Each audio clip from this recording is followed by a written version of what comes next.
21st millennium. For more than 100 centuries, the God Emperor has sat immobile upon the golden throne of Terra. He is the master of mankind by the will of the gods, and master of 1,000,000 worlds by the might of his inexhaustible armies. He is a rotting carcass, writhing invisibly with power from the dark age of technology. He is the carrion lord of the Imperium, for whom 1,000 souls are sacrificed every day so that he may never truly die.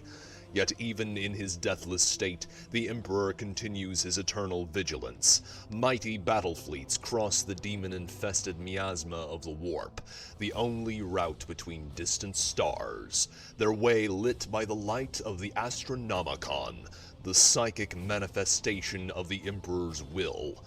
Vast armies give battle in his name on uncounted worlds.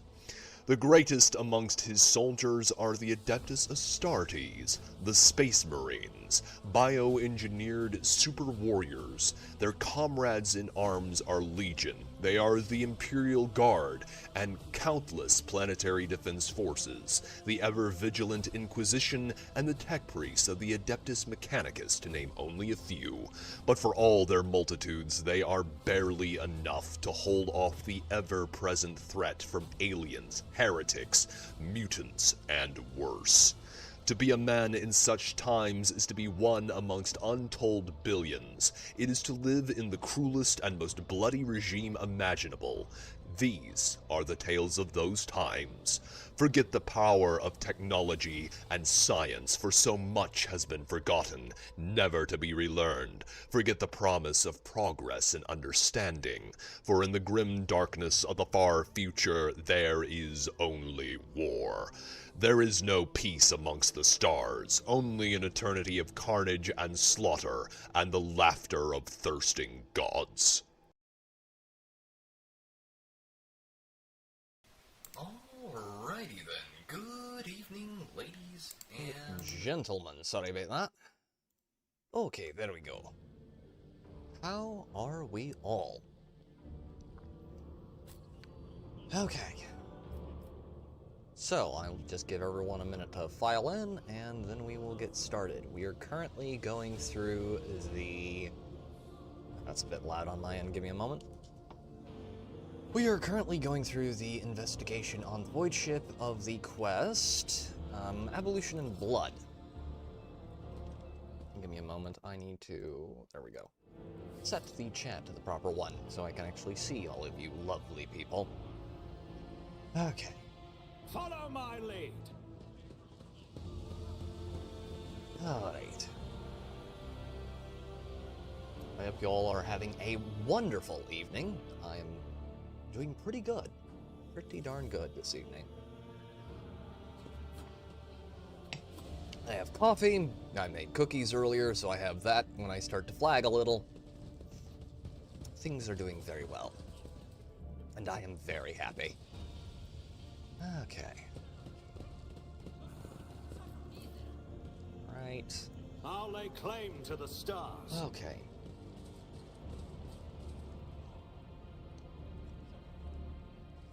So, right now, let me just recap things a little. Our main character here. They say a little bit of humility never hurt anyone. I help others better themselves by wholeheartedly humiliating them at every step. Based. Our main character there went to take a bath and wound up getting a bath and blood and Victory awaits. mutant gore, so we're currently investigating the fallout and aftermath of that. And we have discovered that there is probably a Tyrannid presence on board our ship. So, yeah, we're looking into that quite thoroughly at the moment. Okay, let me check something. We're going to want to check colony management journal. All right. That's all the officer's decks. That would be in there. Let me just check things one more time, because there should be loot out here, and I do want to make sure I hit it all, if possible. Oh, damn it. Thank you, Arid Hale. Thank you very much for telling me. I completely spaced it. There we go. Now we go. There, now we're there. There we go. There we go. Okay. Thank you for helping me debugger that. Oh, boy. Oi, oi, oi. Very professional around here, chat. Very, very professional. Highly organized. Ah. But how are you all doing? How is everyone down there today? Bounds of protocols enclose the archaeotranscriptors like paper bastions who blink, and already another thick folder is added to the fortifications. There we go. Video plus audio 5x5. Thank you very much, Aridale. It is greatly appreciated. Okay.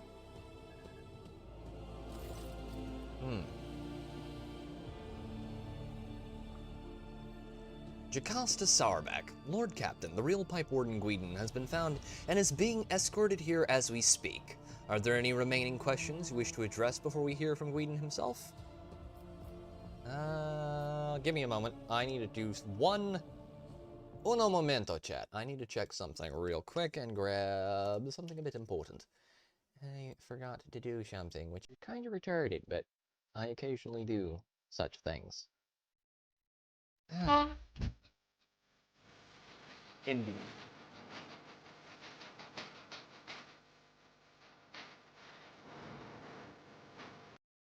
And speaking of the blurbs, thank you very much, Aridale Red Phelan. I will be pinning that comment, so if you want to drop one of those blurbs right there, there is it in the pinned comment. Okay. Okay. Lord Captain, the real Pipe Warden... Okay, we'll call in Guidon. Someone attempted to mislead our investigation. We cannot let this go without consequences. Undoubtedly. Let us go over the facts we have on the sabotage and compile them. The body of the deceased was mutilated after death. It is likely that the nature of the injuries would have proven very useful in the investigation, and that the perpetrator concealed them for that very reason. Sus. Instead of the murdered man's partner, we were given a fool, one who thoroughly incriminated himself first before admitting that Captain Gennevari had put him up to it. Sourback glowers at Gennevari, and she pales with fear.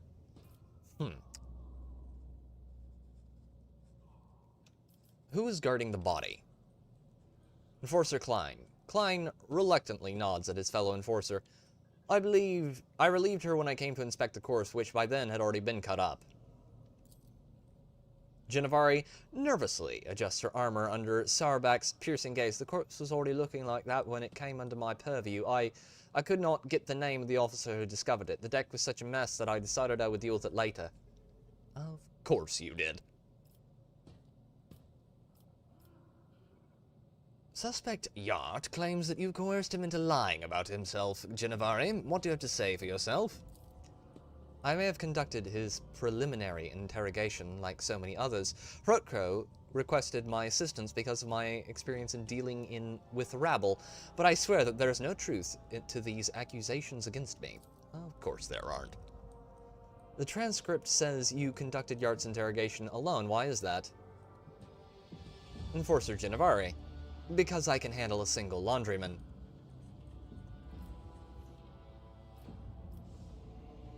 I cannot decide, Sourback. You can handle this yourself. Sourback casts a menacing look over the room. Leave it to me. I will not rest until I get a confession. A real confession. In the meantime, let's get back to the assassination attempt. Oh, that did not go as it did in a couple of my previous playthroughs. Senior Pipe Warden Guidon. The Pipe Warden does his best to remain reverentially bowed, which paints a rather comical picture given his formidable height and complexion. He lowers his head and, tugging at his beard, Senior Pipe Warden Guidon, honored to serve, Lord Captain. I'm ready to confess to everything. You are the real Pipe Warden Guidon, are you not? I am, and I'm proud of it, Lord Captain. A Pipe Warden's craft is hard work, but necessary. My number is SP-26855. My work partner was the late Orto. Number SP-24601. I oversee the water supply systems on the upper deck sectors A3, K8, and R2. That includes valve 27B. Of course it does. Jocasta Sourback. There can be no mistake. I have verified his identity myself. It has been confirmed by the other workers. Why did you fill my bath with blood? I did as the servant of death commanded. She said, the Emperor gave the first spinner a sign that your lordship should be bathed in the blood of poor Orto, my partner, and I, well... He gulps. I was scared, so I obeyed. The first spinner? Are you talking about the Vizier, the blood-spun web? Yes, that's him. He leads the death cultists, the lot who worship the Emperor by killing. As spinners hunt down heretics, why sometimes they take righteous lives too. Their service is mysterious, fervent, and bloody. If the Vizier ordered it, there must have been a reason. The Undying One must have revealed something to him that we are ignorant of. Did you kill your mutant partner? Senior Pipe Warden Guidon. I didn't kill him, and I didn't know he was a mutant. Orto and I always got along, even if he wasn't much for talking, but then a servant of death came from the darkness. He shudders. He ended him quickly but harshly. She bled him dry and put a black feather in his throat. She told me to pump blood into the pipes and then she left. I wanted to confess, but I was afraid she'd come for me too if I did. Whom do you mean by this servant of death? A holy slayer in black and crimson and bone. Feared by all they are, quiet and merciless as death itself. They come from the shadows to kill because the Emperor commands them to do so. Jocasta Sourback. You have already met the servants of the Bloodspun Web, Lord Captain. Their grim procession is not one the upper deck shall soon forget. Summon the Vizier, the Bloodspun Web. I wish to hear his explanation. As you will, Lord Captain. Senior Pipe Warden Guidon. Your Lordship, if I may ask, what happens to me now? I never meant to anger you. I thought I was doing the Emperor as the Emperor willed it, but here we are. I'm a simple man. I know pipes, and I know them a lot better than all this people business. God, I feel you, man. My eyes aren't what they used to be, but I can still smell rust and metal, though not so much in people's thoughts.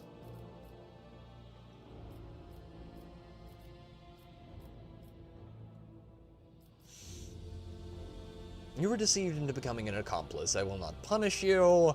You acted as a true servant of the Emperor would. I will have you provided with the best ocular implant for your work. Yeah, we're not doing that. Give him lashes. Hopefully, he will think more carefully about whose orders to follow next time. You drench the rogue traitor in blood. Do you expect to walk away afterwards? I think not. Hang the scum. No, we won't do that. That would be a bit too cruel. You were deceived into becoming an accomplice. I will not punish you. Oh shit, I hit the wrong one. God damn it. Thank you from the bottom of my heart, your lordship. I'll serve you faithfully, and I'll never forget your mercy. It's fine. It's fine. Don't worry about it. I'm not going to reload a save for that. Alright, now we have the Vizier. Oh yeah, he looks like a mentally stable individual. He looks like someone who'd show up in my Twitter replies. Good lord. Okay. The Vizier of the Bloodspun Web treads lightly and silently, as if his old gaunt body had no weight at all. He whispers weakly, Dom and Drake willed to see me, and so I have come. Not respectfully. I have summoned you to discuss the actions of your apprentices. Decrepit worm, you will play for your... words. Decrepit worm, you will pay for your mutinous plot with your life. Master at Arms, inform this man of the accusations against the cult. We'll go with the first. Pissing off a death cultist doesn't seem like a particularly intelligent move. I have summoned you to discuss the actions of your apprentices. Good lord, that music is really going. The Vizier responds in an equally respectful manner. Let their deeds be weighed. Investigation has established that the Bloodspun Web orchestrated an attack on his lordship by means of pouring unholy blood into his bath. This affront, the old man's murmur drowns out Sourback's relentless voice. Well, yeah, Words, chat, are going to be very difficult tonight. Dom and Drake knows the truth. So it was done, for so did I will. It was no affront, but a prophecy. For my hands to divine unsullied martyrs offered their souls and bodies into his imperishable embrace. I gazed into the red rivers of their smoldering lives, and I did see a roiling unclean staining the bays, reaching for the anointed lord of the ark. Someone's cult has been aboard this ship a very long time. In my apprentice's last sighs, I heard the Undying One's whisper. He bid me bathe the Daemon in the blood of the one of he who must go, and they who have been righteous, for this will shield the Daemon and strengthen his body against the roiling unclean. I obeyed. Do you claim that you did it because the Emperor willed it so? Kibble, did you know about any of this? Yes, Kibbles, did you? The man you killed, who was he? What do you mean by the roiling unclean? Master at arms, you're convinced that we have found the culprits. What do you mean by the roiling unclean? He did not reveal, but it is corruption itself. It offends him. It tastes as sweet as fetid waters in old pipes. Its promises are the deception of an enforcer's smile. Its face is elusive. The man you killed, who was he? I know not. I heard only the name, and I knew he must go. He listens to the empty space above his shoulder and nods. Yes, we need no more knowledge than that. Kibble, did you know about this? When I saw the wounds made by the hand of a fellow believer, I guessed. But the Vizier chose not to warn you, and so it was not my place to do so either. If there had been a plot against you and a knife aimed at you, I would have given you some sign, but the Vizier means you no harm. He is your servant. Where your other subjects' threads are clear and straight, his lie in the shadows of hints and secrets. Trust him as I do. Yeah, but no, sweetheart. Do you claim that you did it because the Emperor willed it so? I speak, move, and draw breath because he wills so. I defy not the Undying One, neither in death that gifts and takes nor in my living existence. Could your vision have been false? The Vizier's lips curl into a smile. I held the cards of his tarot, washed in the blood of the righteous. They make no mistakes, and neither does he send false visions. Only mortals err, they who read the signs, they who interpret. Master at Arms, are you convinced that we have found the culprits? The situation is clear, your lordship. Tarbak makes the sign of the Aquila. The Emperor has sent us a portent. The protector of mankind guides the hands of his holy servants to guard us and warn us of hidden threats. Argenta. God, Emperor, I thank thee for protecting us, even though there are instruments of your protection whose purity and holiness I may never understand. Drake, regardless of how regularly you kneel before an altar, give me a moment, chat. If I am correct in my suspicions about what is transpiring here, and I pray to the throne that I am not, then you can indeed consider this incident a sign that the Emperor is watching over you and this ship. Joy.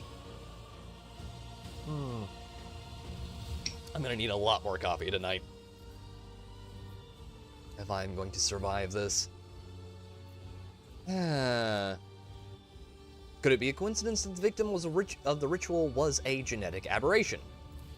The officers around you keep a respectful silence, but you can tell by their faint smiles that they find the very idea of doubting the Emperor's providence absurd. Why so cryptic, Henrix? If you have any theories about what is occurring here, share them.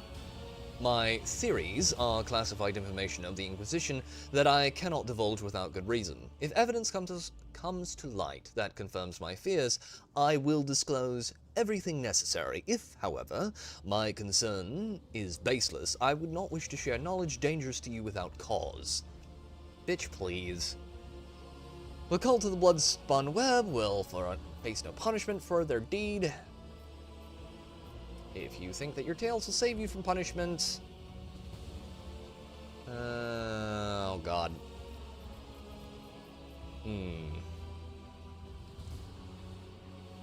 Yeah, I'm just not gonna piss off the Blood Cult. I really like having all of my bits attached to my body, so... The cult of the Bloodspun Web will face no persecution for their deed. The Vizier freezes, listening to silence, then nods to nothing. Yes, yes, I will tell him. He turns his sewn-shut eyes to you once more. We are seeds in his hands, giver of life. Whether you keep us or scatter us, we will remain grateful. How very fatalistic of you.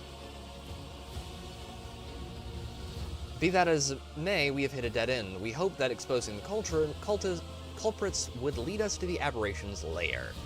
Sarback, this investigation must continue. Vizier of the Bloodspun Web, but no spinner or brave warrior from the Daemon Circle can find the roots of the unclean, for it can appear as human and act as human. Only its thoughts betray its vile nature. Only its thoughts are never human. Jocasta Sarback. Anxious silence falls the moment Sarback says this one word. She narrows her eyes. Is it unclean thoughts we need to find? Very well.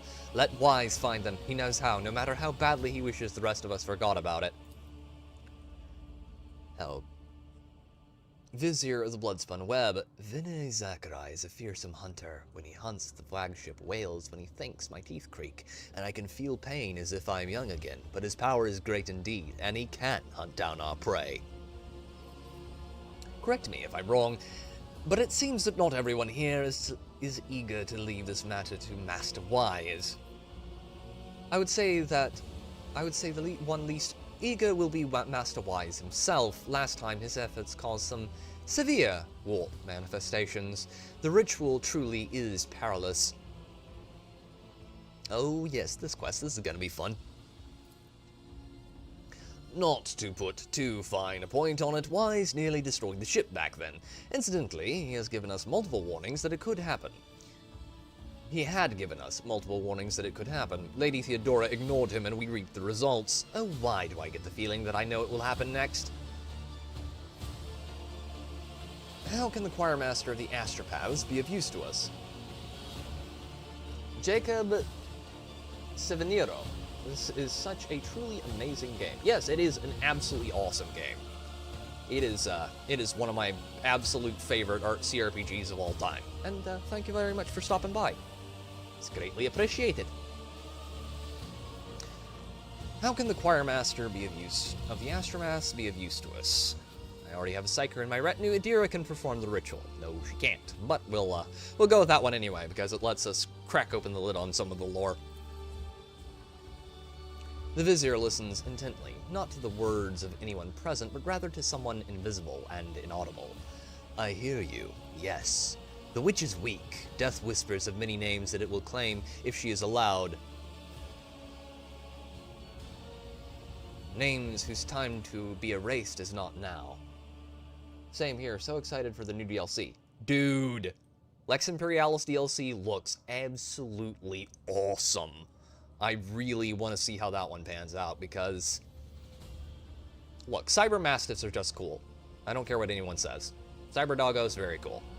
I would very much like to have some. Not to mention we're getting the Cyber Eagles, Cyber Ravens, and a few other birds and beasties, if I remember correctly. Not to mention new backgrounds and a new companion, if I'm right. How can the Choirmaster of the Astartes be of use to us? The esteemed Zachary Wise can perform the ritual of thought reading. This practice allows him to do a cursory examination of the minds of thousands of people in search of certain individuals, a ritual as rare as it is dangerous, and only someone as versed as Master Wise can accomplish such a feat. Looks great, especially with all the new Cyber Pets. The Cyber Eagle is my favorite, yeah. For me, it's probably the Cyber Mastiff, just because of how they look, but I'm very much looking forward to that expansion. It's gonna be awesome. Has Wise done something like that before? Once, Lady Theodora made use of his services to expose spies on board who apparently had been in the employ of Lord Inquisitor Calcazar. Oh joy. Henrix clears his throat. As far as I know, the Inquisition's involvement in the matter was never proven. Spreading dubious rumors is a precarious habit that you would do well to abstain from. Of course it is, Henrix. Can't have anyone besmirching the noble honor of the most holy Inquisition. That is all, Master at Arms. Your duty is done. I give you leave to wrap up the investigation on the officer's deck. It goes excellently, Natty. Absolutely excellently. My voice is a little hoarse, but we'll power on through by the power of coffee and water and copious amounts of cookies, but we won't get into that too much right now. The wizard has arrived, and I mean me. I need to do another playthrough. Still haven't done a heretic run yet. I haven't done a heretic run yet. I did a little bit of a dogmatic one. I'm not fully into that playthrough yet. I have a couple running at the same time. This one is my, this one's kind of iconoclast, but we're going iconoclast with a heavy ladling of Xenoheresy. My duty will be done when the threat is eliminated. I will brief the enforcers while you consult Air Master Wise, Lord Captain. Okay, Void Ship Bridge. That is all of that done for now. We're not going to dive too far into the Void Shadows DLC because we need to do a few more things first.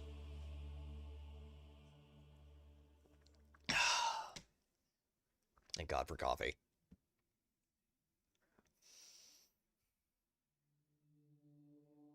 No, we're only 26 minutes into the stream. Joy! It's gonna be one we're in for the long haul on.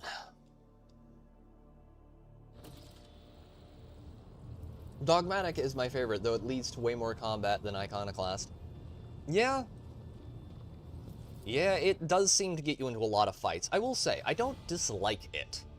The problem the thing is, I often like being able to play the character who's just the one guy around who's like, can you retards just stop fighting for like half a second? Alright, there we go. Uncharted system.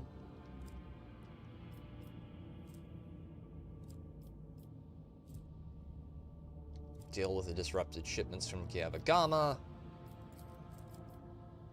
I'm missing something. There is a planet I can travel to that will allow me to get more warp points. Mundus Valencius.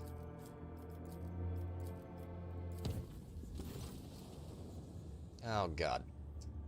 Lord Captain, I bring dire news. A feud has broken out between the clans that maintain the Void Ship Array, the Void Shield Arrays. Rumor has it that the late Lady Theodora was seen on the lower decks, and so one of the families called for a rebellion against the usurper of the Void Ship, so that is you. So far, no one believes their mad tales, but unrest has begun at the fringes of the compartments. The ship's enforcers are ready to eliminate the instigating clan or pacify the entire Void Shield crew. The decision is yours.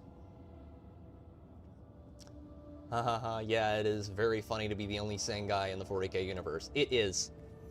It is funny to me to be the one person with a tiny inkling of common sense in a setting that is kind of batshit.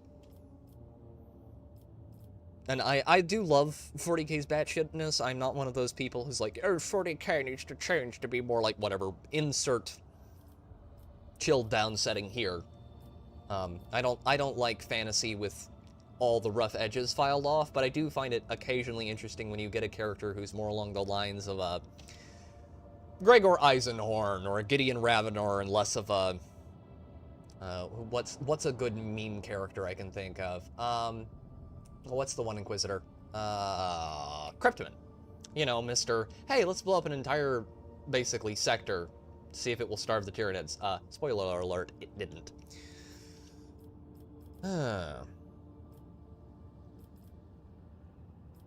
What's this story about Lady Theodora?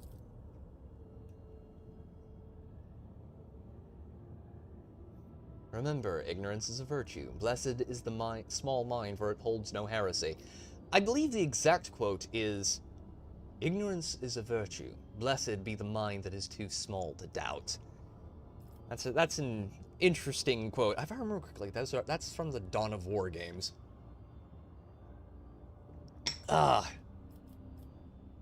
Rumor of Lady Theodora's presence on the void ship has been circulating for a long time and appears to be a deliberate provocation rather than ordinary drunken ramblings. Perhaps someone is intentionally stirring up the masses to rebel against you, or perhaps it is the influence of the warp. Enforcers are already investigating, but right now we need to stop the conflict from escalating any further. As long as the unrest continues, the void ship's shields will not be operating at full capacity.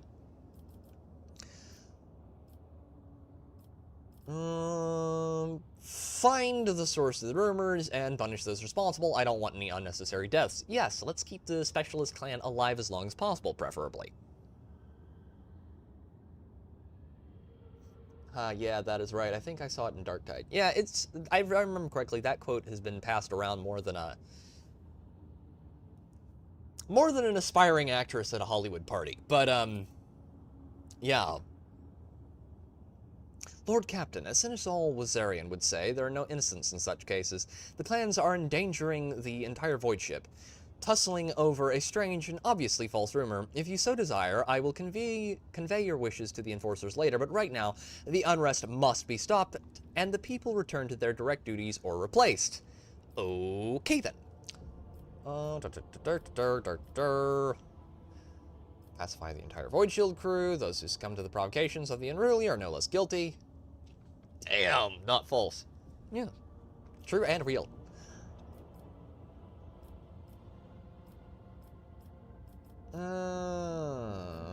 Pacify the entire Void Shield crew. Those who succumb to the provocations of the unruly are no less guilty. Let's not do that. That's punishing the innocent along with the guilty. We don't do that. Destroy the rebellious clan and find a replacement among the neighboring crews. That seems a little extreme, but in the situation, well, consider it. Consider it a possibility. 1 or 2. 1 or 2. I'm gonna go with 1. My wishes, Voxmaster, are for the enforcers to sort out the situation before we forfeit the crew wholesale, investigate the rumors, and find the real culprits, and no violence. It's unreasonable, it's kind of pompous, but let's do it. I'll see to it, Lord Captain. Alright. That's not a good idea.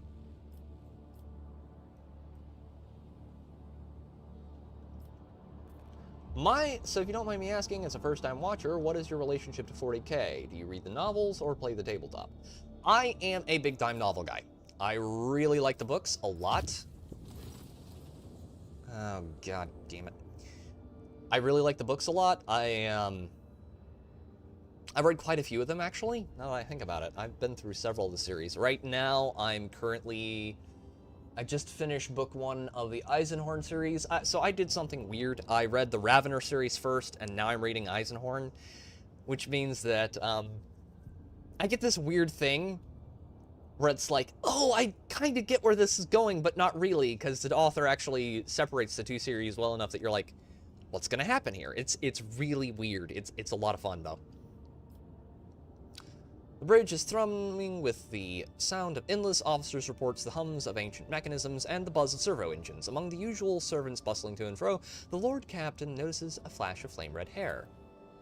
But yeah, I'm a big fan of the books. I'm a book guy. Eventually, I would like to collect minis as well, but I haven't really had the time or really the resources to sink into collecting minis as much as I would like.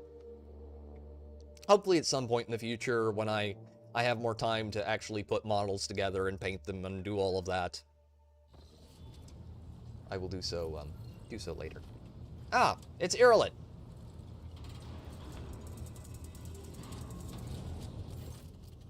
Oh, Eisenhorn series is great. Be sure to read the Beckwin series after. Might seem like just another series, but it is a must-read afterwards. Okay.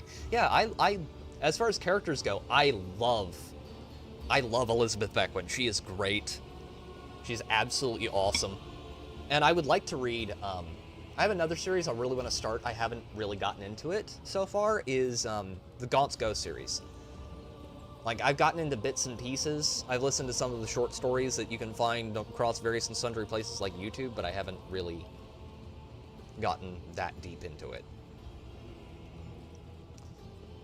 Irlet, you posed a question to me not long ago, Alantok, and now I'm here to present you with my answer. With fluid grace, Irlet emerges from the shadows of the captain's bridge. Her face seems to glow under the lumen light, her expression slightly more pensive than usual. You have my complete attention. Just refer to continue. Remind me, what is it I asked you? Yeah, let's not do that. That would be a little rude. You have come too late for an audience, Irlet. My receiving hours have long since ended. You have... Gesture for her to continue. Then listen closely to my answer, Alantok. You may struggle to comprehend what is to be said, being accustomed to reveling in your own might and skewing the world to suit yourself. Damn! Catching strays over here. Pitch your understanding not towards my words, but the sense that lies hidden in the shade of their sounds. Irlet half closes her eyes, her words unfurling slowly and melodically. Gaunt's ghosts are great as well. You really grow attached to the characters, but the Bequin series is a must without spoiling anything. I will say it holds one of the biggest plot hooks in 40K. I have heard that. I've heard that it does kind of spoil certain... I've kind of had it somewhat spoiled for me with some of the ramblings you can hear from certain lore tubers, which I like to watch, about the King in Yellow. I would like to read that myself because my experience has been thus far, a lot of time when I listen to people who are talking about the lore, when I read it, my interpretation of it is a bit different than theirs. And, yeah. I am very interested to eventually read the Bequin books. I think for me, I'm probably going to be picking up and trying to grind my way through the, what's his name? Caiaphas Cain books. I need to finish the Caiaphas Cain books first. And the Eisenhorn books. And then I am going to try and keep pushing through, because I'm also a really big Warhammer Fantasy fanboy. I love Warhammer Fantasy a lot. So I would like to eventually go through and finish out the Gotrek and Felix books. By the way, yeah, trust me when you read it yourself, it's crazy. The build-up is just wow.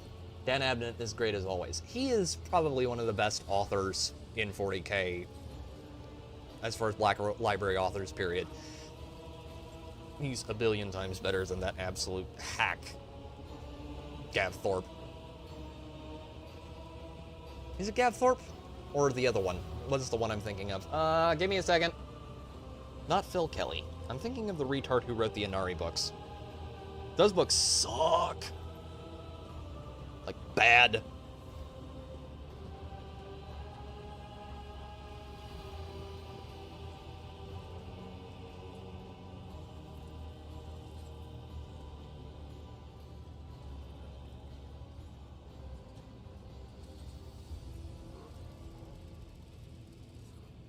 Give me a second. 1 second here. Want to make sure I'm crapping on the right person.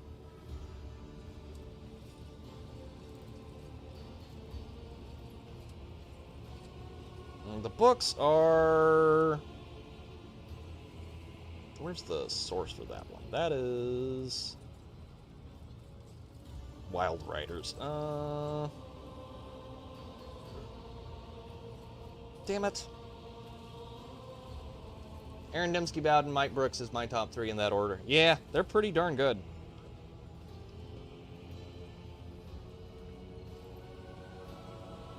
I've also been reading... outside of 40K, I also read a lot of books, so...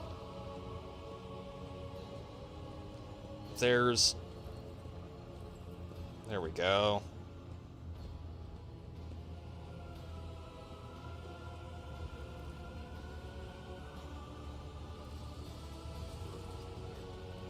That should be... Gav Thorpe. It was Gav Thorpe. Yeah. Yeah, show me on the model where the Farseer touched you. Okay. Then listen closely to my answer, Alantok. You may struggle to comprehend what is being said, being accustomed... Okay, there we go. Pitch your Okay, there we go. Got that. Have you ever read the Red Rising series? That rings a bell. I don't know. Possibly. I've also been reading a lot of the recently I've been reading through a lot of books by the guy who wrote Conan.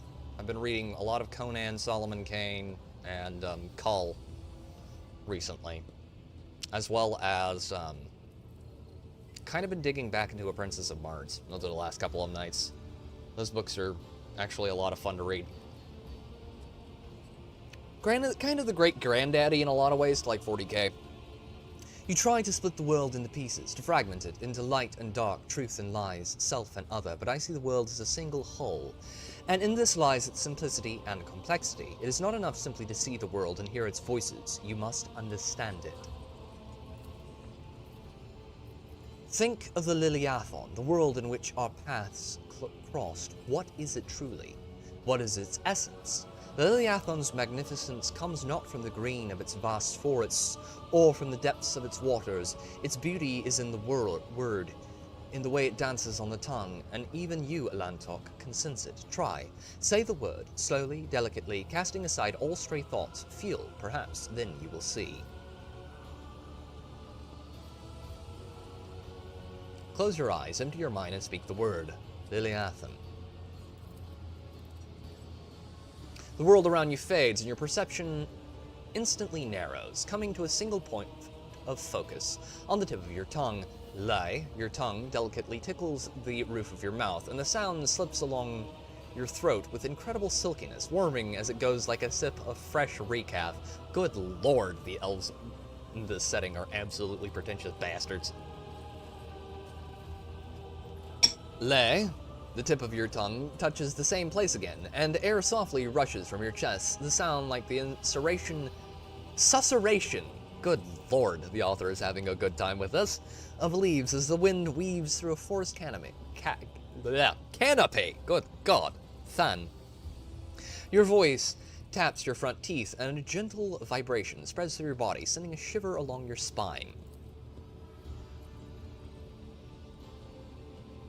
Irlet's guarded interest gleams in her eyes when your gazes meet again. I think I am beginning to understand. If your words are sincere, Alantok, then you are capable of saying more than you do now. Instead of the lifeless clamor of monstrous mechanisms, the roar of engines, and the discordant voices of your followers, I hear and attend to silence. It arises in moments of spiritual serenity, and in that stillness we become witnesses to the transformation of our own inner world. Monkai lives pass so swiftly, you rush through them for the sake of a chosen goal, but thoughts of transience, and loss frighten you, and so you drive such thoughts of transience, and so you drive such thoughts away and drown yourselves in the daily tumult. But it is from fleeting moments which enter our lives and quickly vanish from them, and then that the soul's fortress grows, a moment blooming, an hour's wilting. The splendor of each lies in its ephemerality. So too, the memories of those who have left our side and no longer walk the path with us.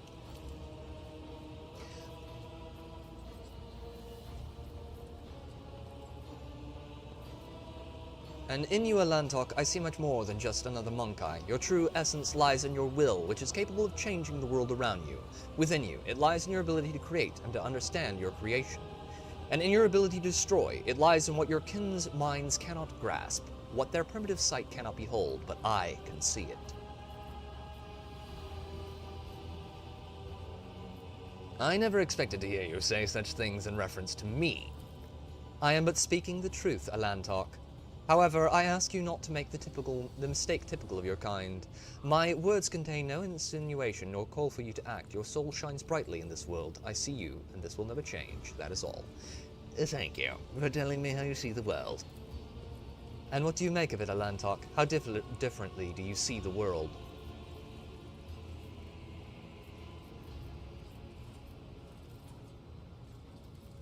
I also see something greater in the world around me, something deeper than the outer guise of things. In this world of endless war and peril, I see only beacons of hope, and only one beacon of hope, and that is the God Emperor. I try to turn my eyes to that which delights my ears and my eyes. Music, art, wealth, and power, of course. Yeah, let's not do that. We're trying not to make a power-hungry asshole. I also see something greater in the world around me, something deeper than the outer guise of things. And what does that mean? Yurlet asks with all her attention focused on your words.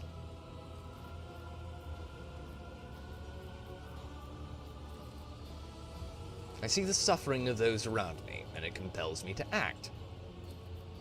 If you speak of our soul's ability to overcome hardship, then the experience of suffering does indeed become a symbol of our abiding strength and inner growth, and it gives hope that we can overcome life's trials. Yurlet says nothing for a time, silently watching you from under her half-lowered lids. Now that we have each shared our truth about this world, I would like to know if your thoughts about me align with those of your kin, Alantok, or if you see me differently.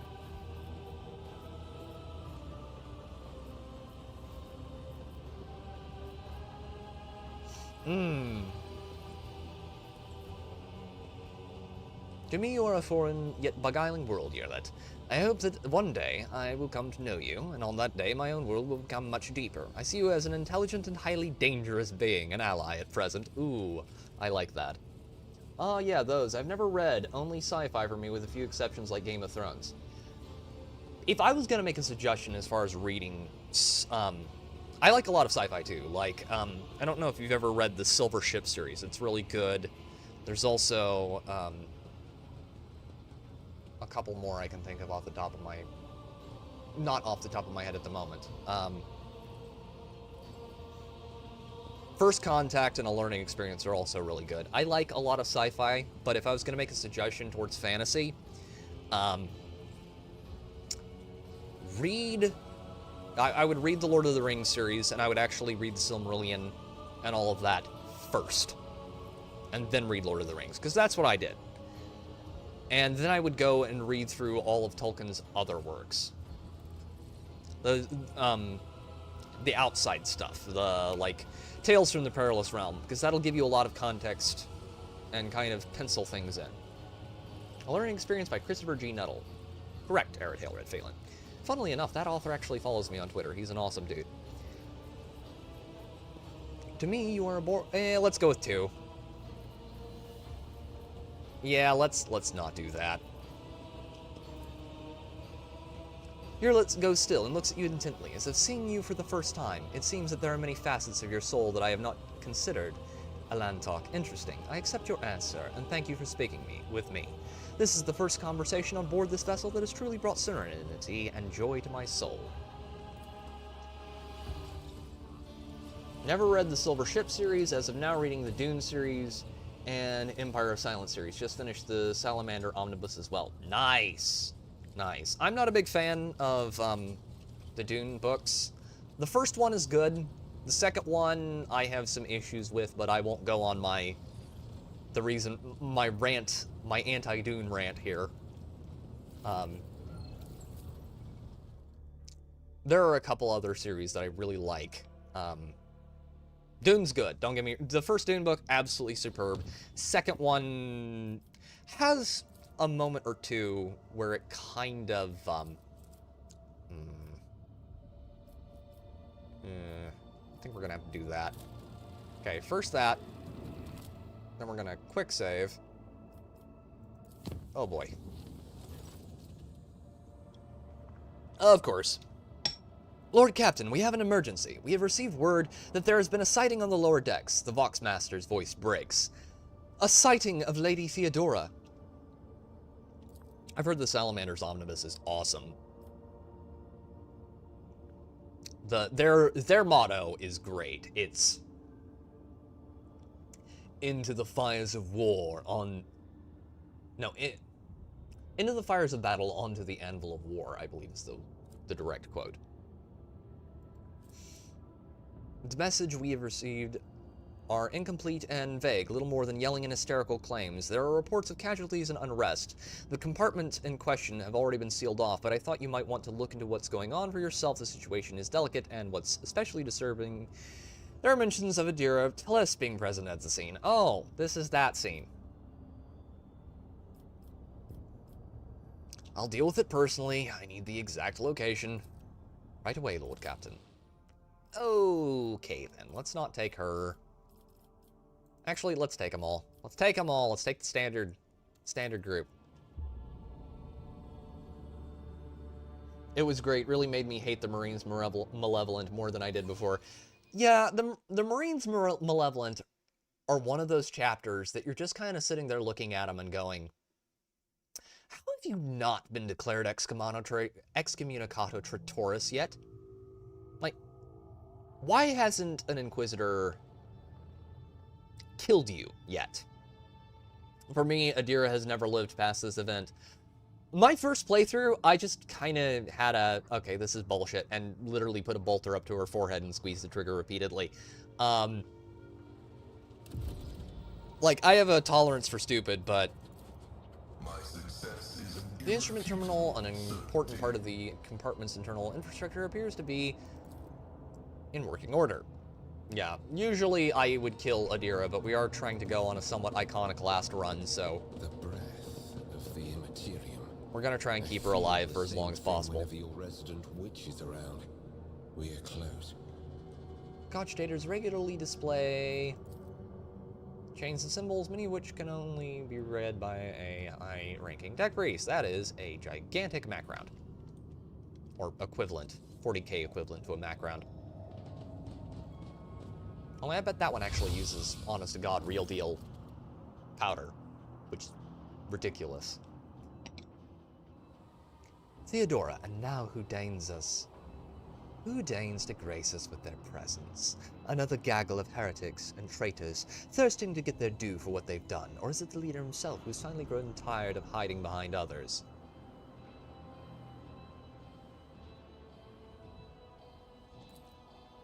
Theodora von Valentius is before you, and she looks grotesque. A hole yawns wide in her chest, rusted hooks protrude from beneath her skin, and a lump and inflamed scar cuts across her throat. The figure flickers as though it is dropping in and out of this reality. She looks at you with the whitish eyes of a corpse and smiles venomously. Rogue traitor, we meet at last. I have grown tired of waiting for you to pay me a visit. Theodora's look is appraising, and her mocking tone turns to one of distaste. Indeed, centuries of selfless toil and effort, and everything I left behind has gone to this non-entity. That is a great question, but they get shit done. They are treading the line between outright traitors and just cruel space marines, finally. The problem I see with the Marines Malevolent is they're a little too fond of mass civilian casualties. The Imperium, this is something a lot of people get wrong. The Imperium isn't just over here head bashing the Exterminatus button rapidly. That's a good way to get declared to be a traitor. That's why Cryptman is currently not really allowed anywhere. And so they really don't like mass civilian casualties for no reason. Sure, you can crush your populace under your iron boot if you want, but you have to do so for a good reason. And if you're not doing it for a good reason, then they're going to get pissed at you. Nettie McDabbatty, I just found a TTRPG called Roll for Mechs, which has a roll for anything rule. Yes, Arid Hailwood Phelan is absolutely right. If you're into fun and fairly hard sci-fi, the Sentence to War series books by J.N. Chaney are really good. That series is absolutely awesome. I love those books so much. Argenta's eyes spark with fury. Warp illusion, begone! Argenta, my dear, there's no need to make such a fuss. Why don't we sit down over a cup of recaf like we used to? I'll listen to your rapturous tales of sacred relics, portents, and your special path. You must have been so lonely without me here. No one else is willing to listen to your ravings or help you with your childish treasure hunt. Theodora laughs melodiously, almost without mockery. I'd have to give it a check at my local bookstore. I'm pretty sure you can get the entire series on Kindle Unlimited if you're looking for it. It's good. Really, really good. At the sight of the terrifying Theodora, Abelard's face turns sickly pale. Groan, spare us from the cursed apparitions of the arch enemy. Another good sci-fi series is the, give me just half a second. Not Sentence to War, it's the other one. The Messenger series. The Messenger series, the one with giant frickin' robots. That's less hard sci-fi, that's more, It's mecha science fiction, but it's a lot of fun. I'm old-fashioned. I like my books physical. Hey, I feel you there, man. I would do it if physical copies for a lot of things weren't so gosh darned expensive. And considering the amount of books I read and how quickly I read through them, Kindle Unlimited is a lot of help.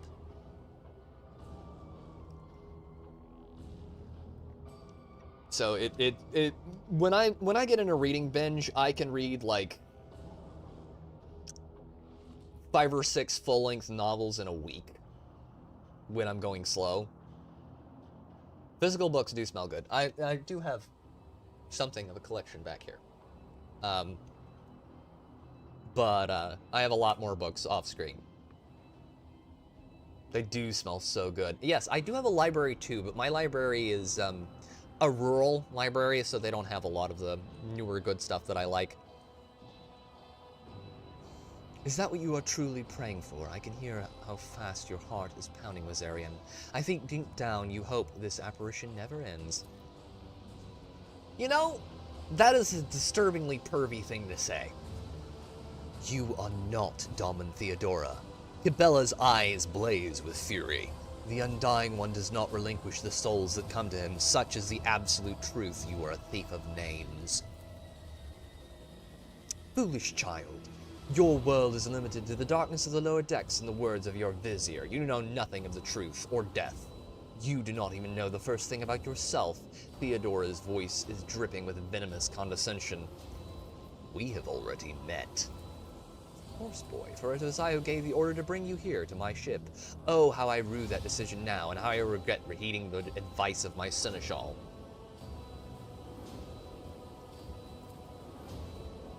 Oh, Abelard whispers hurriedly to you. How can this be? It is the same vision as the one on the officer's deck, and yet entirely different. Why does it not remember that meeting? And why does it remember what the real Theodora did?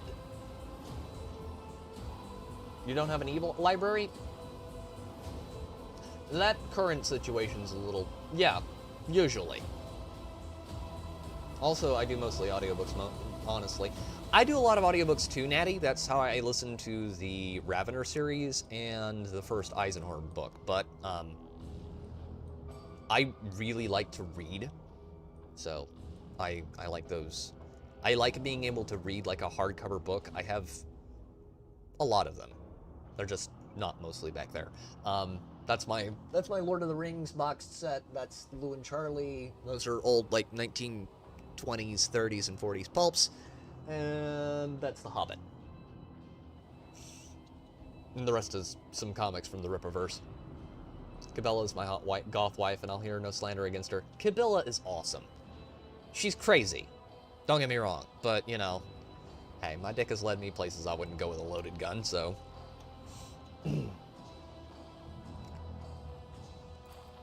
Alas, my glorious voyage through life was ended in the dullest way possible, by death, a nuisance I staved off as long as I could. But do not weep for me, my boy.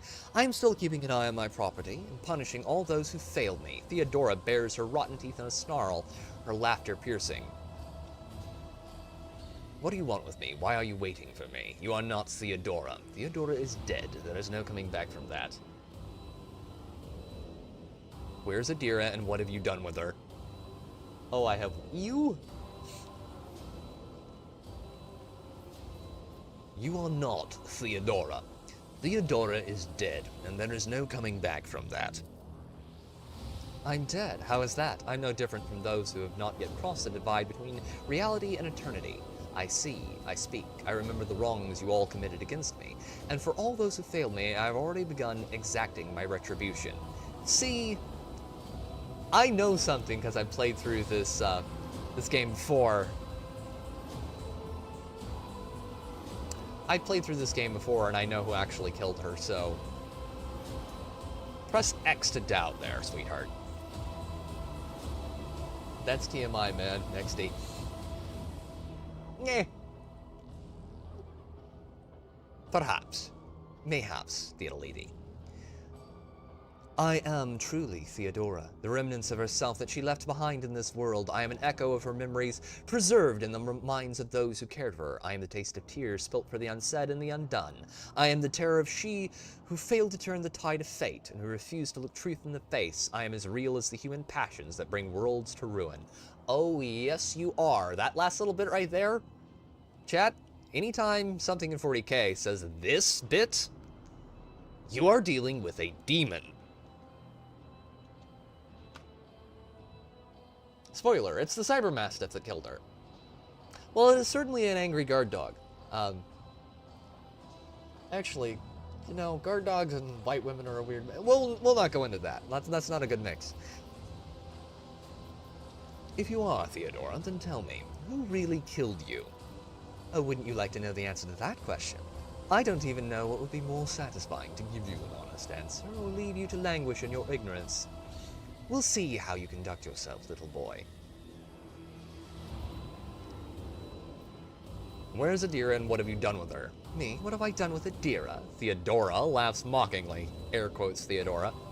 All I did was turn in that little mutt from the fringes into a true tuned servant of the Imperium. I gave her toys, I cleaned up after her antics, I provided her with everything she could dream of. Oh, I had great plans for poor little Adira. What do you want with me, and why are you waiting for me? Theodora, heavy air quotes, rolls her eyes wearily. Matters are so dire that the pleas of one of my servants breached death's veil to reach my ears. How could I ignore such a desperate cry for help? And for my little Adira, no less. And once I appeared here, of course, I had to meet the pretender who has allowed this deplorable state of affairs.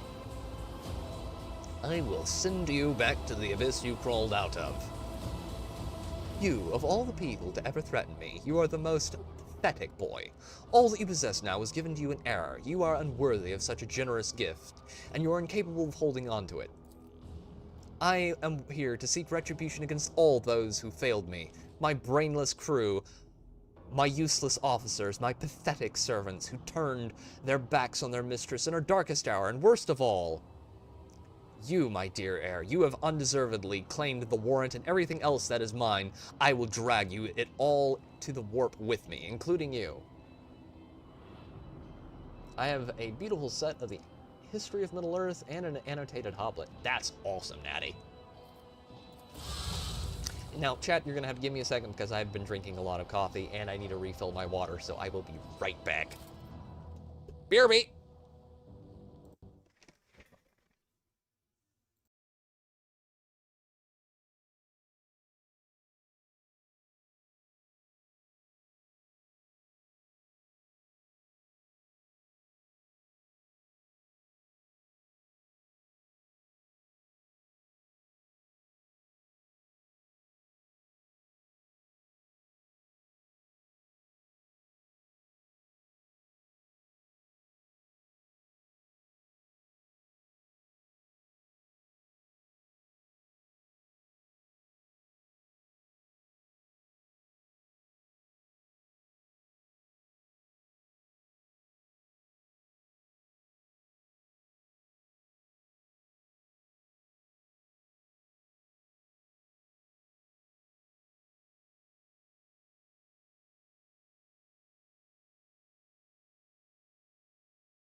Alright, now that my bladder is no longer going to explode, let's go deal with our retarded psyker. It's about time. Awareness 65. The lines on the screen look fuzzy as though the cogitator's readout system or data storage has been damaged. The people's remains have been hideously mutilated. The flesh seems to have melted at the edges and is thickly coated in stinking mucus. Another, Jacob Severino.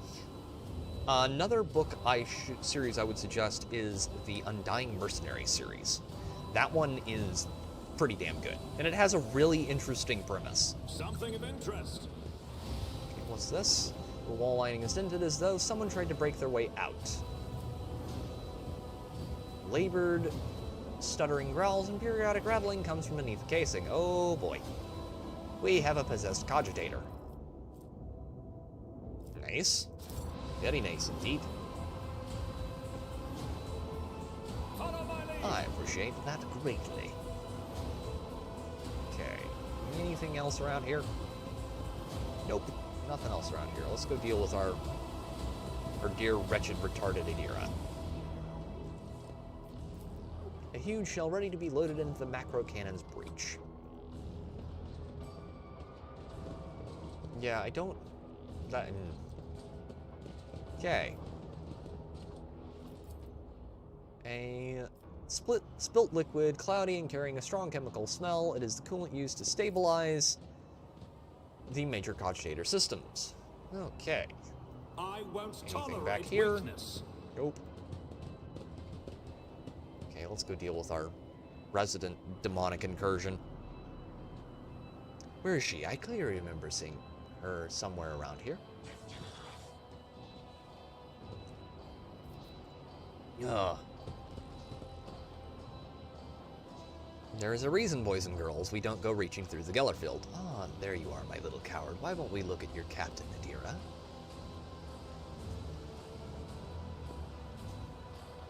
It is wrong. It's all wrong. No shit. Look at her, my boy. My little Adira is utterly trapped in her visions. You keep saying that word, and I don't think it means what you think it means. No matter, I will allay your doubts. Lord Captain, Adira turns her head to you, but her demented gaze only rests briefly on your face before sliding away. Up close, you can see that the base of one of Adira's temples implants has blackened and melted. No, wait, Lord Captain. Lady von Valencius. Adira raises her eyes to Theodora, who stands before her. Tears stream down Adira's cheeks. You came back. No, to quote Jim Rohn. Theodora clucks her tongue in sympathy, reaching out to tenderly stroke Adira's hair. Poor little Adira. There. How could I not come? You're crying for me so desperately. You're please carried to the very depths of the warp itself. Theodora, the smile suddenly drops from her mutilated face. Why didn't you save me? Why didn't you warn me? Answer me, you insignificant wretch, or I'll drag the answer out of you myself. Theodora's fingers dig into Adira's scalp, meeting no resistance. Adira lets out a soul-chilling howl and tries to grab the hand tearing into her, but her fingers pass through the monster's flesh. I didn't hear anything that could have had anything to do with you. I'm sorry, Lord Captain. I failed. Damage 2 taken Adira. Adira breaks into a strangled scream, and you feel the air around you grow rapidly colder. Argenta wordlessly swings her weapon up and aims it at Adira, who is struggling against the monster's hold. The Sister of Battle looks at her without an ounce of doubt or mercy. This game has a lot of little details that suggest the purpose of the room and the type of people who use it. That is quite correct. It's one of the things I really appreciate in this game. You don't ever get sent into your standard, like, Skyrim dungeon, okay? The rooms in this game all have a purpose. They're all, it's not, oh, this is dungeon.exe. This specifically is a gunnery room. This is a room where they are loading shells to and from the cannons. You know, you've got cogitators, you've got all this here, you got crewmen here, but you also have the giant Mac cannons over there, and you have the shells to load into those cannons. What archetype am I playing? Let me get through this dialogue thing, and I will make sure. Right now, I'm going with Warrior and then Executioner. Iconoclast, Argentia, stop! Argentia wrinkles her nose at your shouted command and lowers the weapon by a few centimeters, but she does not put it away.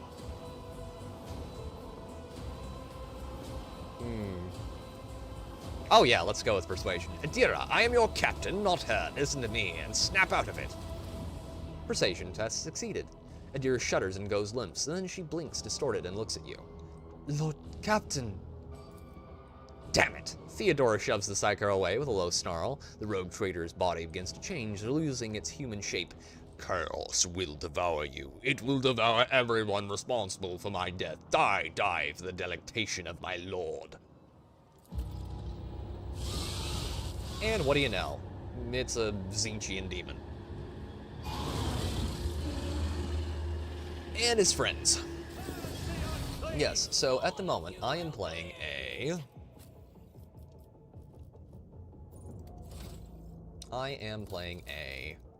Executioner. I went with Warrior first, then Executioner, and after that, I'll probably level it up to some form of Exemplar. Ah, Man of Culture. Executioner is so good. All the DLC archetypes are so fun and good. I love Executioner, man. It is so much fun to play with. Because it's basically the ultimate affliction specialist. You can charge up damage and then release it, and that is a lot of fun. Okay, Kibbla's gonna go up there. We want to spread people out. So Pascal's going back here. Henrik's can go here. Argenta can stay where she's at. Okay, Abelard. Abelard, my dearest man.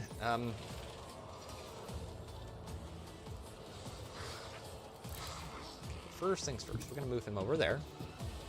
And then, I want you to go charge him, smack him with the giant sword of yours. Giggity. It will be done. Another big sword. Victory is imminent. Endurance.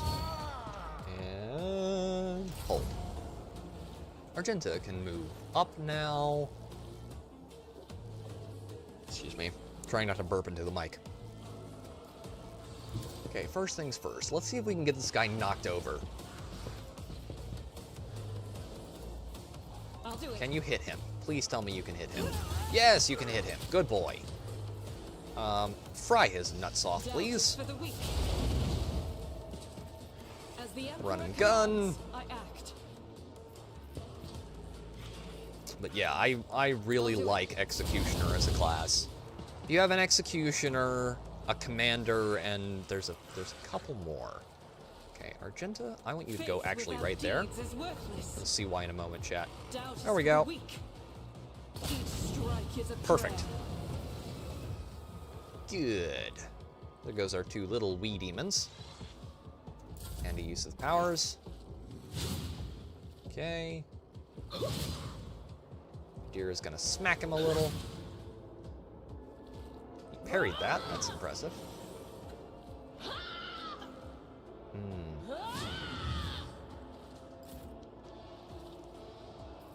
Okay. Can we actually run over and we can't? Unless... Will that give us enough range to run over? Yes, it will. Can't do. Wang. Okay. Shotgun blast. Point blank. Enjoy. Kibbles. Be a deer. Okay. Let's move you a little bit closer. Here. Then I want you to jump back here. 26 damage, not bad. My blade whispers your name. Good. And then... You know what, actually, since we're gonna do this anyway. Okay, hit him with that very large sword of yours. 23 damage, not bad. Okay, we're gonna switch our weapon types back. As honor Use some ordains. shadow. Aim for... No, we'll just leave it there. Okay. He's gonna move up and stab Pascal in the nads. Of course he is. Blinding grenade, yay!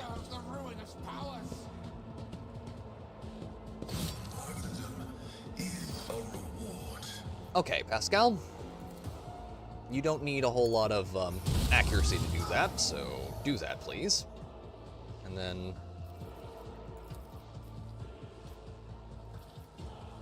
You know what? I'm just gonna have you heal up real quick, because I don't think this fight is gonna go on very long, and... there we go. There are a lot of things I really enjoy about the way 40K is set up. I don't think a lot of other fantasy settings, science fantasy settings do very well. I have the very unpopular opinion of thinking that 40K is actually better than Dune. Yes, I know which one came first. I don't care. Your reckoning is due. I like 40K better for a lot of different reasons, but mostly because I think that 40K actually executes the idea of a science fantasy setting better than Dune does in a lot of ways. For the throne's glory. Okay, good. It'll take them a minute to get up there. Death to the weak. It's not that it has less plot holes, because 40K has a lot of plot holes. Then again, so does Dune. It's just I like the execution 40K does for Follow my lead. for its setting a lot better than I do with Dune's. And run over and stab him. Thank you. Right, can you...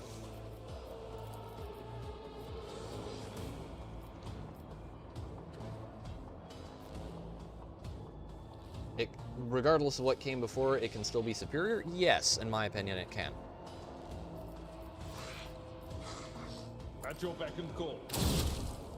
Okay, plasma overcharge attack. I will do my duty. There are people who might disagree with you on that, because there's always going to be someone who's like, well, the original is obviously superior because it came first, but that's not always true.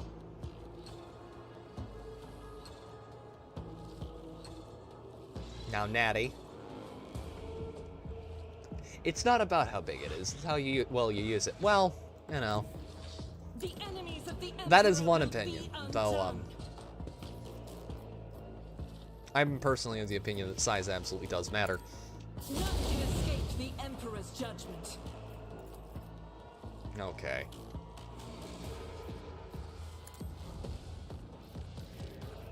As Right, the let's Emperor get that up. commands, I act. When it comes to... okay, we're gonna hit our own guys there, that's not good. I'll Let's do do it. run and gun. If you have both, more power to it. Yeah. God Emperor, move through me. Well, the thing is, I Fire think in my 40K's heart. execution of the concept of science fantasy setting is done much better. There's a lot more, how to put this?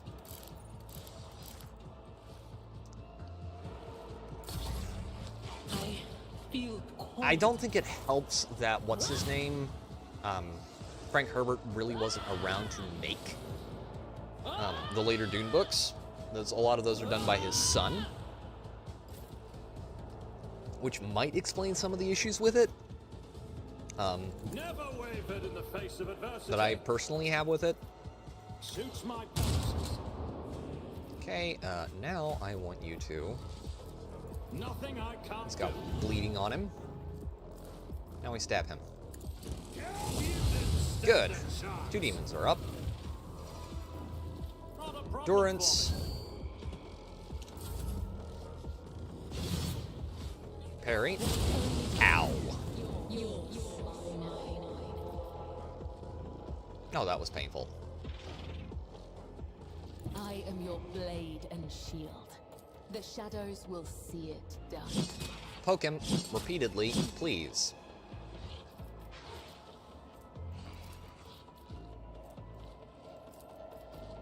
Trust me. Okay. I mean, to be fair, Dune isn't the same as 40K. They have different purposes. They have different ideas behind them. Frank As on Herbert old days. wanted...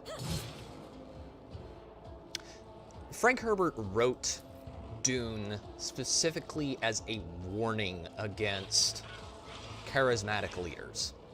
And there are people who will be like, that's not what Dune... That's exactly what Dune is about. That is what Frank Herbert said. Fear nothing. And in this case, that is absolutely and that's what the universe itself bears out. It's a warning against charismatic leaders. Now, the problem with that is, it is a story written with a specific message in mind. Now, there's nothing bad with that on the face of itself, because, you know, allegories can be good. But the problem with that is... Let's hit him with a melt-a-gun. The problem with that is... You have... You've limited the setting to a certain extent, and what you're capable of doing with it. Because it is always going to be about that. Whereas 40K as a setting has a lot more potential. I won't object. Because it's about a lot of different things, you know. A lot of people will, when they first get into 40K, one of their first questions is, what is 40K about? Well, what part of it?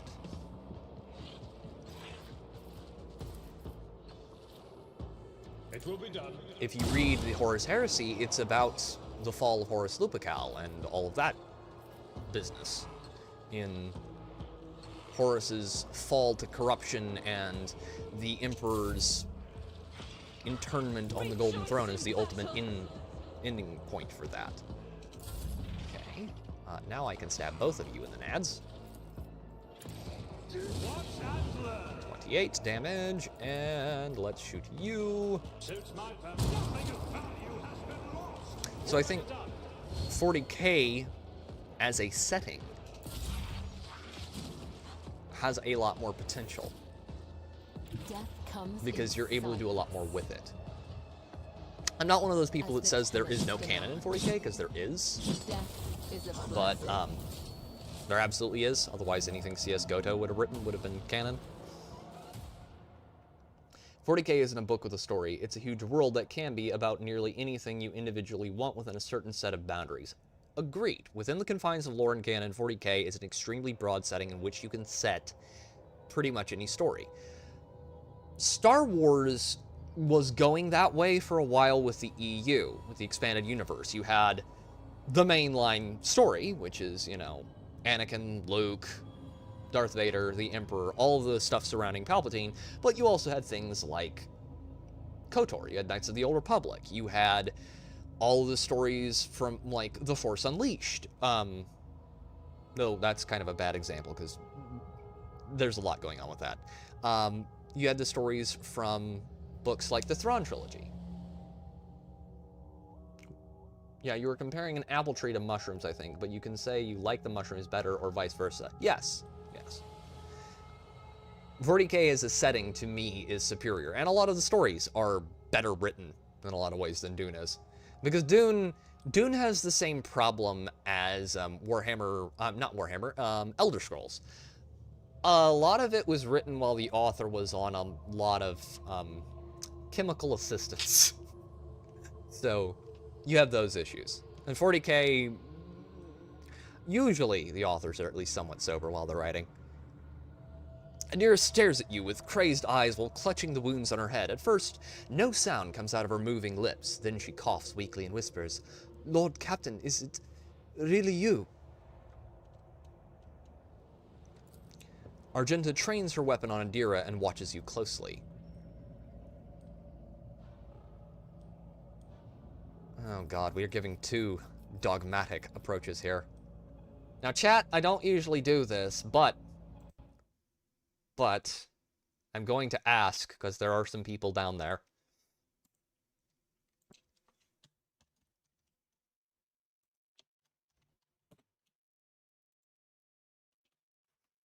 Do you want to kill or spare Adira? You're given 5 minutes to decide. This also gives me more opportunity to rant. Excuse me. But there's, you know, there's all of that. All of the issues with kill. Okay. Well, we've got one kill vote right there. No mercy for the heretic. Hey now. That's a little harsh, you know. Though funnily enough, my name does not come from 40... My channel name does not come from 40K. This is a lot of pressure. Kill. We got 50% spare, 50% kill. Who's going to be a tiebreaker? Okay. I think Warhammer is probably one of the deepest science fiction settings out there because it is ultimately broad enough in its scope. It is a setting, it is a verse that has very much for a long time been in stasis, up until recently. And thus you were able to do a lot within that setting. And it's so vast that there is... I'll go make another account right now. Well, I think Aridale is down there, so he can throw in his vote too if he's paying attention. There is a...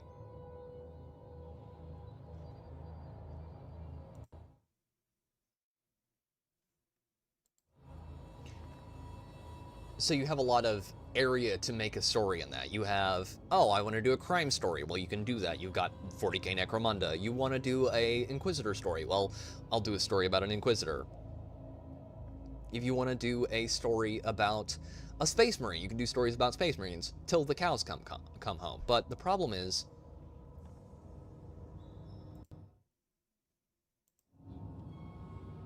it was countered? Oh dear. 50, we've got 50% kill, 50% to spare.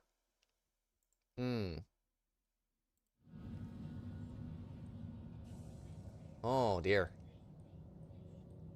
Alright, somebody make... you got 2 more minutes.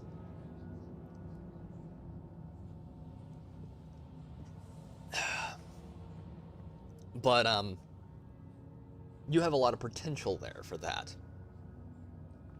Whereas in a story like Dune, it is very much about Paul Atreides.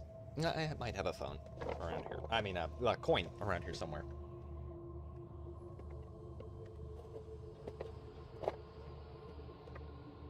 God help me.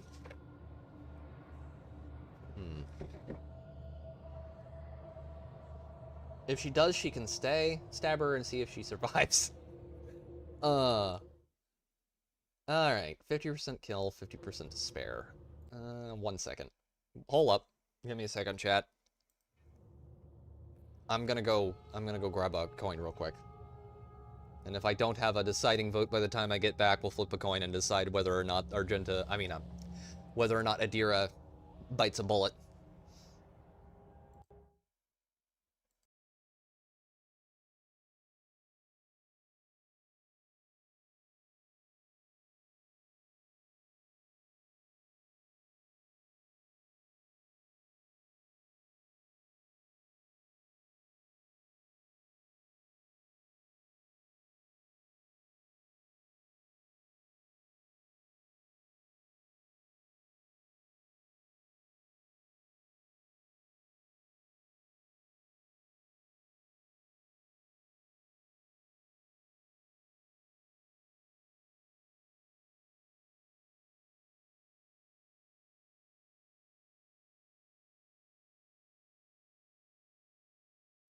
All right. So, I have my dime here. What do we got? Heads or tails? Heads she dies, tails she heads she dies, tails she survives. That gives me tails. We actually are going to spare her, dear God.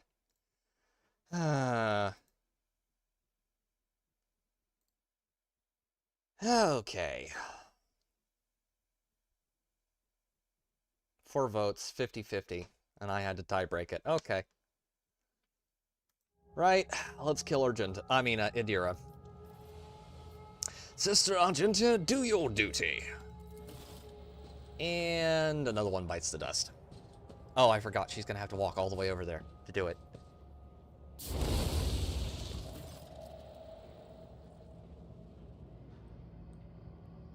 Do you have a butter cookie recipe? My son's asking for them, and I have no idea where to start. Never made them before.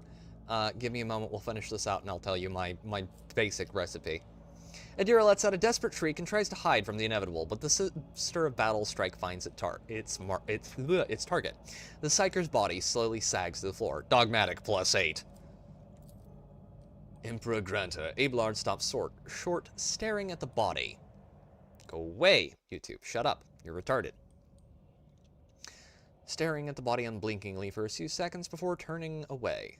Psychic staff, stub revolver, items lost. Oh, we lost our Mars pattern sword. Damn it, I should have taken all that stuff off of her first. Warp Seer's goggles. Damn it. Or chaos! I mean, who said that? Hey there, Aerodale. Denial of nightmares. Fire grenade, force grenade. God, I should have looted literally all the shit off of Adira first. Wielding a sampling tool, a mechadendrite carefully reaches out towards the bloody mess that used to be Adira's brain and dips the tip into it. Just the tip, ladies and gentlemen. I will preserve an organic specimen for future study. You did the right thing, Lord Captain. There is no way back for a fallen Psyker. I believe in redemption for everyone, however... Wait, did I say... Wait a second, chat. Did I say... Give me a second. I gotta check this. Did I say we were gonna spare her? Or kill her? I may have just fucked up. Give me a second.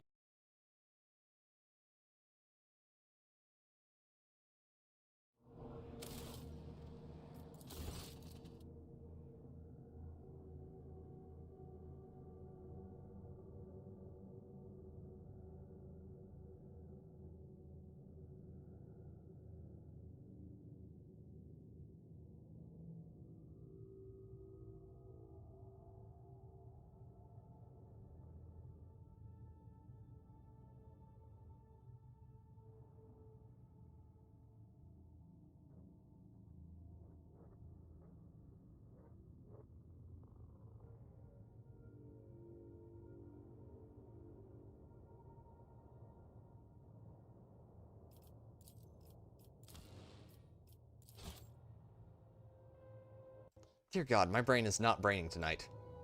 I need to get rid of my notes here. There we go. Death or exile. We'll spare her. Sorry about that, chat. That's worth reloading a save over. The butter cookies distracted you. Yes, they did. God help me. Yeah, no. Nope.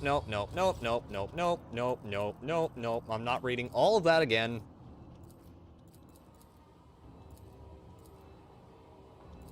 Nope. Good lord. Okay, let's go kill this thing. You are sentenced to death by exile. Yeah. Send him to Detroit. Butter cookies. Recipe. So, what I usually do is I get about a stick of butter. Go away. Stick of butter.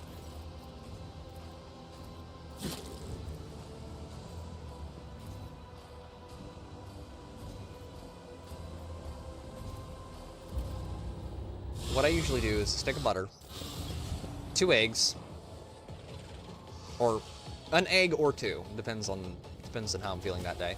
Okay, you go back there. You go up here. God help me, I am retarded.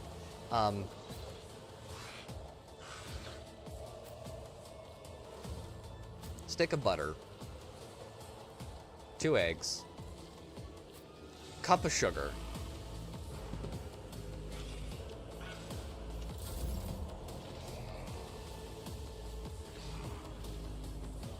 first things first, and she's getting initiative for some reason.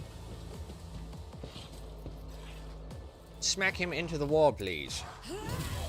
Good. Fry off his nads. As the Emperor commands, I act. Okay. Faith without deeds is worthless. Smack him in the nads again. Doubt is for the weak. Furious recital. That's good. As the Emperor commands, Move her back a little bit. I bring mercy. Cabela in over retribution. there. I shall not faint. There we go. Captive audience. As honor ordains.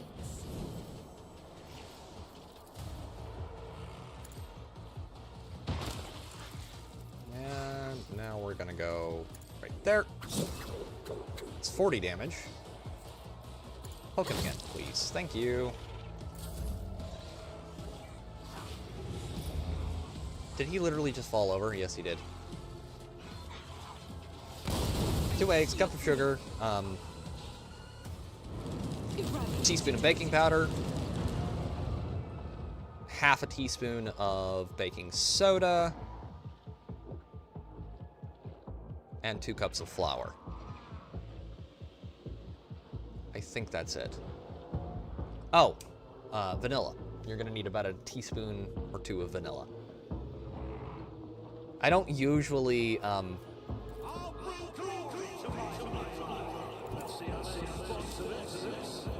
why is it making weird noises? That's not good. Oh, he parried that. Of course he did. Okay, well, final solution. Go.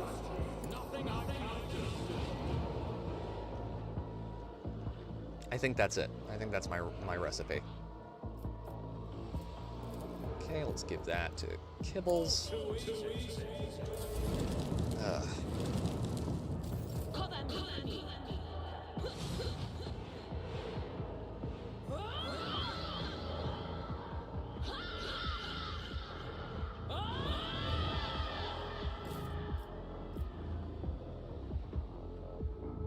Yeah, I think that's it. Let's see. Smack him, please. Thank you.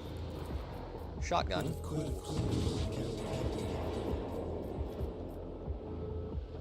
And the warp is really not happy right now. Let's go down here. Okay, over here. Light him up like the 4th of July, preferably. Salt, yes, a teaspoon of salt. Thank you. Thank you for reminding me. Teaspoon or half a teaspoon of salt, depending on the situation. Okay, blow him up. Okay. Let's see about... That actually gives us all of those guys. That's nice.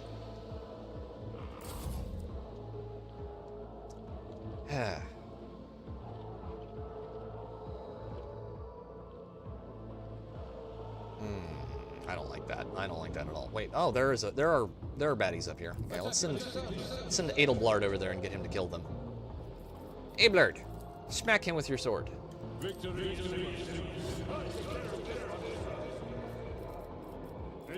You're using a lot of sugar with that recipe, though.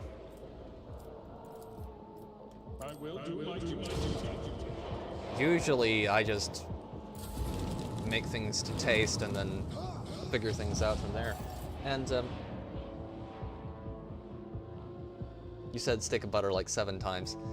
Look, it's late, and, they did turn out rather good, though.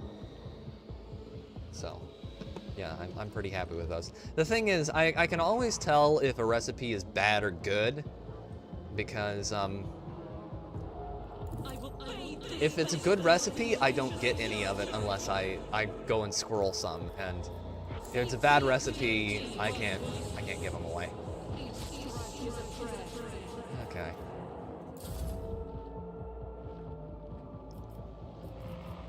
Okay, I want you back here so you don't stab me in the kidneys along with her. In my defense, I am retarded. And I'm a very tired Pete at this hour, so. Trust me. Mark him. And then poke him very soundly in the As a tenant. back end. Ah.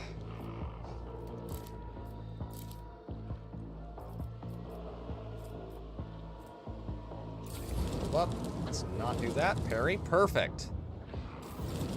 Yeah, you're not getting the initiative back on this one, bud. First, let's poke you. Then we're gonna shoot you. And then I'm gonna run over there and stab you again. Nice!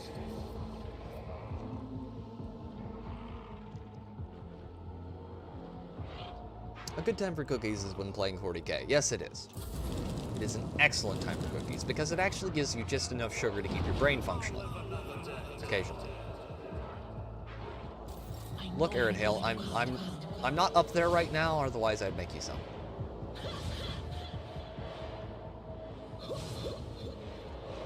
I can say with no false modesty that I'm not a terrible cook.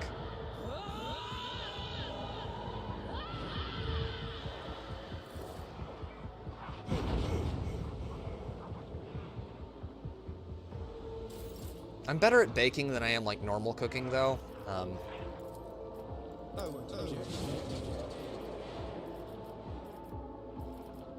Can I?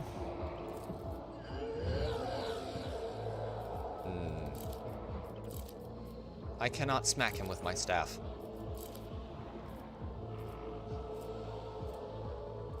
Let's see. Can I actually get through him?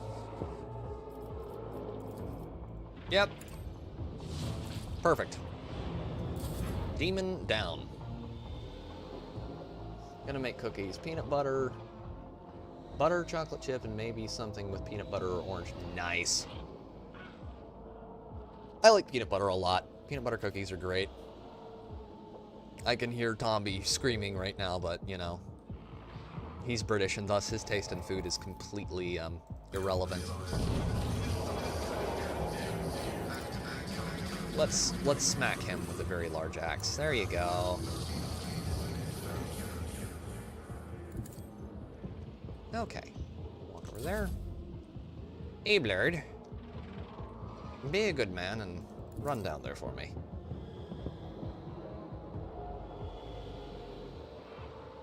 Dude, Sam, you need a wife who can cook. You bake and she cooks, you will be unstoppable. Yeah. Yeah. I mean, I can also say that I can do a bit more than just the standard cooking bit of things because I also know how to butcher just about everything. I'm pretty good at it. So, you know, there's that too. And if you need anything grilled, I can get that done for you. Sadly, all of the women I was very much interested in back in the day are no longer on the market, and that I shall not fail. oh crap, that is the wrong murder hobo. I nearly just killed my own guy. That would have been bad. Okay, let's smack them real quick, and then knock him back again. Here, you go up there. Good boy. Fall over. Do that. Or smoked. I'm good at smoking meat, too. There is no better way to have venison backstrap than to get the whole thing, basically coil it up, and smoke it. Wet smoke it. It is. Yep. There are a few foods that I would actually sell my soul for, but that might be one of them. That is, very, very good. Can I? No, can't get through them. So, what about if I use my staff? Should I use my staff? I probably shouldn't use my staff. Just wait. Not in that big of a hurry, and getting in a hurry in this game usually bites you really hard in the rear anyway, so let's just smack him with the axe. And then melt a gun. We can turn that guy into soupy bits on the floor. And then we can have Kibbles run up here. Missed. As honor ordains. Words of the bard. Miss me, faggot. Okay. Got him down. And then jumps down here. And that demon is about to go the way of the dodo. Killing Perfect. brings me no pleasure. Alright. This abomination claims that you called her. Is that true? Me? Did I? Yes, Lord Captain. I think it was me who called her. I can barely remember the voices, my old good whispers. They suddenly turned red, sharp. They started cutting, tearing, ripping me to pieces. I cried out. I called for help, and she came. Adira groans and clutches her head. Damn it, why are the voices making so much noise now? Shut up! Shut up! The previous rogue trader has been seen on the ship recently. Was that your doing? Yes, Drake. I did it a couple of times when I had too much to drink. At the time, I thought I'd hear her voice among all the whispers in my head. The voice was so sad, so clear, I couldn't help myself. I answered. I hoped I could reach her. There. Ever since she died, since I first heard her voice in my head, the whispers have gotten louder, clearer, harder to resist.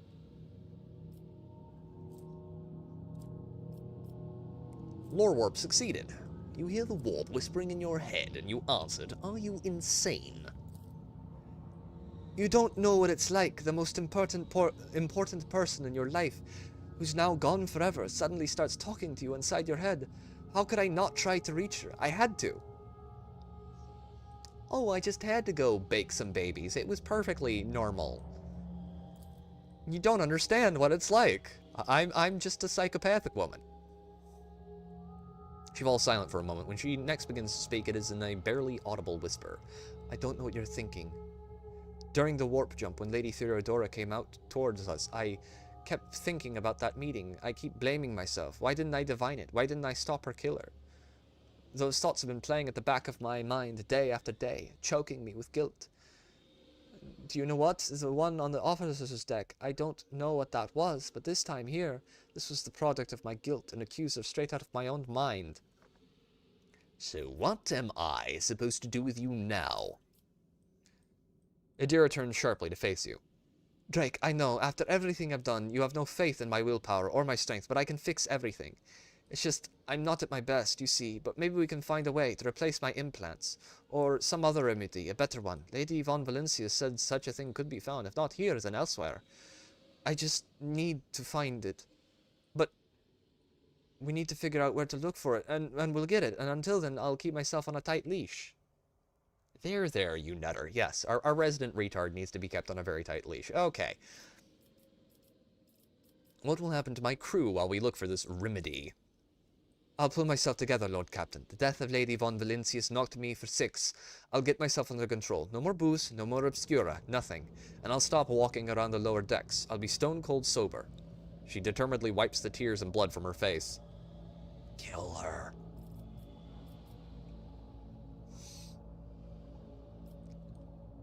Oh, that's terrible, Dopinder. You take him home right now and you let him go. You make sure that he gets home safe. Kill him. That's basically what Natty's doing in the background over here.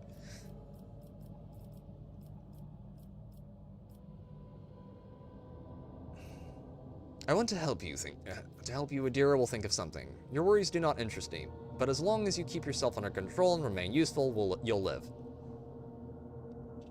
Yeah, we'll keep her. We'll keep her around.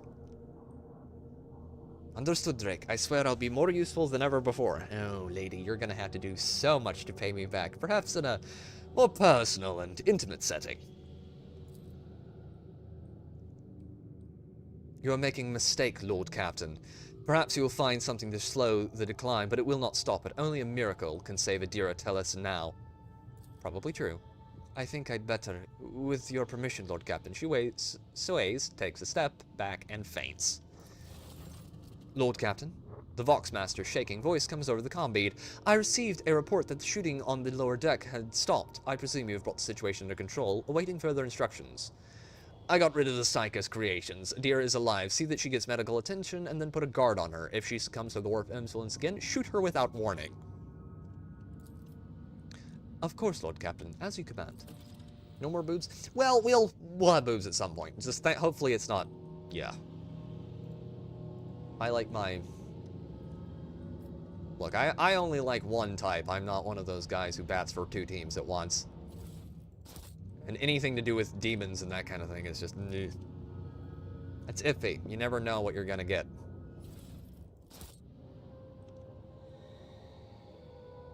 Oh, there's a boss chest up here. Let's get that open. Pascal! Pascal, Pisquiggly. Dear darling man, got over there. 2 sets of Battle Psyker suits. Oh, those are cool. Warp Conductor gloves. The Guardian Crown.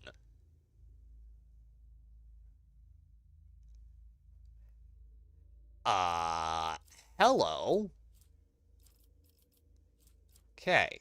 Battle Psyker boots, X2. The wearer gains perception dodge until the start of the next turn for each enemy affected by their psi power or Psyker staff attack.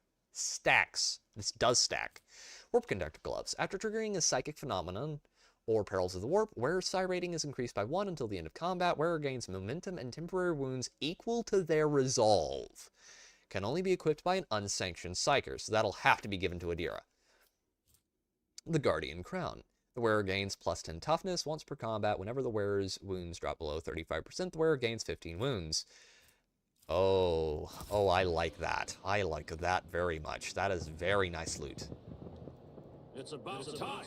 I'm a little dude, whore, short and stout. Okay. Let's pry that open. Is there anything else in here we can fondle?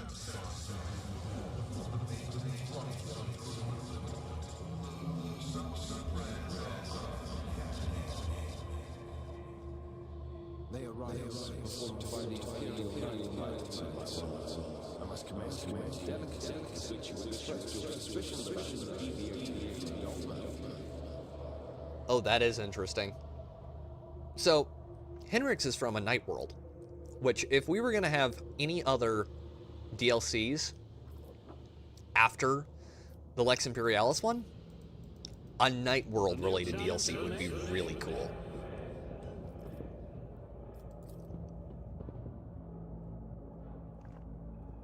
Honestly, that would be a really cool game to show, because what you could do, like if they were to do a dedicated game like that, they could do one like Harebrained Schemes Battletech game. That would be cool. That would be really cool. Only with 40K knights instead of Battletech's necks.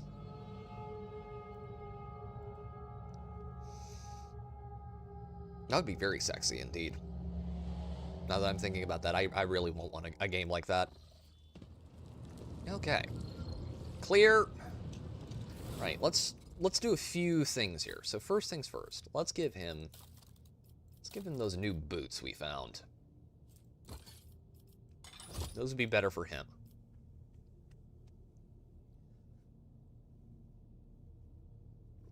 New boots. Give him the new boots.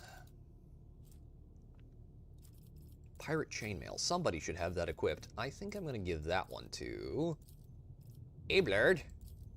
Ablard, my man. That gives you 45.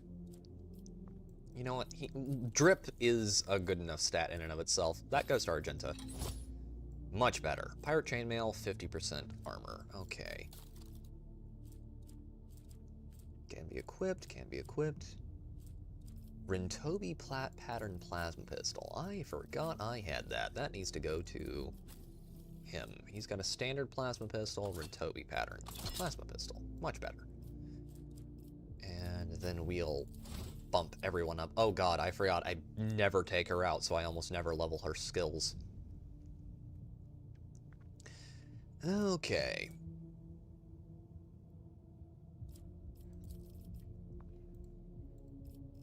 Logic. Actually, we're going to go lore warp. Lore. Actually, awareness. Perception. Psyker powers. I need Fatebringer. There we go. Not logic. Tech use. Imperium Xenos. Joint analysis. Foreboding. Prescience. Mind Thief. And Psyker Minoris. Intelligence. Let's buff her weapon skill by 5. So she's slightly less than worthless. Intelligence. War Medicae skills. Ready to serve. Better to die for the Emperor. Psychic and Barrage. Thriving in Peril. Backdraft. Lore Warp. Let's buff that a little more. Okay. Do we want to go Grand Strategist, Bounty Hunter, or Assassin? Executioner. Good, good, good. Psyker Powers. Psyker Powers. Biomancy, Sanctic. Divination, Biomancy. Firestorm. Molten Beam is locked till... Oh, that's needs Psyker Majoris. Sensory Deprivation. Foreboding. Let's grab Foreboding. Anatomy Expert. Misery. AP bonus. Willpower. Definitely want to buff her willpower as much as possible. Okay. Sweet, sweet Cassia. Yep. And willpower. All that nice, juicy, juicy, sexy willpower. There we go. We're going to give her Vanguard, Master Tactician, Grand Strategist. Master Tactician's pretty good. And then we'll give her Strong Point, because that's really handy and actually useful. Stronger Together, base skill Athletics, Lore Imperium, base skill, tech use, bolter weapon proficiency. She already has Eldar weapon proficiency, so I probably shouldn't give her that. Dueling Mastery, flame weapon. Melee, it will not die. Heavy weapon proficiency. There is a reason I'm doing that. Weapon skill. Complete. Good. I don't like the whole warp thing, how it's doing the whole warp pulse. That's unfortunate. Hallelujah. That's a lot more copy. Chart new routes. Through the warp. Can I get a...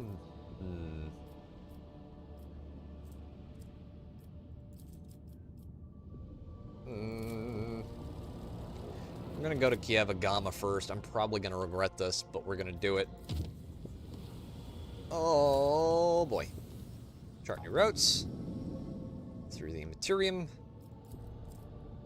Unsafe. Clinch them real tight, and the warp jump went surprisingly smoothly. None of the deck officers on duty have reported any incidents. However, a strange discovery awaited the captain when he returned to his quarters. The bed was unmade, and the impression of a head was still visible on the pillow. There was no other signs of intrusions. The guards under oath swore under oath that nobody had entered the Lord Captain's quarters. Okay. That's not disturbing at all? Question mark? Somebody tried to crawl into my bed and, I guess, sniff my pillow? That's weird. Lord Captain, according to the telemetry, we are in the system of Kievagama, the main industrial world of the Von Valencius dynasty. However, our astropaths report that attempts to contact Governor Caprak have been unsuccessful. But wait! The Voxmaster is silent for a few seconds. Lord Captain, a new report. Kievagama is sending a request to exchange data. Should we accept it? Reply with our own request. As you command, Lord Captain. The Voxmaster switches to a nearby comm channel to relay your instructions to the crew. For several seconds, nothing. Minutes, nothing happens. Lord Captain, reporting. The Manufactorum is ignoring all requests to send us, and continues to send us its own. The longer we do not accept the messages, the stronger and more persistent the incoming signals become. I've never seen anything like it. It was Amber Heard. God, I hope not. I don't need a grumpy on my pillow. Suddenly, a deafening screech erupts from the bridge's Vox systems. You hear violent tirades of garbled binaric code like the low chuckles of machinery. Lord Captain, interference detected. In the compartment's Vox system. Looks like the bridge is cut off from the rest of the void ship. Oh god. Oh god, it's one of these. Start of pitch recording. The void ship's bridge. Sounds of working cogitators and officers' footsteps. The everyday scene is interrupted by an ear-splitting beeping sound, followed by lumens going out. In the dim glow of candles and emergency lights, one of the officers in frame cries out. Another falls to her knees, clutching her head. Over the beeping of voxes, shouts can only be heard. What's going on? The doors are locked. We've lost contact with all compartments. One of the bridge's officers turns to the throne. Lord Captain, the Vox stations are malfunctioning and overloading the system. None of our outgoing transmissions are getting through. The incoming ones that do make it are distorted beyond interpretation. The Lord Captain gives the order to decipher the incoming Vox transmission at all costs, continue to sending orders from the bridge, and request status updates from the other compartments. The officer salutes and hurries over to the Vox systems. The Vox Master, who is leaning over her station. Moments later, a cry of surprise. Lord Captain, our transmissions are being distorted as we speak. Depressurize the lower bay. Execute a depths of the machine cult. Disable the life support systems. If even one command gets out, Drake gives the order to stop the transmission process at any cost. Good.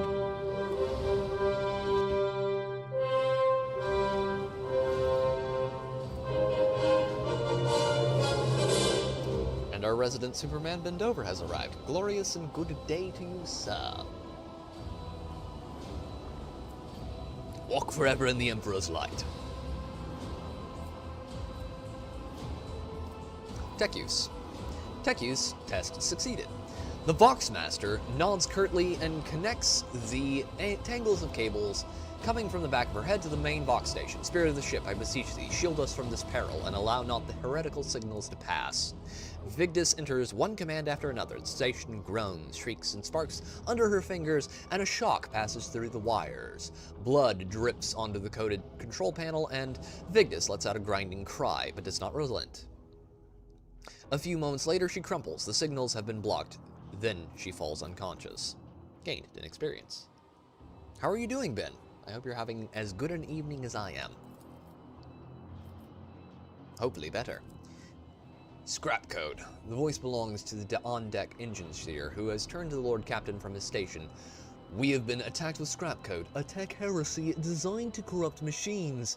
The transmission received from the planet was infected with a taint, and it is now running through the ship's veins. Omnissiah preserve us. Yeah, you don't want to get hit with taint. That's nasty.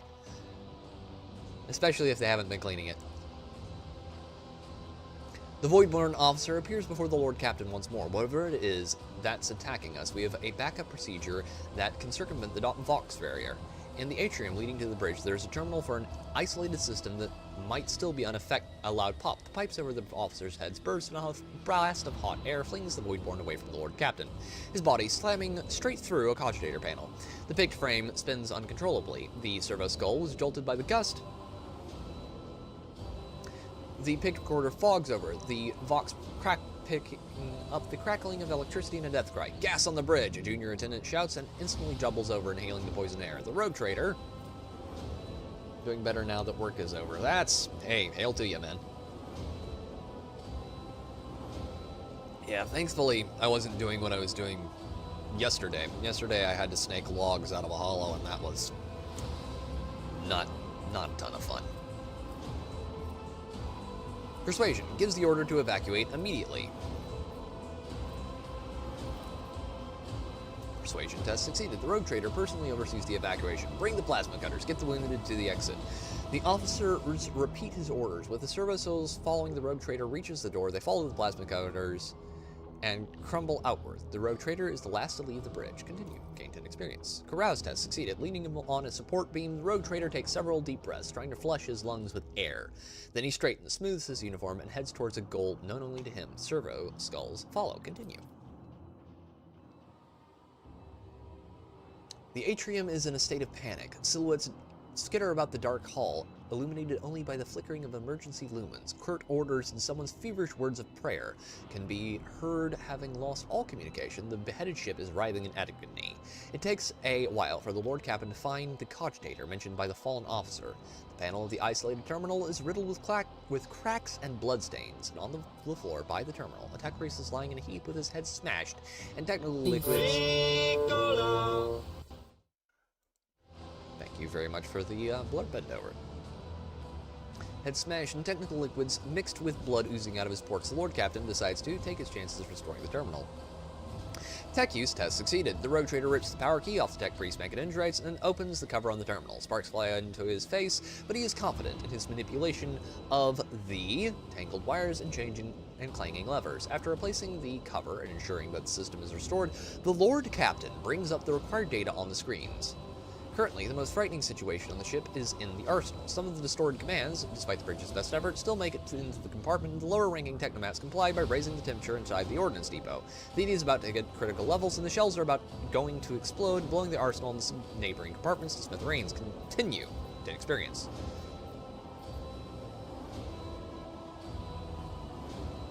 Send officers to the compartment where the situation is critical. Head to this arsenal himself. Oh, God.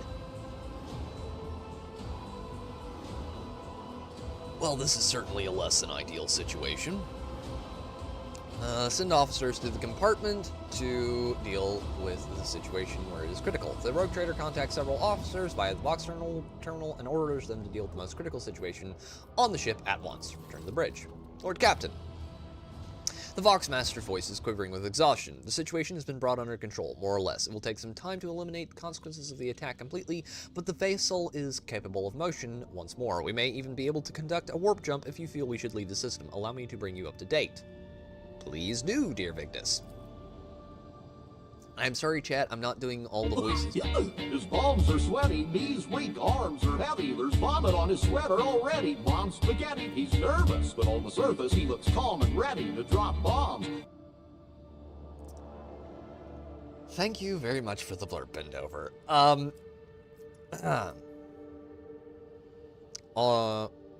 not doing all the voices tonight because my voice is a little hoarse, so you're getting the best I can do at the moment. So you're just getting very deep, growly Pete for the rest of the night.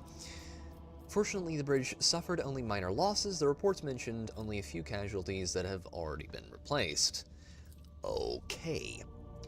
We lost some of the armory and its auxiliary bays, Lord Captain. The false orders sent from the bridge were carried out to the letter. No one even stopped to consider them. It was the ingrained habit.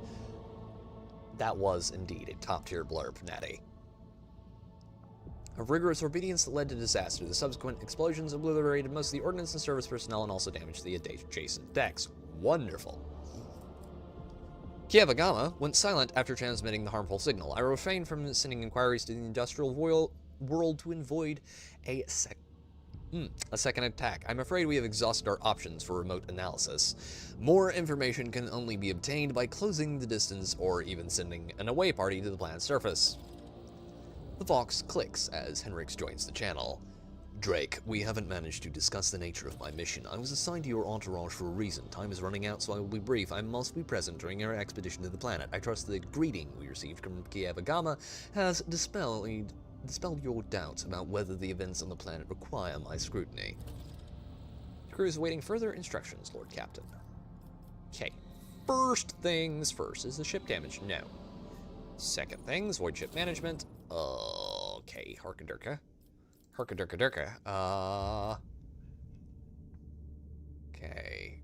14 damage per shot. Prow. Okay, that's better.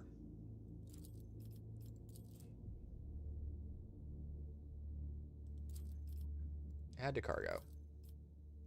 Upgrade hull.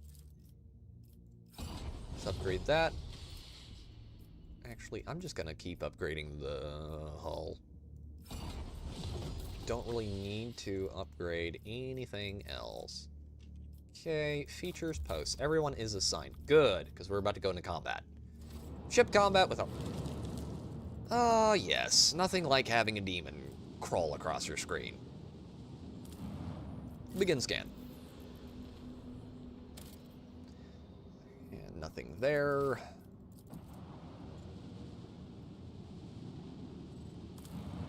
What do we got here? What do we got here? What do we got here? Big money, big money, big money, and...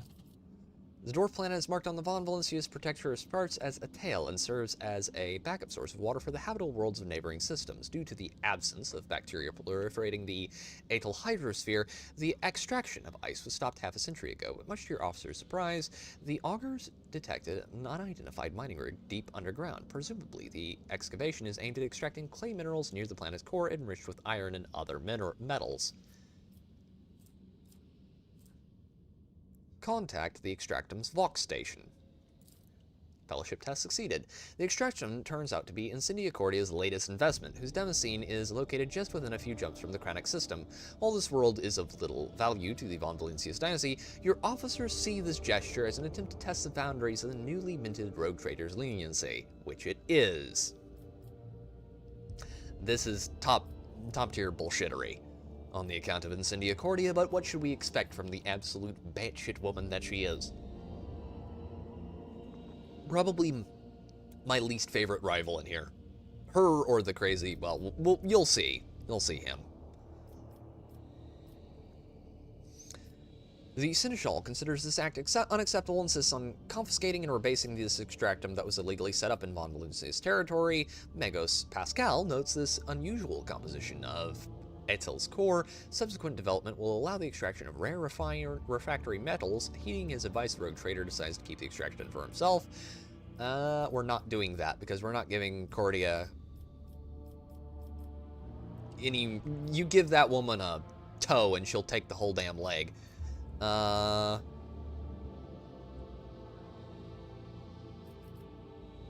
also not going to do that.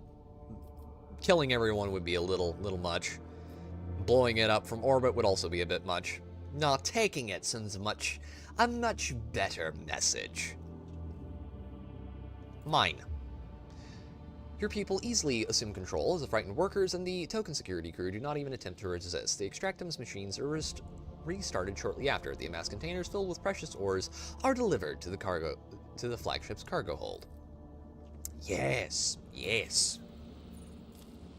Do we need plasteel or do we have plasteel? We have 3 plasteel. We'll take plasteel. And colony management. Oh. Janus. Your lordship, there are alarming reports coming from Janus. A number of strange mutations have been spotted among the population in remote agri-complexes. Aside from the obvious disfigurement and the subsequent estrangement, these mutants called wretches by the rest of the colonists are coming together to practice a primitive form of religion involving ritual worship of the land. While they display no disobedience or hostility, their very existence is concerning. The Janus nobility humbly awaits your decision. What do we know about these wretches? Their mutations cause the loss of skin, pigment, and the shedding of hair. Some have started developing a translucent third eyelid similar to that of reptiles. Others have succumbed to progressive atrophy of the larynx, causing the loss of human speech. At the same time, their tendons become denser and more elastic, providing increased endurance and load resistance. That's disturbing. Very disturbing. In fact, one could almost consider that to be... let me look at that real quick. The symptoms are third eye... third eye, loss of hair. They're going bald. They're developing a third eye similar to that of reptiles. Atrophy of the larynx. He doesn't mention chitin. The wretches are commonly ostracized due to their grotesque appearance. There haven't been too many cases of mob justice yet, but they will become commonplace after the mutation's deformities become more obvious. The wretches tend to form groups with similarly afflicted people. Their average level of intellect is low. They all belong to the labor caste and communicate among themselves using a primitive vernacular of their own invention.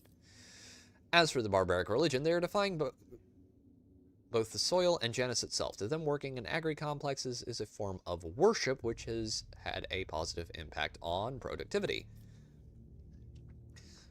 What do my advisors have to say? Irlet, I saw your agent's Pix recordings. The signs these Monkais leave behind their idols, and I cannot deny a connection. though a pathetic and extremely abject one to the symbols of my people. Their guttural prayers echo the sounds of the children of Missourian speech. The probability of them having come into close contact with their civilization is non-existent, yet they are still somehow connected. Protect these people. Resettle them to distant abodes where they will not be harmed for their peculiarities, and keep watch. Someday the truth may be revealed. That's some significant Eldar bullshittery right there. The blessed sanction of the Imperium does not grace these mutants, but nor does it declare their existence anathema. Should we sentence them without further study? There are mutants whose existence is fully sanctioned, such as Ogrins, Ratlings, Pariahs, Pelagairs, Felinids, or Troths. Our library has many such treatises on the Genitor's craft, and I could impart some of that knowledge to your servants. Purely theoretical, of course. This mutation has not been properly studied and is missing from the catalogue. I am not registering a basis for delaying the commencement of immediate genetic purification. I recommend launching a thorough investigation into the genetic makeup of this forbidden strain.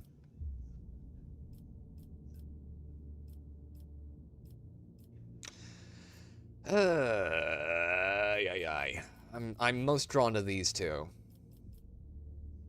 Take the required number of wretches for study and let the others work. Cassia, please share your knowledge of the Genitor's craft with my servants. Resettle the wretches into separate agreed complexes where the crowd will not tear them apart. We will study them. Now, I would usually not pick this one, but considering what I know about the Psychic Awakening events and the time period this game takes place in, I am very suspicious. We will study them. I feel these Monkai have been touched by something wondrous or horrific. The mutants were settled to a distant agri complexes where their unorthodox appearance will not put them in danger of being massacred by the serfs. The mutants were put under surveillance. One of the watchmen spotted a mysterious relic in the hands of a group of wretches that turned out to be an item of Xeno origin. It is unlikely the mutants understood the nature of the object they worshipped. Okay, Starblight. Buoyancy +1. Okay, Kim Princes. Okay, time to go pick a fight with some space pirates.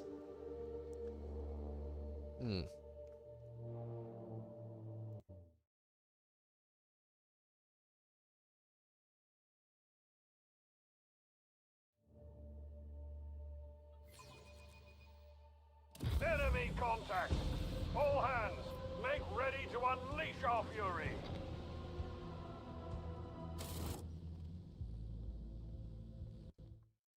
There we go. Don't want to have to make everyone listen to me chew. Okay.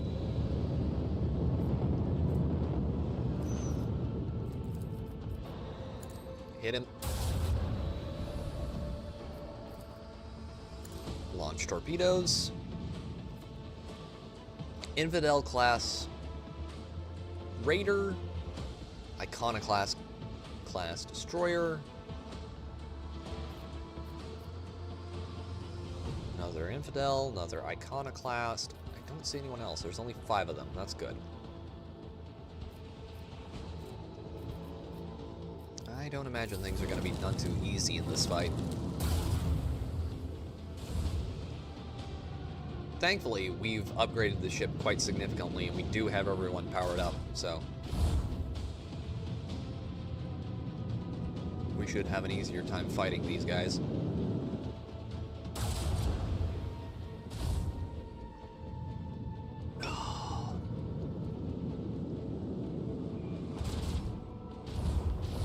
Damn, they're really pounding that front shield. Thankfully, I should be able to just start hitting people with the torpedoes as soon as we come in. And he went to the side, which is good because we need that. Okay, torpedoes. Oh, that's not good. Well, we can't get a direct hit, but yeah, it's good enough for government work.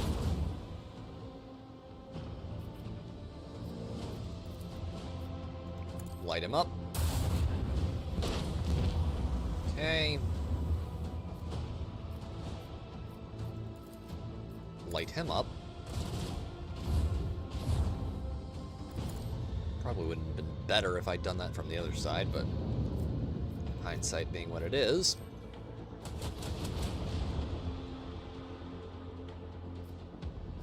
Okay, pull forward. Leave our tail to them and our prow safely out of the way. Shields are online everywhere they need to be, except for the front, and I'm concerned about that. Oh, I do not like those. Those cannons are disgusting. The problem with a lot of the lighter vehicles, as far as ships go, is that they actually hit like a ton of bricks, but they're very lightly armored and shielded. So if you can just actually punch through them, you're not in that much trouble. But if you can't, well, then you're in an awful lot of trouble.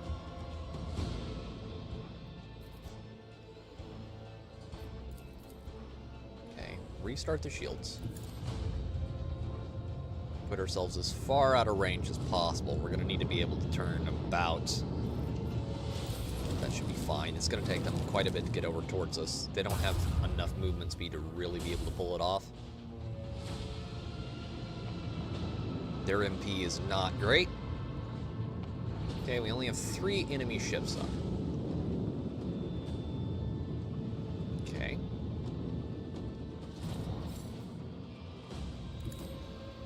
Okay, we're good there. And then we can turn to the Dawn Warden, take control of those torpedoes, and smack the Iconoclast. Take it out. And we'll do a swing run down here. Turn right on around. Start turning back towards our enemies, and we should be good. There we go. They're launching a lot of melted torpedoes. Ow.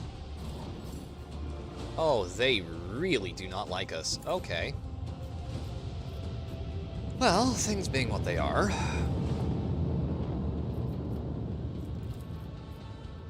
I should like to make you explode, sir.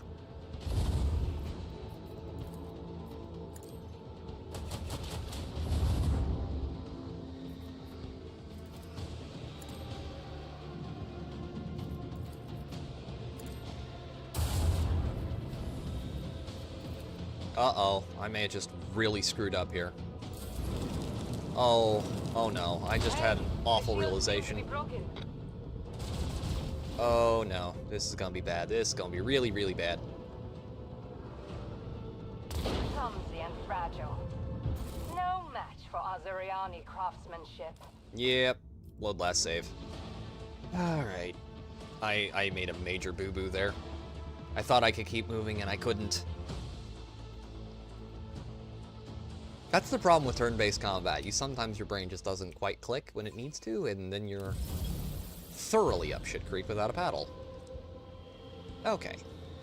So let's go over here like we were before.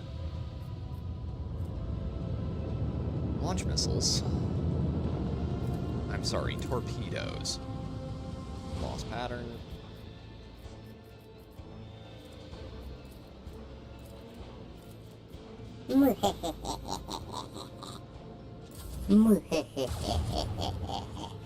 Phrasing. Are we even still doing phrasing? Thank you for the blurb bend over.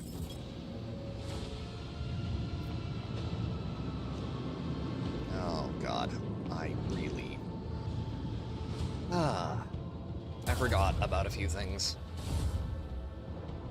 I may have gone to the wrong planet. Somehow I'm not surprised.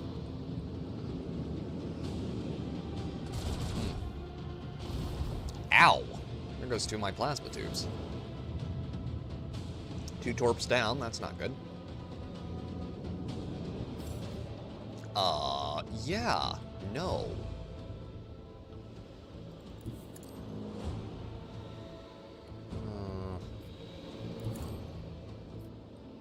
Okay.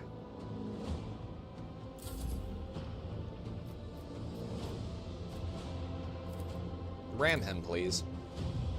Our shields fail us.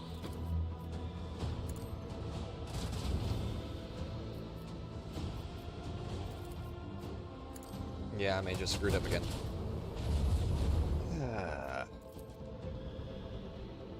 Help, my brain is small and mushy. Okay. Nope, can't quite make it.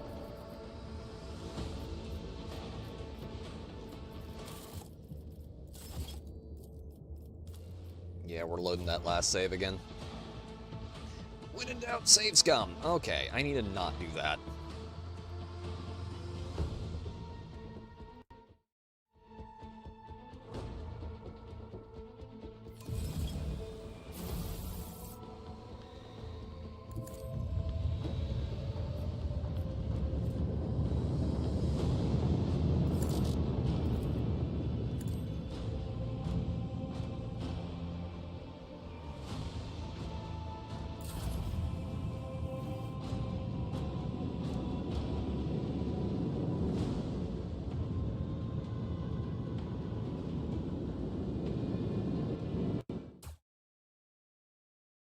Better. Okay. Now that I have a little fuel in the tank.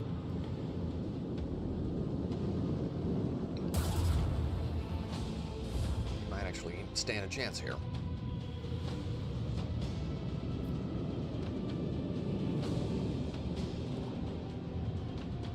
Usually I don't have nearly this much trouble with the with fighting here, but for some reason today I'm just functioning on 1/2 speed. Okay, let's get that forward.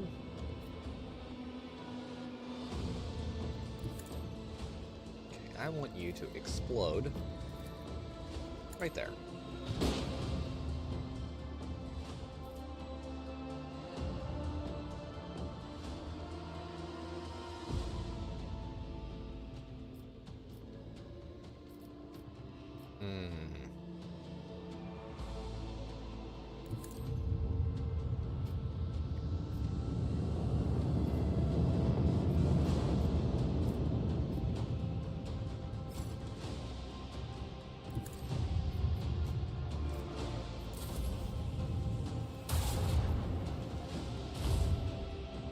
Not great on his range there.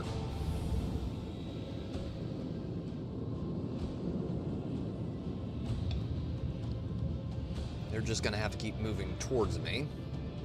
Thankfully, he's right up front. We're not gonna ram anyone this time. That was stupid. This early. Ramming is more of a end of fight move.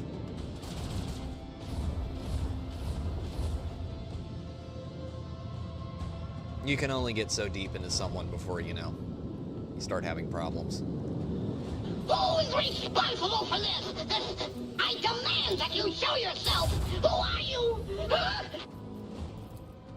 I am your resident retard. That is who is responsible for this. Okay. Can we hit him with the Mazoa Lance pattern? Thank you.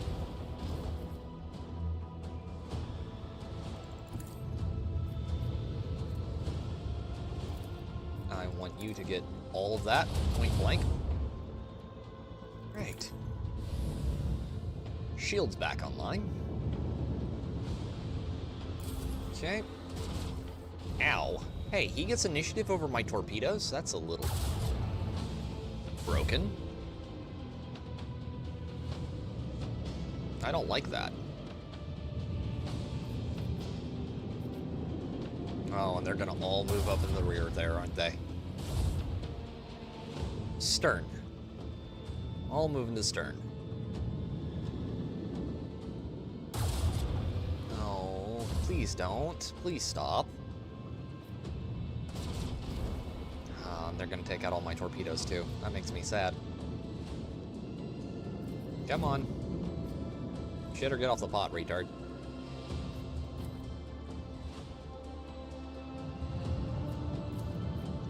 Okay, I'm just gonna make those plasma... Nope, I'm not gonna make those plasma torpedoes explode. So, first things first, let's get over here. Let's move way out of range.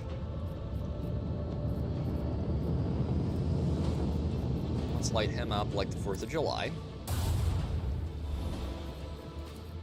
And that's not good.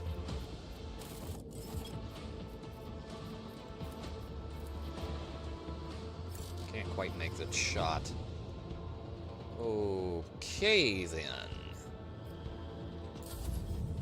See, there is another choice I could have made that would have allowed me to have a second ship during this fight, and that would have been really useful.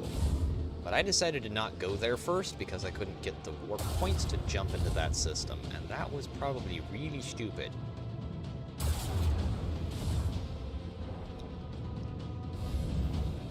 Oh, he is really close.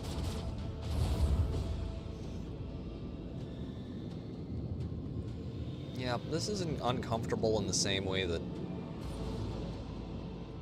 You ever have, like, you're getting into a conversation with someone and they're just way too close to you?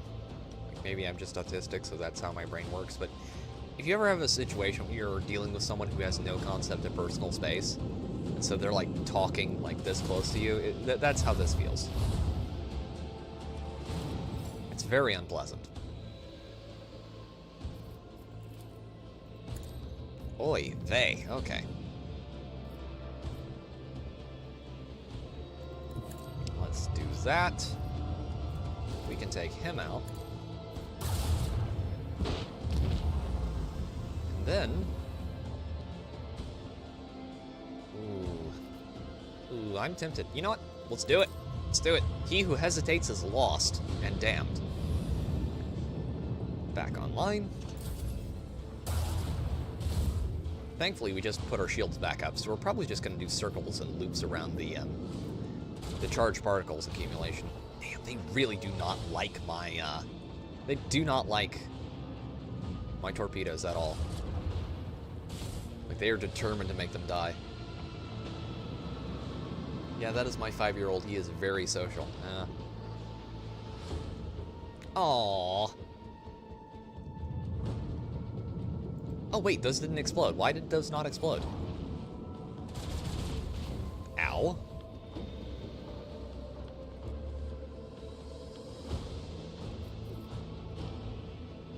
Oh, that's a lot of torpedoes. Oh, that is an awful lot of torpedoes. Oh god. Okay, he's gonna probably take out those torpedoes, isn't he? Yep. There goes my melted torpedoes. God help me. Okay.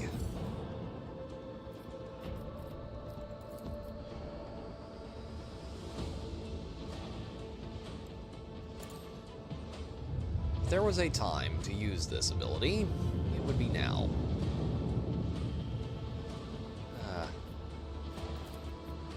Yeah, I have a nephew who's kind of that way, Natty. He's great, but he gets real excited sometimes. He's a great kid.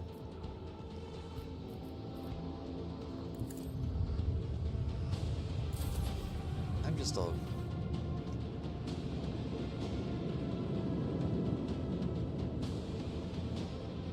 Oh no. Fucker! Why did those not explode? Why are their melted torpedoes aren't going off? That's interesting.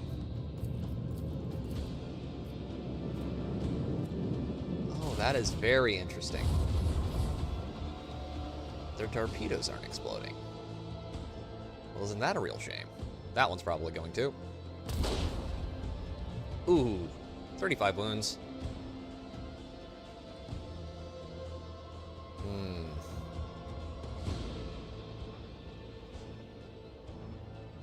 Okay.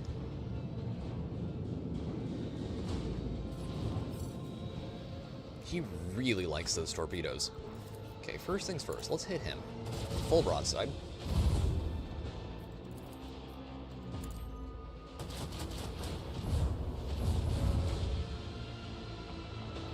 More like, space... More like space high seas. If I was going to compare this to anything, it would be... Good God, like Horatio Hornblower / let's get through there. Okay. And I can still move. Prow cannon that guy, please.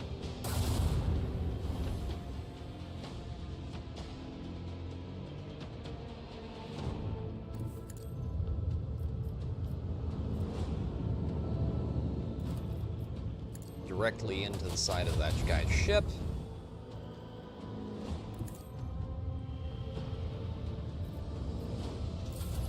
Okay, they're gonna have to come around and hit us, but thankfully our rear is still up, mostly.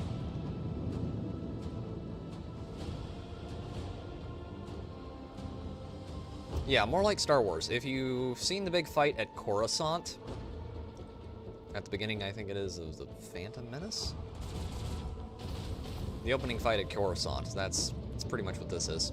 Where you had the giant warships exchanging broadsides. Pretty much what we're doing. Tempted to just keep running and just throw a lot of torpedoes at them. Oh. Hi. Bye. Enjoy. So long, thanks for the fish.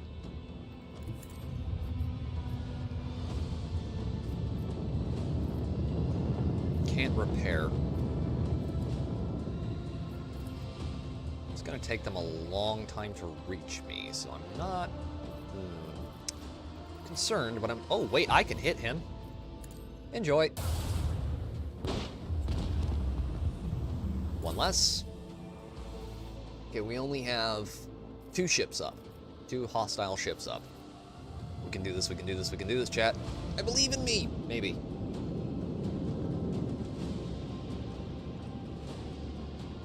Come on, come on, come on, come on, come on, come on. Hello, there is a ship inside me. Torpedoes in his case.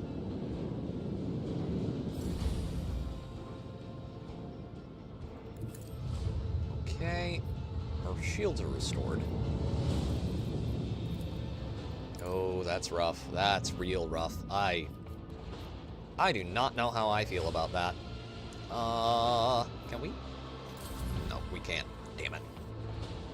These torpedoes are gonna hit us, aren't they? Oh boy. We need to restore the like a bird with broken wings. Oh. Oh, that is not good. That is very not good. Oh,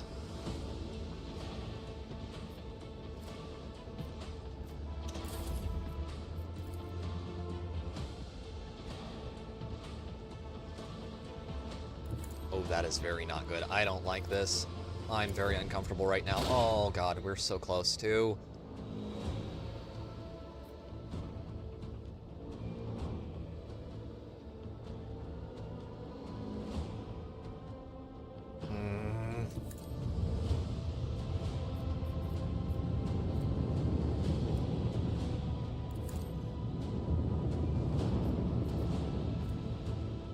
Very disconcerted, yes.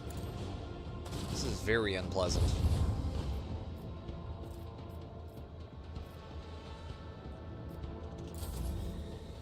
Okay, those shields are, those are gonna go, he's gonna kill us. If even one of those hits, we're dead. Maybe. Yep, we're done. Okay, last save. Did better that round. We nearly got all of them. Space combat has never been my forte, but I usually don't have this much trouble, because I usually can just bury them under the weight of the other frigate you can get if you go to the homeworld first. Okay, I need to find a way. I need to find a way to spread them out. A lot.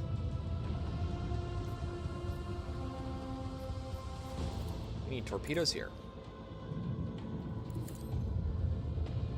Okay.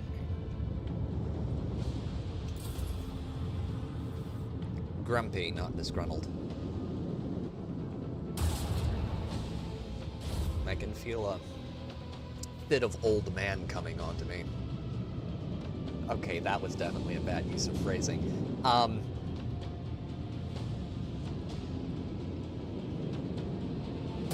Go here.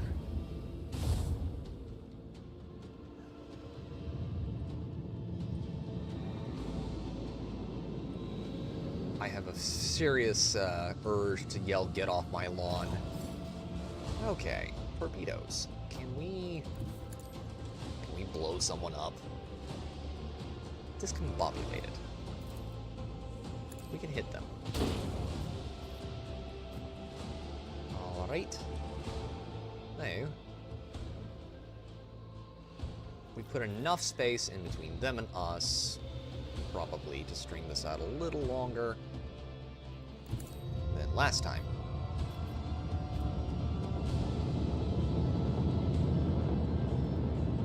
Let's hit him with that. Straight through there, and we can't hit him there. Okay. This will get better. This will get better. This will get better. Probably. Unless it doesn't. In which case, it's been so long and been good to know you. Please don't. Okay.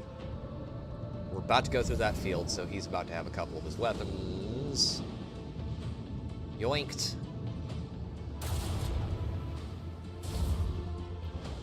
Ouch. He still has to fire. The corrupted melted torpedoes have to move up towards us. God, those things have a lot of range. Good lord, that is foul. That is rancid, chat. Absolutely rancid. Okay, you get torpedoes. You get a lance battery directly into the side of your ship.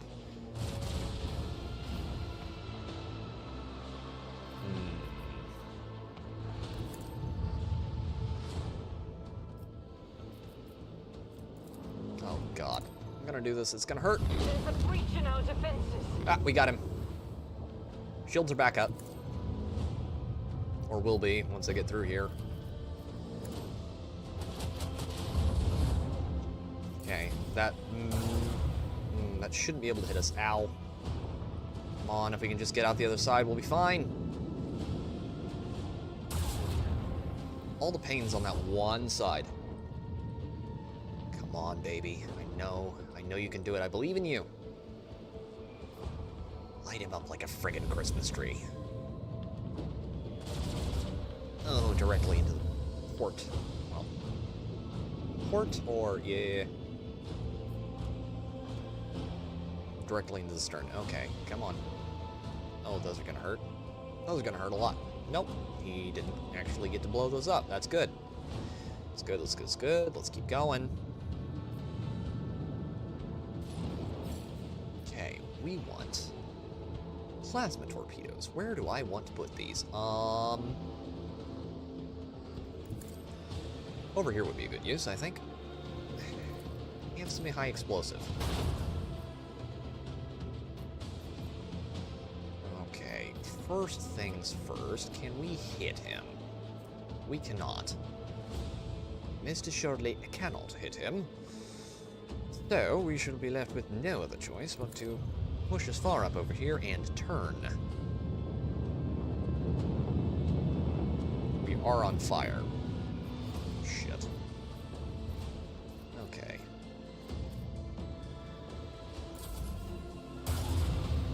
Ow. Come on. Keep punting at me, you know you want to. You wee bastard.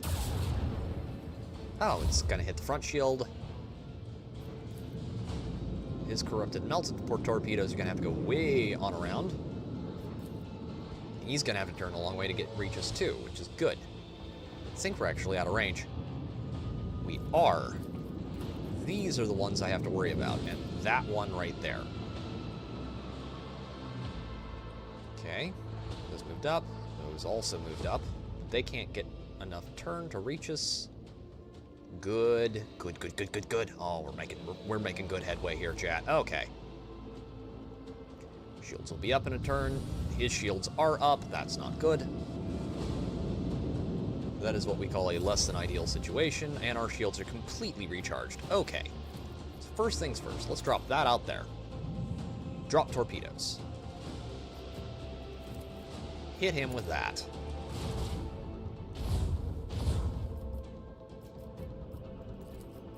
Fire a full broadside into him.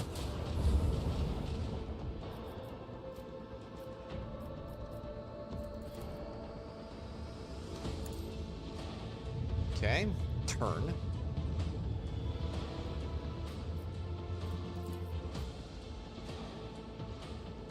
Does that let us... It won't let us hit him, but it will let us smack that one up the side. And what about here? What do we got here? Get anyone? No, we can't ping anyone with those.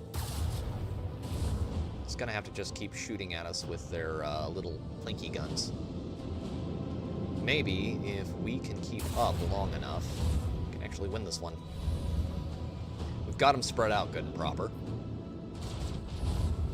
Okay. You are almost perfectly in range there. You didn't move. Come on, come on. Okay. You're gonna have to do a lot of turning to get to us. His melted torpedoes just exploded. That's good. That's really good. That's less good.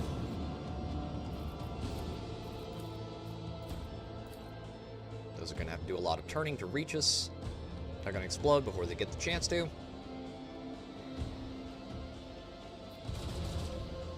They're going to hit our plasma torpedoes, but it won't matter because they're fine. Come on. 1, 2, 3, 4, 5. Okay, we're going to do that. We're going to do that because what that will allow us to do is next turn. It'll allow us to put plasma torpedoes right here, and bam. Okay, they're all way off there.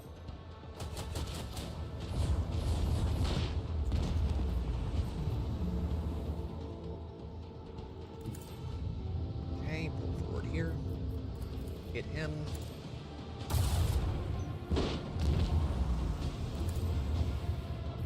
Okay, we're good. Good. We may yet survive this. Okay, those are both going to have to turn a long ways. Can't quite... No, can't hit that either. Let's go. Let's take this. Okay, there's only 4 ships left. Better than we did last time. By a lot. We're also at fairly high wounds for our ship, so we can absolutely take these guys. Preferably, yeah, I'm not gonna say that. Okay. No clickbaiting today. Are you winning, son? Sort of, Natty. The moment we're not doing terribly, which is better than we have been doing. Oh, yeah. Enjoy. Torpedoes, we're doing way better than we were last time. Okay. He's only got 1 set of torpedoes out. Okay. We've got nearly full shields on all sides except for 1, and this guy's gonna have to do a ton of turning to reach us. His torpedoes are way out of range, our torpedoes are way within range, and he's going to have to turn into said torpedoes to actually reach us. So, blow him up, and we can give this guy a full broadside now. Like so. 1 enemy ship left. I will take these odds. Okay, light him up. Okay.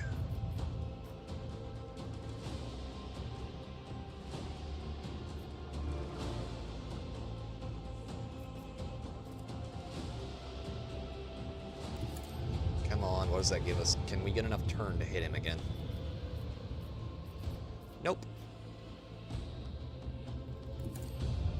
Prefer to have that in the alternative. He's gonna have to turn around. Luckily, he's going to have to hit our rear shields. A rear shield array, and then we can turn and hit him. Have you ever soft-locked yourself in a game by having a lack of resources or skill points in a fight? A lot. That has happened to me an uncomfortably frequent amount of times. But that actually happened to me in this game for a couple of days. I couldn't get through a fight that is coming up in, I believe it's the next act.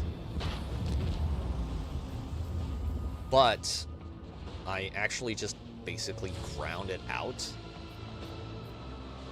I had to do some serious cheesing to make it work. Yeah, hit me. Go ahead. I literally do not care. Duty and vigilance always prevail. Ah. There we go. Heretic trophies and a Mark 201B auger array. Very nice. Way better. But yeah, there is a fight later in there are two fights later in this game that really soft lock me for days, but I wound up being able to get through them with a significant amount of just it took me doing some serious cheesing and figuring the fight out, but I was able to do it. I don't want to spoil things for people who haven't played the game or haven't yeah, it's definitely okay, posts. Okay. I did apply that, right? Features. Got everything we need there. There are a few other games I've done that with.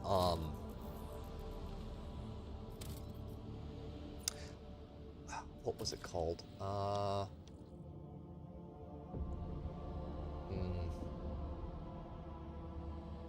There were a couple of times when I was playing Skyrim where that happened to me. We're gonna need Henrix. Don't want Kibella on this one, I don't think. I think we're going to need Cassia.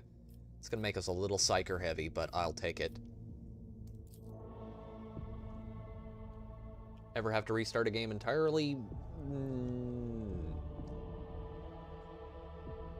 Oh, another game I got soft-locked on. One we were streaming on the channel, actually, a little bit. Lichdom Battle Mage. Herod Hell can tell you about that fight.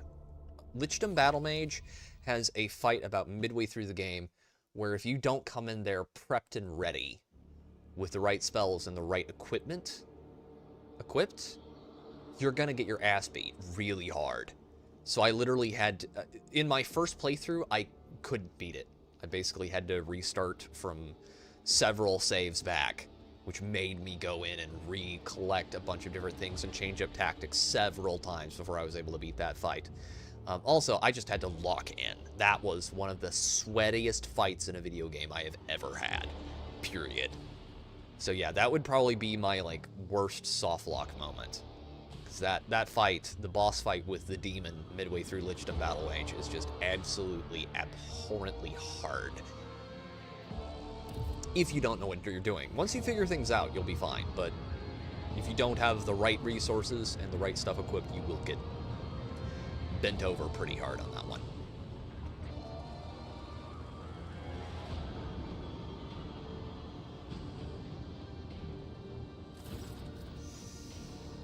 Give me 1 second, chat. I will be right back. I gotta go take a leak.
Okay, let's get into this.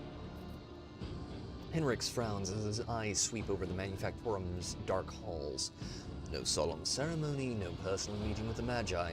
I fear we are too late, and we won't be dealing with clandestine heretics after all. Binaric auras of alarm stream out of Pascal's Vox synthesizer. In their neurotic, broken rhythm, you sense a call to arms and a warning of danger. Any suggestions for how we proceed? To start, let's look around and find out why the arrival of the rogue trader did not elicit the usual fuss. To speak plainly, I would not count on a warm welcome at this rate. Better keep your weapon at the ready. Remind me, what is your mission to Kiavagama? I assumed I would conduct an investigation and track down traces of the cult of the Final Dawn. I believe I can discard that plan. Now, both the incident with the scrap code and the manner in which we were forced to land on Kiavagama indicate that the situation has taken a turn for the worse. Nevertheless, I must use this opportunity and try to determine what the cult was doing on an industrial world and what specifically interested them on a planet full of sacred machines and servants of the Omnissiah. First, we must find someone who can tell us what's been going on here. Henrix pauses, straining to hear something. If there is anyone left here to speak, well, we'll learn nothing by standing here. Let's go. The interrogator nods, continuing to stare into the surrounding gloom. Okay. I don't know how far we're going to go into this, because we're nearly at the 3-hour mark here. And this is a really long segment. I won't tolerate weakness. This bit first. Yes, I am safe scumming. No, I do not apologize. It's my game, and I'll play it how I damn well please. The cogitator panel has dozens of breakers, buttons, handle switches, and other control mechanisms. View the log. You discover the local data crypt with contents collected by either previous operators or the machine spirit itself. Using your access, you study the archive stored on this cogitator. Logic 10. View the third log, which is hidden by the protection of the machine spirit. Logic test succeeded. Your knowledge of machine spirits is sufficient to trick the system and subdue it to your will. A false query, a crafty manipulation of the controls, and you can get what you want. The instrumental terminals have already been replaced, and the material delivery systems are now being prepared for divine transformation. The election of the new procedure has been delayed, for there are some in our ranks who doubt the words of the fabricator censor, the high-ranking tech priest who may act as an overseer of the entire planet, and his votaries, and there are some who are not susceptible to the enhancement protocol that carries our tech comrades to enlightenment. May the deliverers of fate be merciful to them. Inaction is death, and I must be returning to our great work. Praise be to the truth that will reveal the path to knowledge shrouded in darkness. View the second data log. Today at the Supreme Assembly, the fabricator censor unsealed the vaults of the sacred designs and committed those deemed redundant or heretical to purifying disposal. Today, dozens of standard procedures were lost to be replaced by new ones, which the fabricator censor will deliver to those who demonstrate the greatest devotion to serving the truth, but the databanks contain no notion of truth. Could there have been, may the all-knowing one, the gracious keeper forgive me, an error in the fabricator censor's calculations, and he meant to say, serving the quest for knowledge. View the first data log. Praise be the Omnissiah, whose might and power transforms dead metal to make manifest the holy visions of the machine god. The new protocols received at the synod from the great fabricator censor have been executed. Despite those who shuddered at the thought of changing a standard procedure, embolden your hearts those whose inner weakness breeds errors in personal calculations, for the fabricator censor is the conductor of the higher will and the wisest among us. Step away from the cogitator. Hit save. Before you is an ancient but wholly typical console, intended for use by people not trained in the mysteries of ministering to machine spirits. The cogitator is completely silent, but as you approach, you sense the warmth emanating from its metallic casing, a telltale sign that the machine is working. You discover the local data crypt with its contents collected by the previous operators of the machine itself. Using your access, you study the archives stored on this cogitator. The vast data repositories contain millions of strings related to receiving raw materials for processing, shipping, processing minerals, and schedules for sacred rituals to be processed over the machines coming off the production line. The Manufactorum once operated like one gargantuan, well-oiled mechanisms. The last record is from 2 months ago.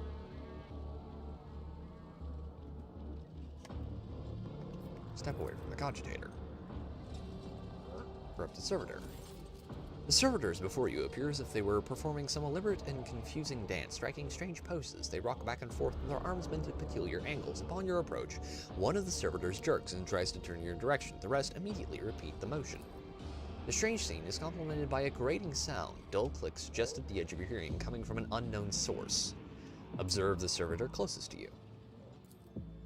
Based on a cursory inspection, you conclude that the servitors were designed for precision work on an assembly line, possibly circuit production. The number of high-quality, expensive augments in their bodies greatly exceeds basic standards. The servitor's hands move. It is slowly reaching toward you.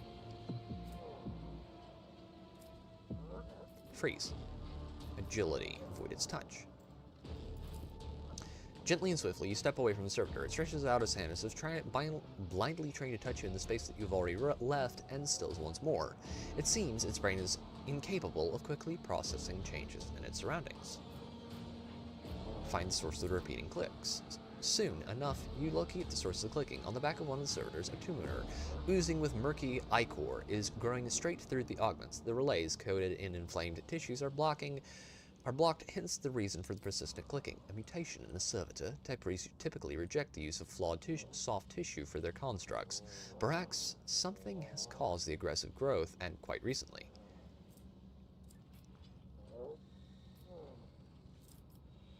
Hello, can you hear me? The corrupted servitor. The closest servitor twitches, and the others follow suit. It is clear that the entire group is connected by a single machine spirit, and something caused it to stop working. One of the servitors must have a fault in its cogitator or some other augment, and that fault then ended up affecting the whole group.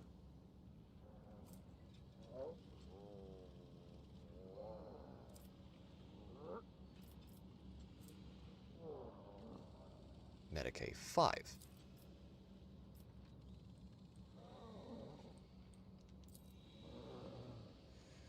A clumsy twitch of your hand and you cut off too much flesh. The stump suddenly swells and you watch as it consumes the entire relay. Clearly a mutation caused by warp energies. The servitor's head turns to you. The box built into its throat lets out a strange screech, at which point in perfect sync the brain is lunging you. Okay, load. We're gonna save scum that because there is a very important reason to save scum that later. I am not above save scumming when it is necessary. And in this case, it is highly necessary. You do not want to have to fight these guys. For a couple of reasons. Okay. First things first, do I have a Medicae buffer? Pascal.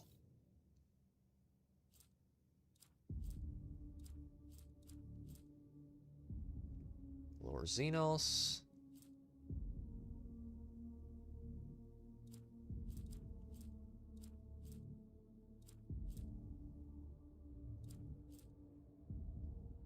Yes, that's what we want. That is what we wanted. Okay. Medicae buff.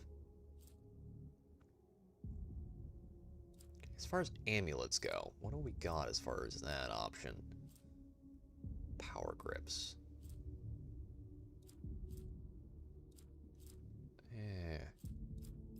Guardian crown.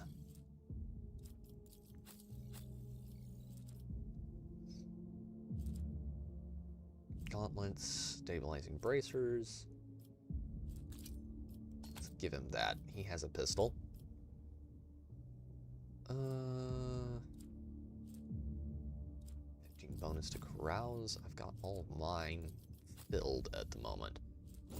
Couldn't hurt old Abelard too much. Argenta's pretty much set. The only one who doesn't.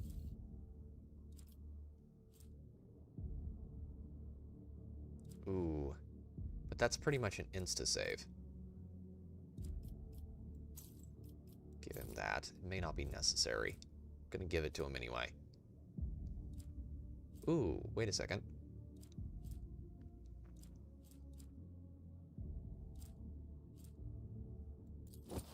These would probably be better for... do that. Oh, those are unsanctioned psyker. Never mind. Okay, quick save here.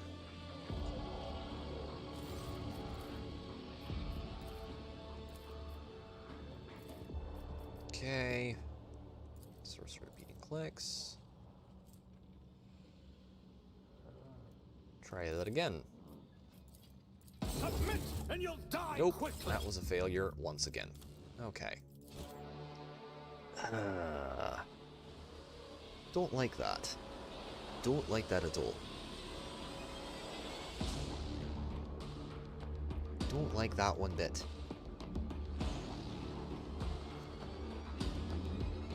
Usually I don't have a problem with this bit, but for some reason tonight everything isn't working as it should be.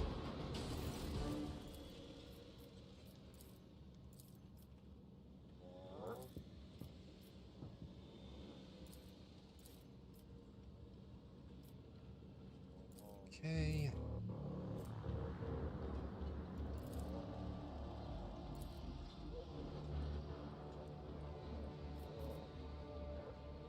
Follow your default programming. Okay, we get him. Victory awaits. I get all my pet servitors. Thank God, I actually made it work.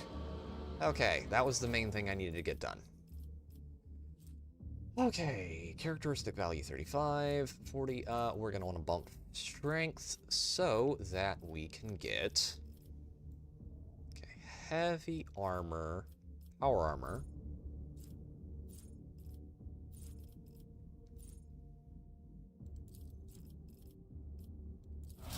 Okay, that was always my goal with him. We want to get heavy armor and then power armor proficiency for our main character. Close quarters training for Abelard. I do not have the multi-melt at this stage, but you do get a multi-melt in this game if you progress far enough. Ballistic skill, weapon skill 50, ballistic skill 35. Let's get that up to 40.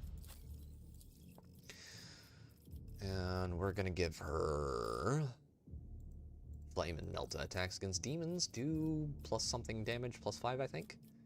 Pretty good. Toughness, let's push that up to 35.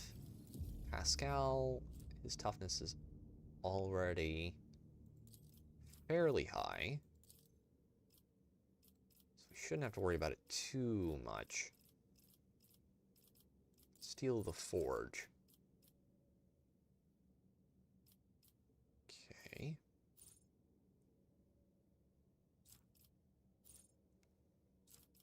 Okay, that's good, that's good. Aiming protocols. Utility mechadendrite. Ooh, that's good. That's a good one. I forgot about that.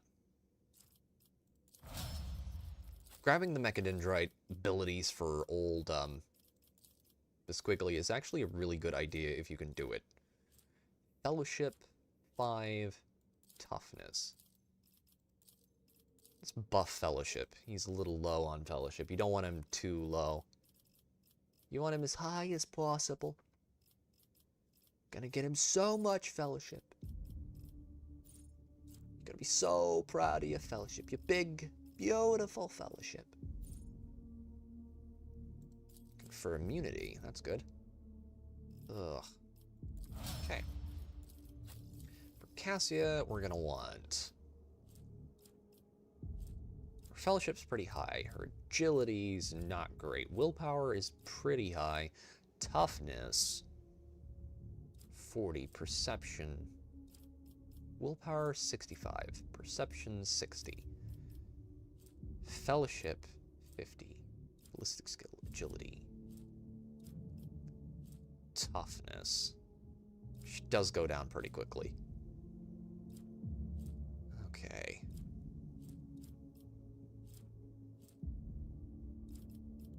Let's give her toughness.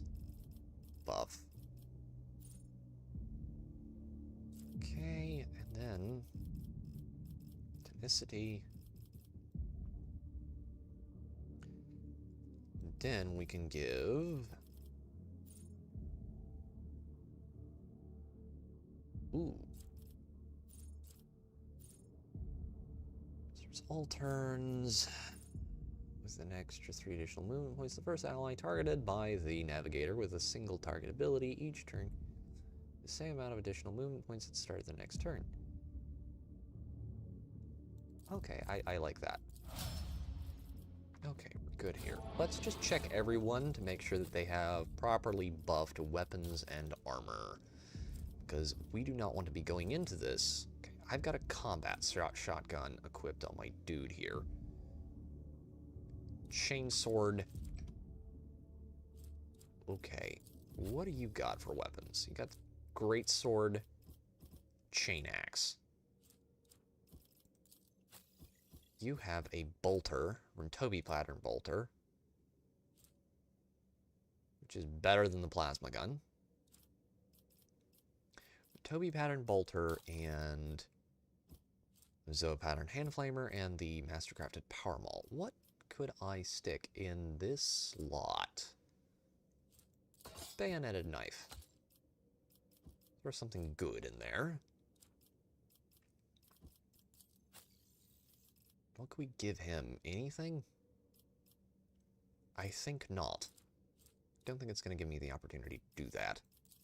Also, we gave him the power to wear heavy armor. 40% casing chestplate would probably be better than what I'm currently wearing.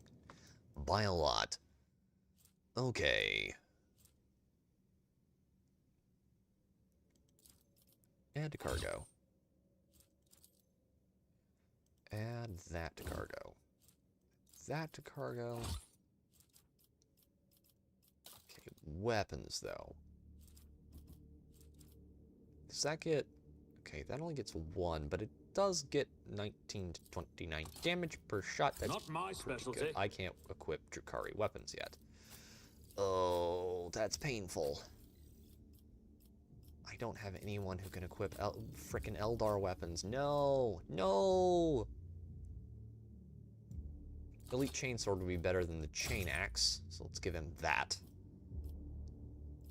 And we're gonna want to give everyone healing items, because not having healing items during the fights that are about to come up are, it's not a good recipe for long life and happiness, and you want to have long life and happiness, chat. As much as possible.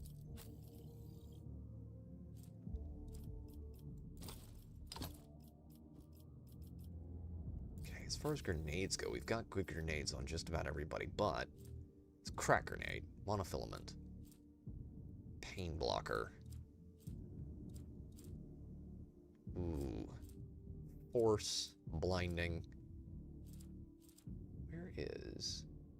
We do not have any stun grenades. It's less than ideal.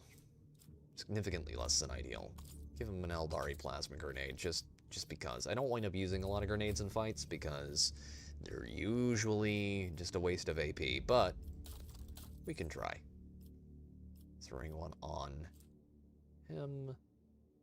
Fire-based carapace. I do like that. Fire-blessed carapace. Sorry. Okay. Got everyone we need. Here. Let's see, what does this get us? There should be a box over here that can be opened. Your mind is swathed in blue-grey smoke, Master Van Calox. A heavy color for heavy thoughts, I presume? You are a dangerous person, Lady Orselio. Well, all navigators are, but your abilities place you in a special category. Yep. Pumpkin is very special. I'll lay claim to the Okay, stars. we need to go talk to Ding Dong over here. Which we may come to regret, because he's not a nice guy. You, sir, are not a nice man. The lumps protruding under the tech priest's bedraggled red robe hint at the mechanisms implanted in his body. You see his haggard and sickly face under the archaic respirator augmetic eye. A click, a clank, a barely audible hiss, and only then the tech priest Fox finishes the word identification. Request denied. Pascal turns to you, his visor gleaming crimson. Registering anomalous behavior within this servant's organics and an invalid noosphere response. This unit is compromised. Awareness 10. Examine the tech priest. Awareness test succeeded. You carefully study the robe-clad figure. A black border of necrosis spreads out from around the tech priest's implants. For some reason, his body is rejecting the true flesh. A moment later, you recognize a dominant smell in the bouquet of scents permeating the air around the tech priest. The stench of rotten meat. Drake, who are you? Megas Costas of the Machine Sanctum, Tier 2.0. Identification. What's happening on this planet? Why is the governor not responding to the ship's hails? What are heretic ships doing in the system? Denied. The irregularity demands execution of Protocol 39-42 in accordance with the Fabricator Censor's decree. I will not be doing anything until I meet with the Fabricator Censor. Anticipation process disrupted. Execution of disposal protocol recommended.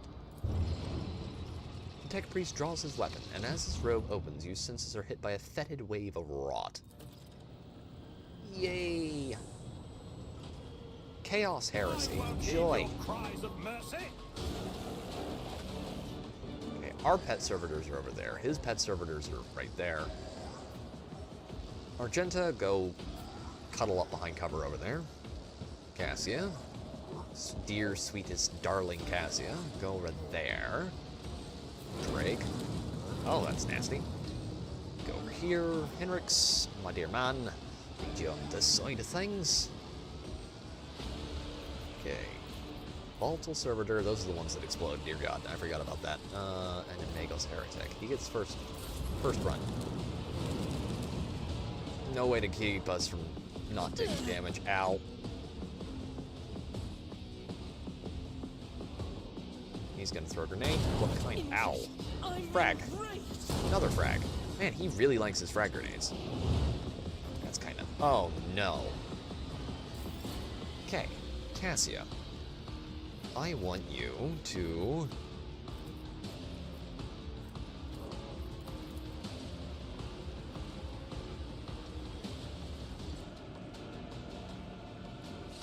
Yeah, that's not a good idea. Not a good idea at all.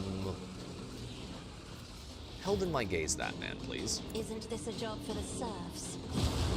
Okay, first things first. Then... I am a navigator. Give not Abelard servitor. the ability to run over there and stab that man. Victory is imminent. 18. It will be done. Go.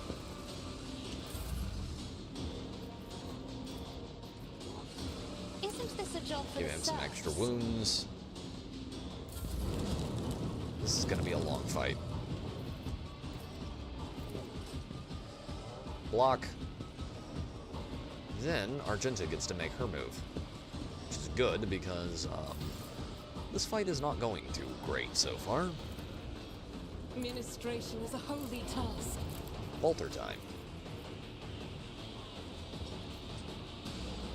I'll do it. Ooh, that's actually pretty good. Doubters for the weak.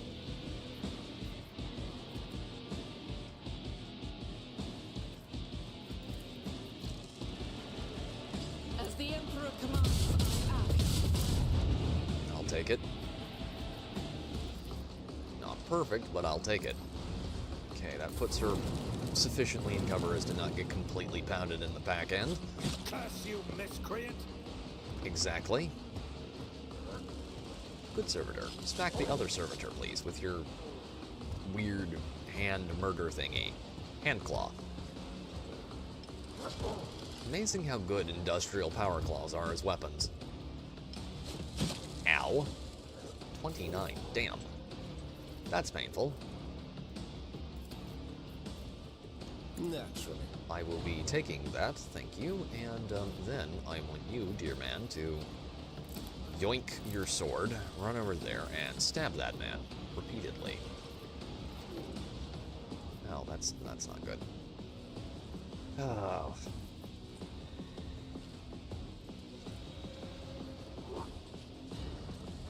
You know what? I'll take it. Just do this, and then I this. won't object. Pushes him back a little bit.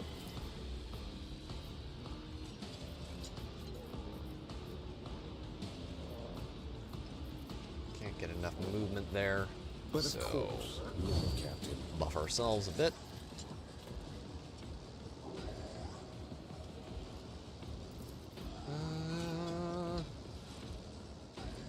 We can afford to take it. It's not that much veil degradation right now.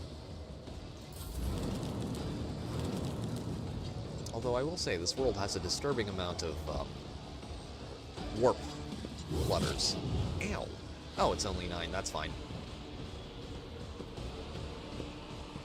Oh no, anyway. Hit him.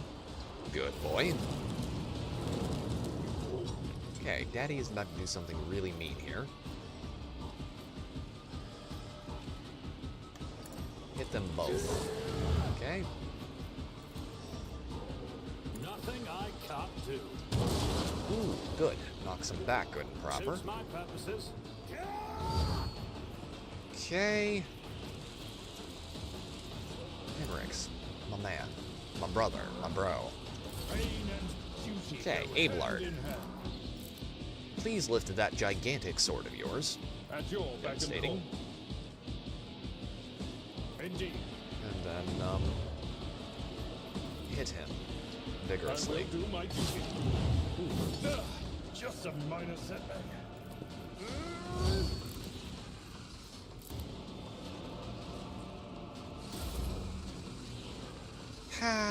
Pascal. Please make the meat man explode. Excuse me. How the ever-living cheese did he actually pull that off? Okay, much better. Much better.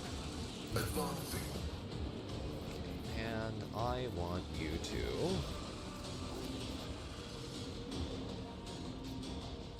There we go.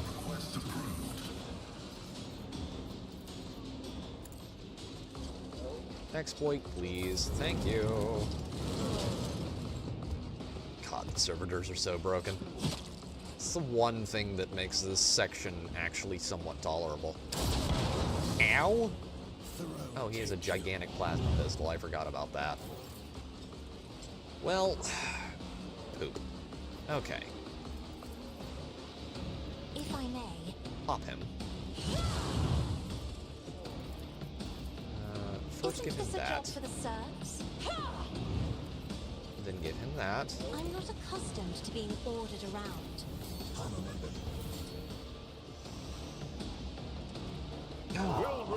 Additional attack.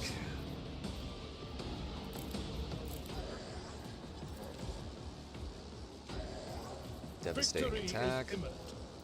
I'd rather not. At your back. That. 1. 2. Then switch to sword. And dagger will be fine. Mangy enemy servitors are just going to keep smacking me because that's what you do, apparently. While my servitors do the exact same thing to them, which is pretty funny, not gonna lie. Okay. The enemies of the Emperor I mean, that is a choice to get lined up like that, but I'm not gonna knock you too hard. Oh, that would hit our own. Never mind, we don't want to hurt our own servitors. I need them later. I'll do it.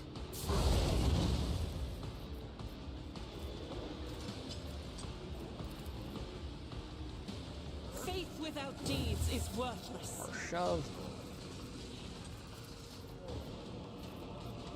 As the Emperor Everything's packed in commands, so I tight in act. here, I don't want to hit my own guys. I'll do it.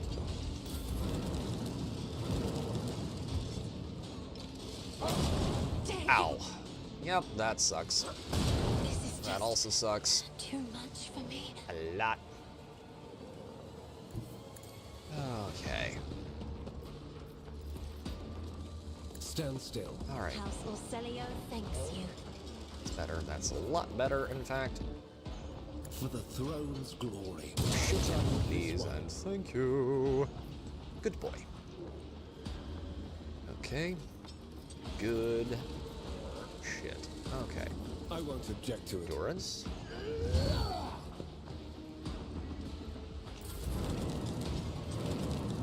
Alright.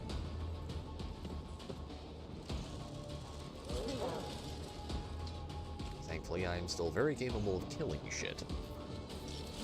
Which is good, because we're gonna need to make that mean guy go away. Okay, first things first, let's heal up. We can use the heals.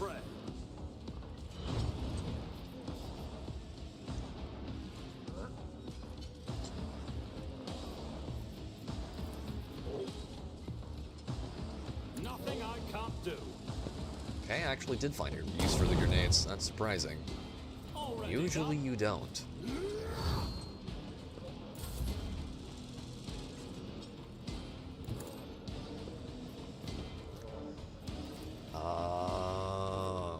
Okay. 29. That's a risk, but I'll take it.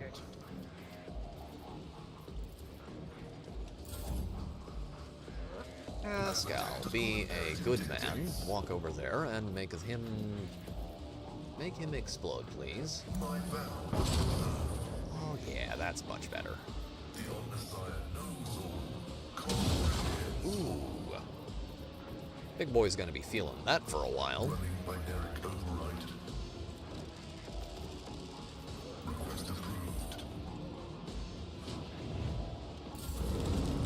Oh, he is not happy. Thankfully, we've... Oh, yeah, that's gonna hurt. Painful. Okay, first things first. Move her up.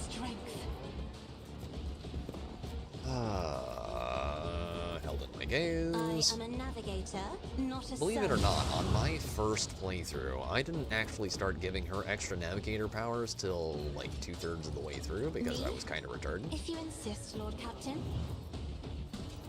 Which is actually kind of funny. For the serfs? You basically have a character with so much potential and no ability to use it. Honestly makes me feel a little stupid, but... Oh god, okay. Is he under any DOT? Nope. Buff.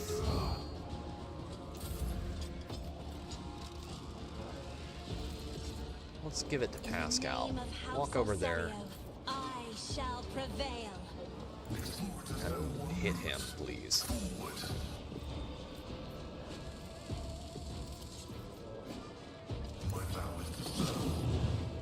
It's good.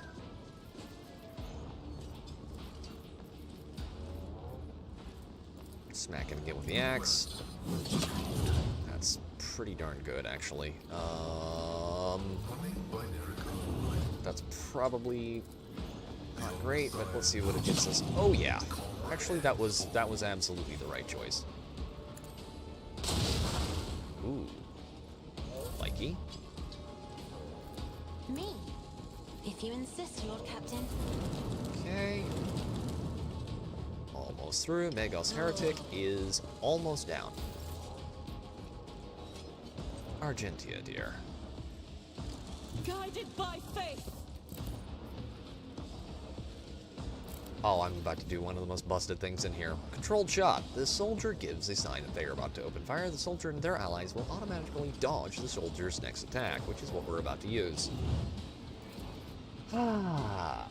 Shoot him, please, repeatedly.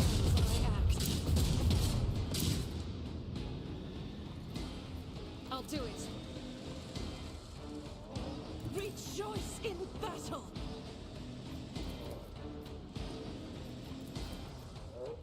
Faith without deed eradicated. And he's down. Okay, get clowned on, asshole. First things first, let's round everyone up and start looting. Toby pattern, plasma pistol, that's good. And a frag grenade, good. Another corrupted Magos over here. Let's crack him open. Ooh, omniscient axe. And a crack grenade. Take it. Goody, goody, goody. Lots of goodies. A tome containing revelations of the Omnissiah, recorded in special binaric dialect. Only a member of the cult Mechanicus with a key to the cipher may partake of the wisdom of the machine god. Okay. A new challenge for me? Okay. Ooh.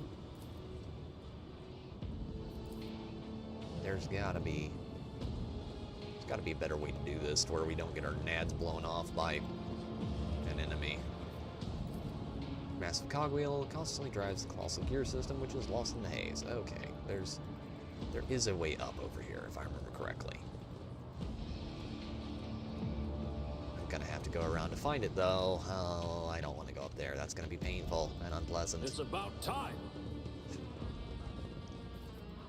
Up we go. Upsy daisy. I forgot all your servitors have to get aligned. Okay, so first things first. Let's press that so that goes down. Okay. Got a loot in here. We should deal with this.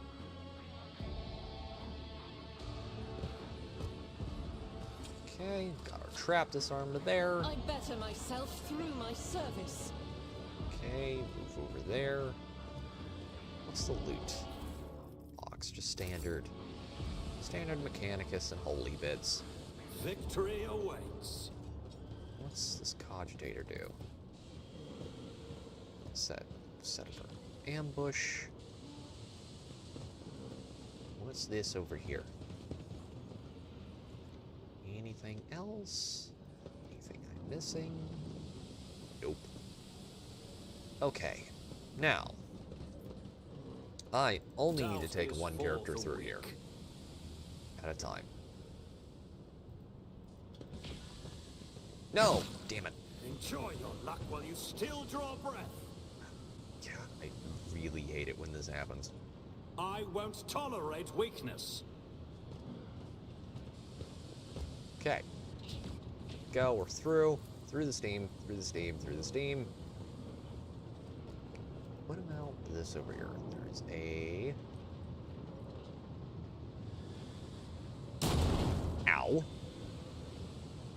There was a mess there that I did not see. Because of course I didn't.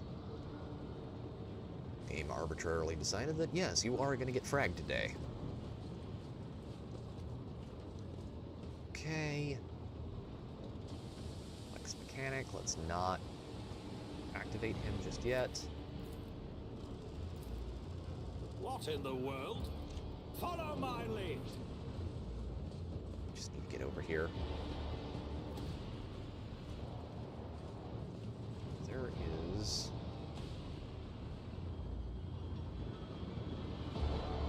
Okay, down, down, down, down, here, here, here, and that opens there. There should be...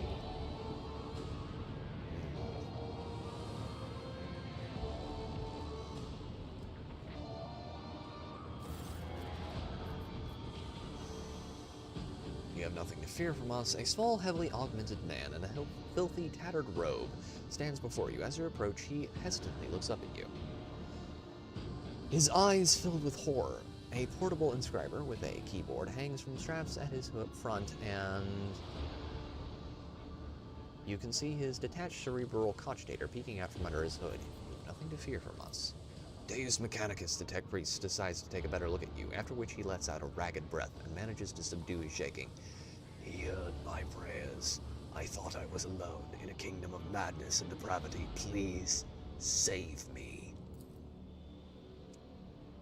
God, Henrik's all the way over there having to yell at him. Tell us who you are and what happened to you. I am Manufactorum, Lex Mechanic, Zeta, HE6. I performed the rituals for the machine spirits of Foundry 95 up until we started going mad. Priests devoted to the Omnissiah started praising the data of the dawn of something or other. They stopped the belts, and then they desecrated the visages of the sacred machines with unholy symbols. Some of them resisted, the others grabbed them, tied them up, and then they turned their implants to heresy. I saw the madmen, my former tech comrades, deliberately connect those poor souls to corrupted cogitators. I watched as they infected with the scrap code, and did nothing to stop them. I am recording a violation of the commandment of thine own forge be a true sentinel. Apostate Zeta 86, your accesses are hereby revoked. Proceed with your report. The icy rumble coming from Pascal's Vox causes the Lex Mechanic to lower his head in fear and contrition. How did you manage to avoid the same fate? I didn't avoid it. They performed the same procedure on me. I felt the touch of the unholy code. I allowed it to control me. I abandoned my sacred post and then followed one of the traitors, serving his will and gathering all the data for his blasphemous experiments. I was driven by an unholy impulse, coming from the depths of my auxiliary cogitator where the code had lodged itself. Before I found a way to throw off the compulsion, I witnessed horrifying heresy, the extraction of true flesh and its decomposition on altars, perverse procedures that resulted in heretical abominations. I even accompanied a fallen Magos to the fabricated censor himself and attended the unholy mass he led personally. It was a wicked ritual full of willful deviations and blatant inaccuracies, all to create an ungodly monster in the name of the final dawn. You don't act like the other priests who were infected with corruption. The Lex Mechanic gestures at the wires and connectors spilling out from under his hood. Praise the gifts of the Omnissiah. I managed to disconnect my external cogitator, which I use for primary data processing. The machine is corrupted. The scrap code is locked inside it like a beast in a cage, but anyone who tries to look inside will fall victim to the heretical program. My primitive brain has been marked by corruption. I still see their silhouettes, hear their interference. I sense the malfunctions in my augmetics, but I was still saved from the great sacrifice. Oh, blessed are the workings of the Omnissiah and his benediction that shelters the weak from evil. Henrik tenses ever so slightly at the Lex Mechanic's words. You see his hand stray to the handle of his weapon, but the interrogator is in no hurry to act. You mentioned a monster. Is that some kind of weapon? No, those constructs that are melted down in furnaces and sent into the depths of the manufactorum. It is some kind of semblance of a cogitator, a nightmarish parody of a sacred machine, powered not by the Omnissiah's grace, but by the unholy spirit and life force of the unfortunates imprisoned on the lower levels. I don't know much, except that the fabricator's censor saw that machine as special. It was special to him, and to the crazies who defiled the Omnissiah's abode with their obscene blasphemy. For the final ritual, he even called upon one of the Astartes heretics who arrived at the manufactorum after the start of the uprisings. He did something terrible, and only after that were they able to switch the machine on. It is a true abomination. Even standing near it is unbearable. I believe that those who have been deprived of the Omnissiah's grace still feel its influence on them. It is its monstrous power, utilized for unholy computations and chaotic calculations. Whatever that cogitator might spew out at the end of its cycle, no righteous soul should accept its heinous offering. How did your crazed comrades behave? Like the grace of the Omnissiah had left them entirely. Replacing free thought and progress with blackest corruption, I witnessed them desecrating the sacred structures blessed by the fabricator censor himself through what they do.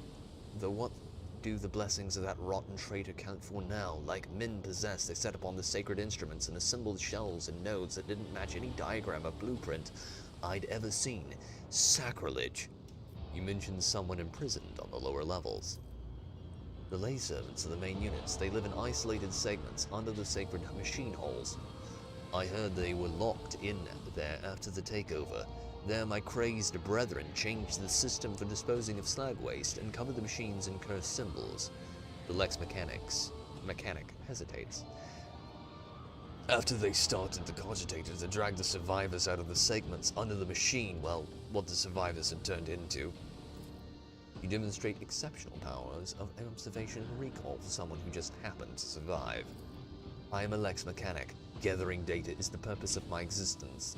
That's even what they used me for. He trails off, belatedly understanding the subtext of the interrogator's words. They used me against my will. The scrap code turns everyone into their slave. Before I rid myself of the cogitator, I was forced to serve alongside those who perpetrated these atrocities and witnessed their obscenities. Turn to Henrix. What do you make of it? The interrogator lifts his head. Servant of the Omnissiah.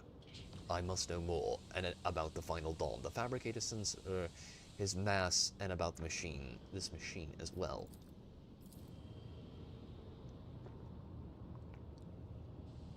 I could give you the coordinates, but the Lex Mechanic drops his head. Even though I was present for many blasphemies committed by those heretics, all the details that were captured and processed by my true flesh are in the augmetic that was corrupted by the scrap code. I am convinced that if I hadn't fought off the foreign influence, that foreign compulsion, in time, I would have been doomed. The corruption would have spread to my biological cogitator as well. The Lex Mechanic taps a finger on the device hanging from his ear on several wires. I swear that no devout tech priest should come into contact with what's hidden in the one sacred device. Henrik's expression shifts as he stares intently at the disconnected implant and the still intact connectors protruding from under the Lex Mechanic's collar. The corners of his mouth twitch involuntarily. Abelard notices the look on Henrik's face, and once he does, he sighs heavily and looks away. Can the cogitator be disconnected and reconnected to another machine? The Lex Mechanic shakes his head in reproach. Even if the very idea of exposing a holy machine to the scrap code wasn't profane in itself, my augmetics are not universally compatible. They cannot be connected to another machine sphere. They were created to interact with the system of my true flesh, to innervate my compulsor unit and output data via the inscriber. Once I'm safe, I swear that I will immediately perform a cleansing rite and destroy. In other words, there is only one way to extract the data stored in the cogitator. What are you talking about? If we reconnect the cogitator to the augmetic system, the Lex Mechanic will serve as a conduit for transmitting the data. We will learn the details, even if they are incomplete, of the things he saw and heard, but is now unable to recall. The Lex Mechanic, who has been listening to your discussion in puzzlement, finally understands what is going to happen to him, and he begins to back away in fear. No, anything but that. I'll die. No. It'll be worse than that. I'll succumb to the corruption. I'm begging you, please. I'd rather be burned as a heretic than have the scrap code in my biological cogitator. At the words, Henrix pauses for a fraction of a second, almost as if he is reconsidering. In failing to offer any resistance against the enemies of the Omnissiah, Unit Zeta 86 lost the grace of his machine rank and was recategorized as a resource of the Manufactorium. The defilement and torment of said resource, if committed to advance the struggle against heresy, will not be deemed an apostasy or malfunction against a living soul. Upon expiry of the unit's utility, disposal is recommended.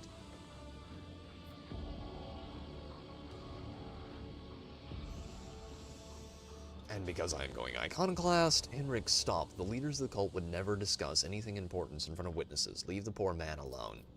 We need to know where the cogitator is. Even if the heretics' conversations are unimportant, must know why the machine was so valuable to them. I'll tell you.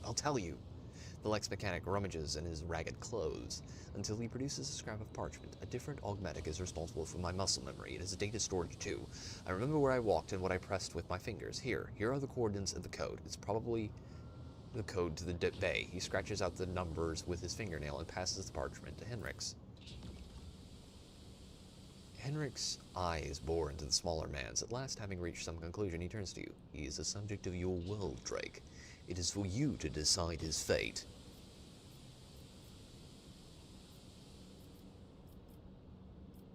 He will be taken to my ship. After the cleansing rites, a place will be found for him there.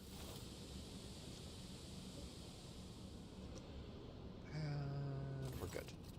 Henrix. The Lex Mechanic is given the shuttle coordinates and hurries away. Henrix watches him go, then looks at you. Excessive kindness, Drake. Gets good people in trouble. Let's hope that the corruption only affected this disconnected augmetic and not his soul. Come on, we need to find this cogitator.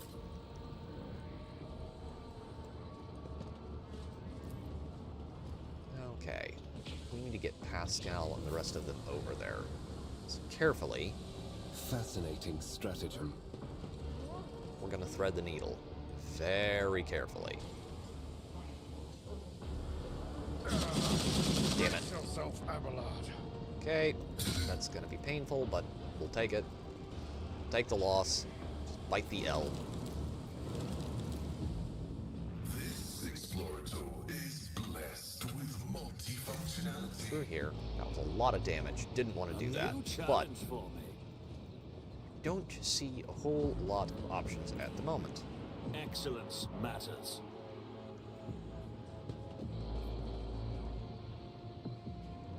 Okay, can we get the servitors, or are we gonna need to go? Are they gonna follow us?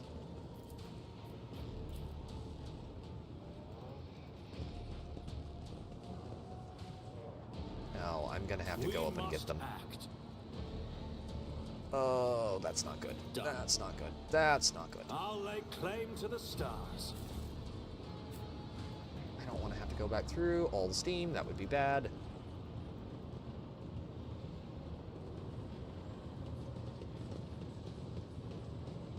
Should be a way down. Around here somewhere. What about this? Okay. 3, 2, 1.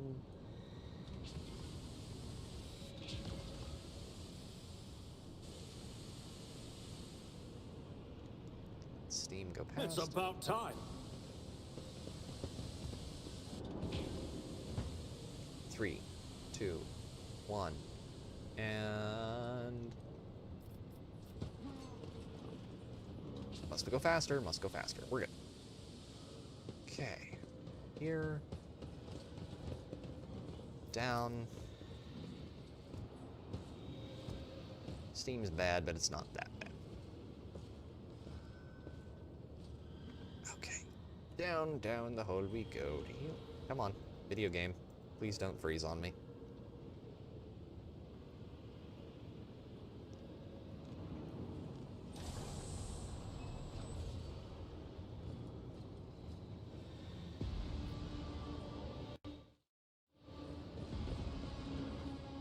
I won't tolerate weakness.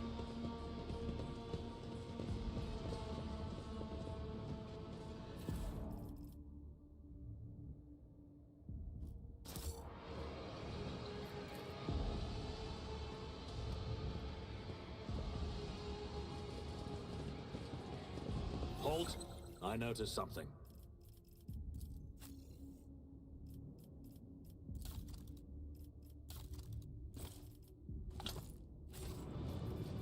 I tire of idleness. Let's move. Thank you. Now where were we? I stand in recognition. Back into the fray.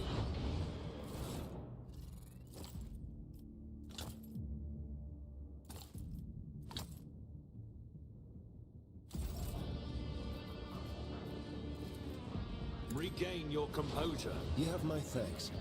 Get a hold of yourself. I needed that. Regain your composure. The healing is much appreciated. Get a grip of yourself. Careful now.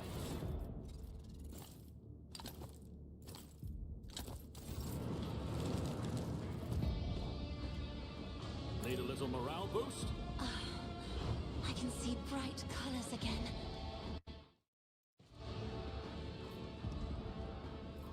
Okay. Regain your composure. Much better. Grateful. Okay. Cassie is clear. Need a little morale Jinta boost. is anything Blessed but. be the hand of the healer. Thankfully, it should be helping Get to a level grip of his yourself. Injuries Medicae a will little. not slow. Need a little morale boost. Ministration is a holy Regain task. your composure. My frail organics require Get this. a grip of yourself. Okay, everyone's been healed from the getting fried in the steam like little lobsters. So,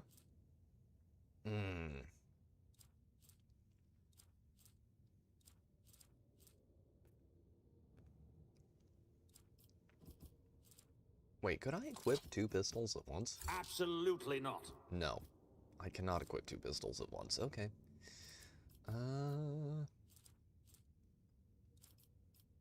You know what? I'm not going to really be using the shotgun that much. Switch it out with a sniper rifle, because we need a little bit more range. I like to be able to reach out and touch people closely. Argenta keeps her flamer. Scal keeps his melt gun. Henrix, can you carry? You can't carry plasma. Of course you can't. 8 to 16 damage from the Orthlock. Okay, we'll just keep him on the melt-a-gun for now. Oh dear.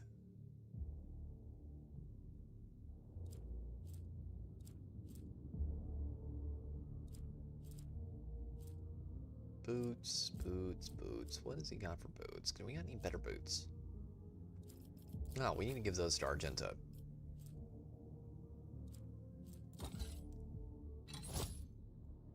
Give her Sororitas boots. Just out of curiosity, what is that? Oh, that looks downright cyberpunky.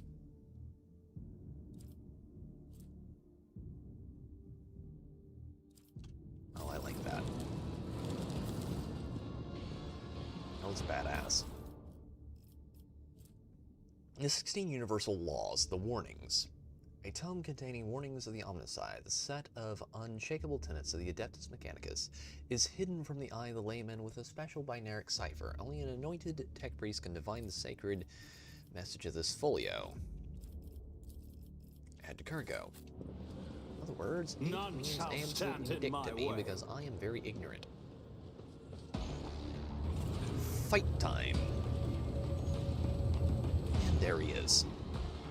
Boy has been giving him a lot of upgrades.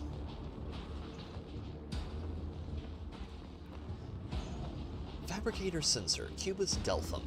The massive Magos, clad in ritual garb, lets out a binaric trill and turns to you. From beneath the deep hood of his mantle, two dimly lit eye implants gaze out at you.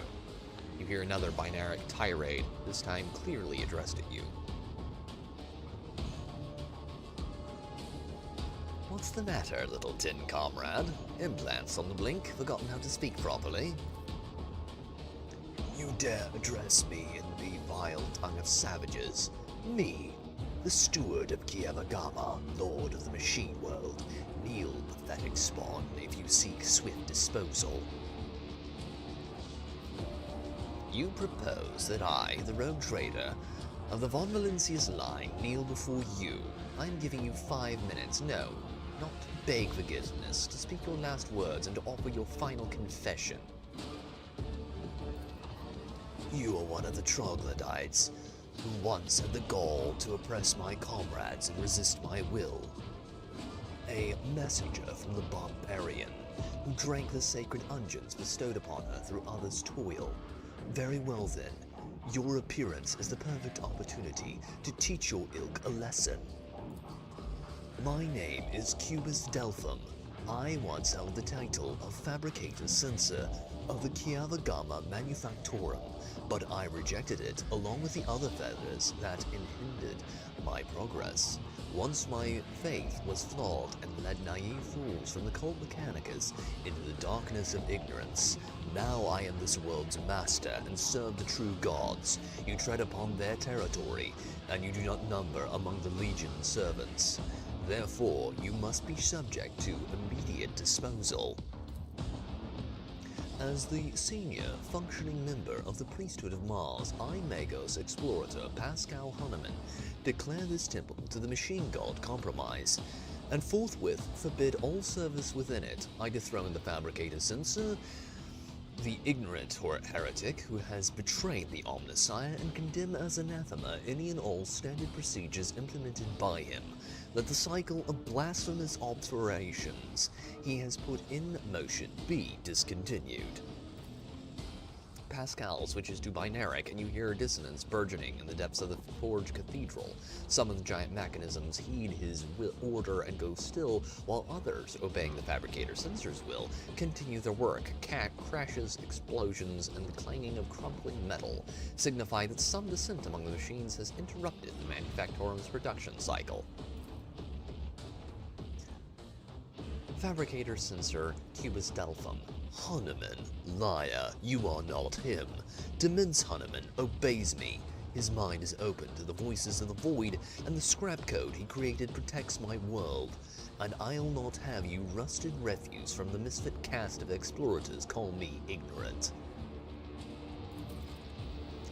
Pascal, the statement is false. Your regalia has been revoked. You have been deemed defective and will be eliminated. Pascal turns to you and says dryly, initiating heretic search. Designation, Demens Hanuman. I wish to execute the retribution procedure.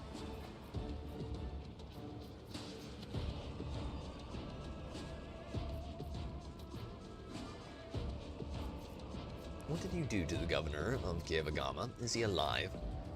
The removal of unserviceable artifacts was the first step towards retooling this world. Only my tech comrades heeded the call of truth that reached into their cogitators and allowed them to pierce the veil of empty dogmas. Poor old Gaprak. 10 or so years back, he told me he felt uneasy in the presence of the 10 comrades, the esteemed Adeptus Mechanicus. He casually complained about not having been dealt a normal planet. I'll have to honor his memory with a prayer once we have finished purging the place. Abelard brandishes his weapon. Thankfully, the Fabricator Sensor here did not require any coercion to confess to treason. So you have traded one master for another. I would have expected a Fabricator Sensor to be smarter than that. The Fabricator Sensor's Vox lets out a piercingly, barely audible sound that makes your insides shudder.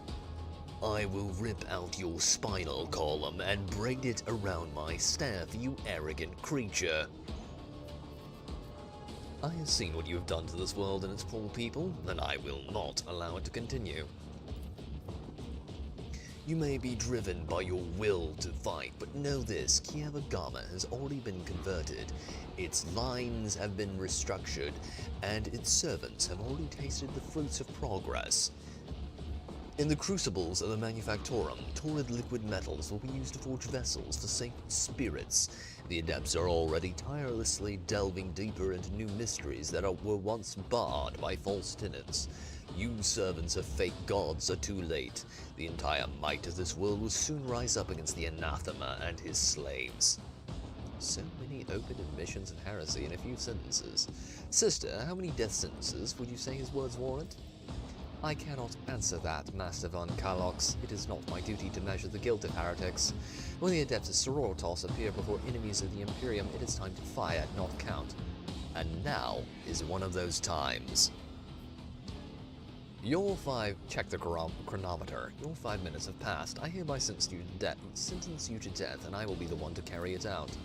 Comrades, purge the Manufactorum of any random variables.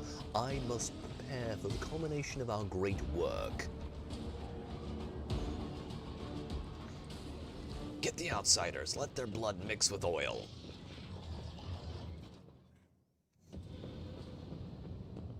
Murder time.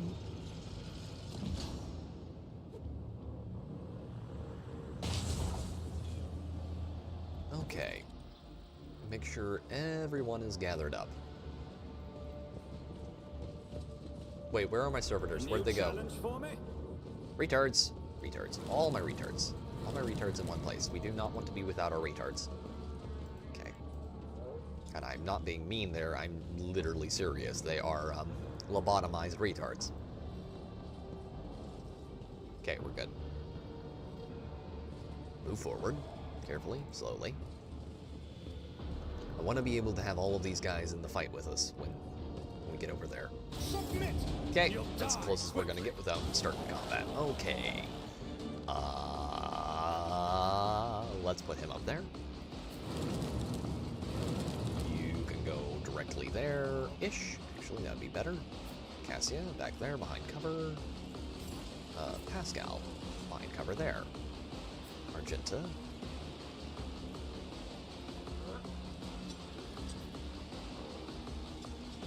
Go back there.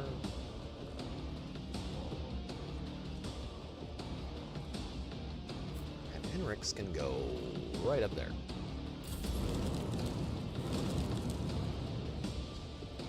Oh, this is gonna be one hell of a fight. Ooh. Good servitor. That's nearly a dead Skitarii. That's pretty impressive, actually. And that is a dead Skitarii. I find this acceptable. Highly acceptable. Please cook the mean man. That is for the watch is a prayer. Can we get you to dash forward a little bit? And yeah, we can. That works. Hit him, please. Thank you. Kick him in the nads. Dead Skitarii. Run and gun.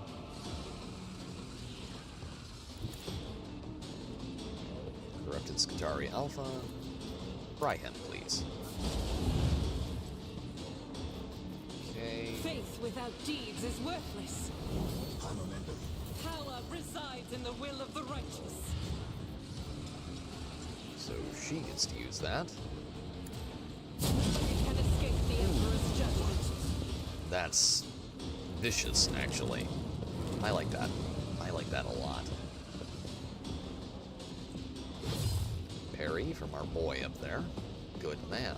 Very good man.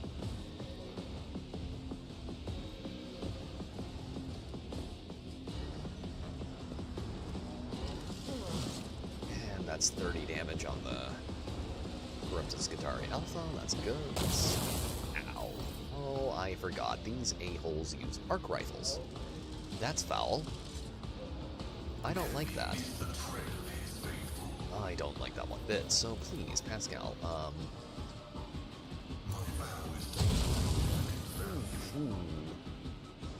that's gonna leave a mark. Mark and a half, in fact. Knock him over. Okay.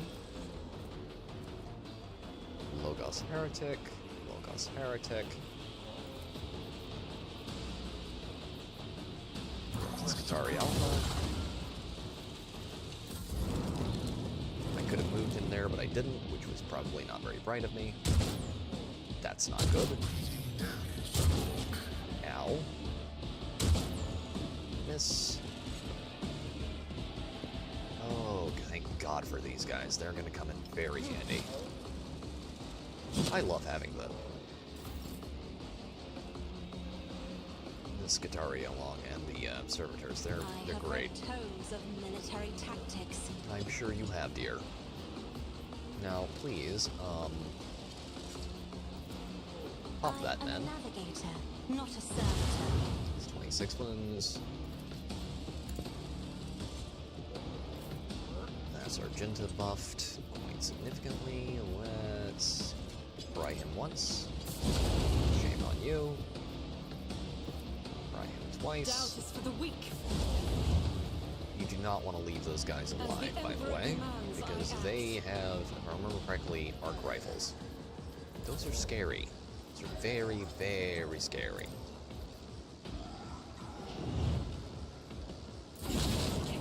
Okay, he's dead. Fire damage for the win. Okay, let's move him right over there. Foothold. Ow. No. Stop. Thank you. Good dodge. Good dodge, Henrix.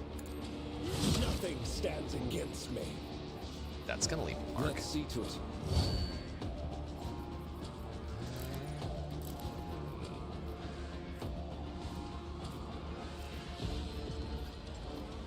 I won't object to it. Let's see, can we actually break through here? Yep. Let's see to it.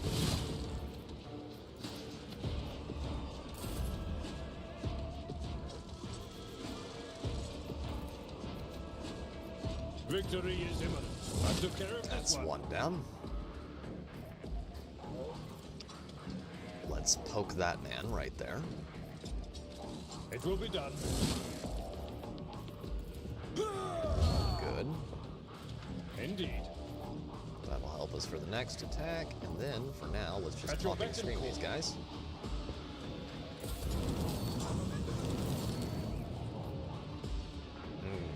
We do have some people on fire, but not enough, methinks. Not enough to warrant using our high momentum move yet. My tactics are flawless. So, sniper rifle time.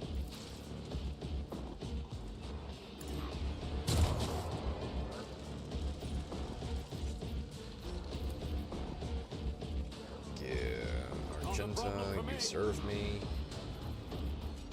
Thank you. Reload.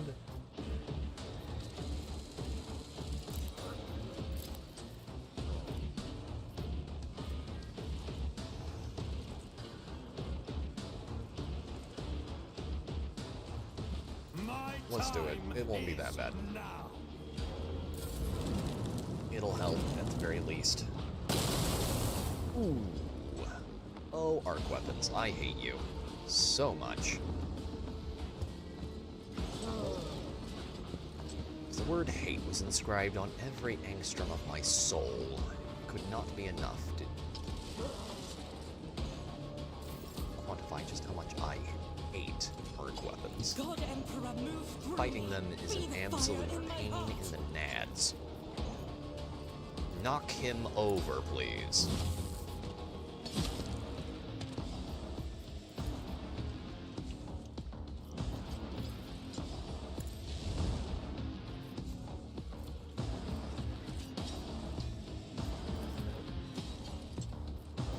Okay, cook his nuts. Okay, run a gun. That'll get us a little closer, then we can just beat the crap out of him. Or, we could do that instead. As the Emperor Fry two of them at once. Which turned out to be the better choice there. Hit him again. That's 22 wounds down. As long as we can keep them down, the better. Dodge from Abelard. That's good. Very good. Ooh, Abelard did get hit by the second one. Skatari Alpha. Missed. Clean miss. Hit him, please. Now, I want you. He's on fire.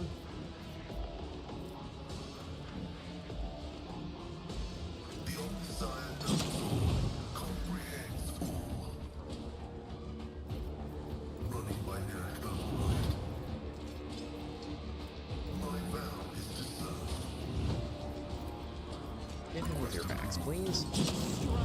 He's dead. Hostile Skatari down.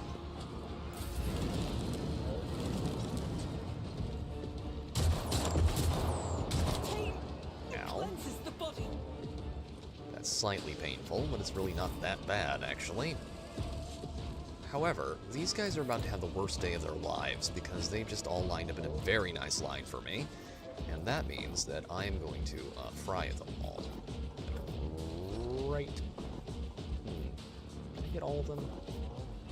Only two. I'm not Only two. accustomed to dying with grace, at least.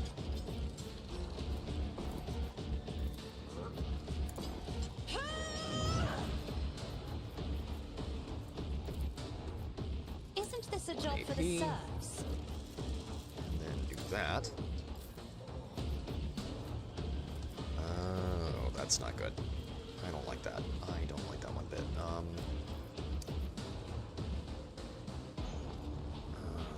Okay, what do you got as far as you do have that? Let's move you over here. I will bathe this battlefield in righteous fury. Shoot I'll do them, it. please. It's actually pretty good. I'll take two of those. Doubt is for the weak. Clean up on aisle 3. We have a heretic down. fry him. A little bit more. I'll do it. Much better. Much better.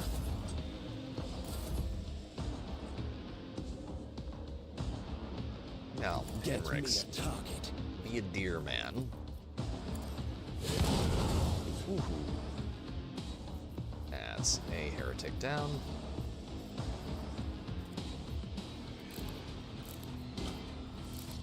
Switch back. Naturally. How's our Veil Degradation? Our Veil Degradation is fine. Just gonna hit in... Nah, don't need to. Don't need to do that.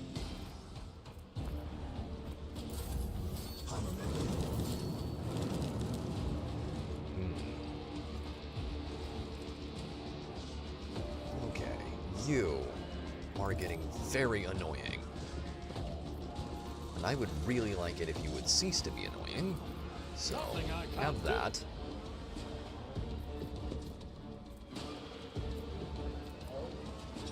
And then let's first shoot you. And then, Already done. That's pretty good.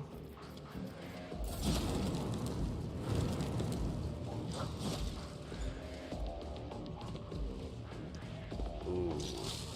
Yeah, he's done. He is funzo dunzo. Okay. How would you like get beat repeatedly? Faith without... You'd like it a lot, apparently. There you go. Thank you. Thank you. As the Emperor commands, I act. And you are welcome, sir. Guided by faith. I am going to point blank this man with a bolter. Doubt is for the...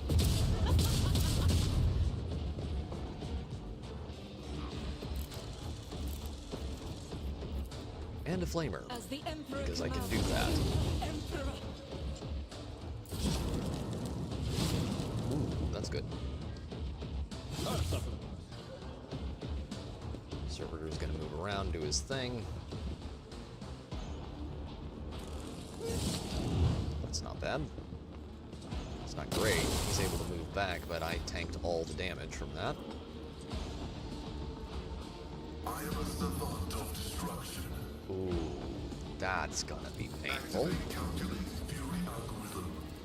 gonna hit him so bad his grandma's gonna feel it.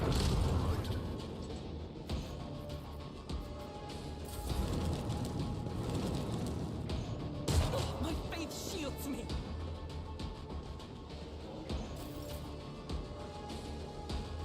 Be careful first not things to first. cross my gaze. Pop him. If only that were possible. Skatari Alpha down.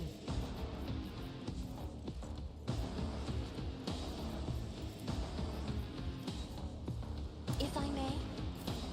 My man Pascal, would you be so good as to... Yep, there we go. Perfect. Miss, miss. Henrix is not going to miss, though. He is going to hit. I won't object to it. Hard. And, of course, he parries it.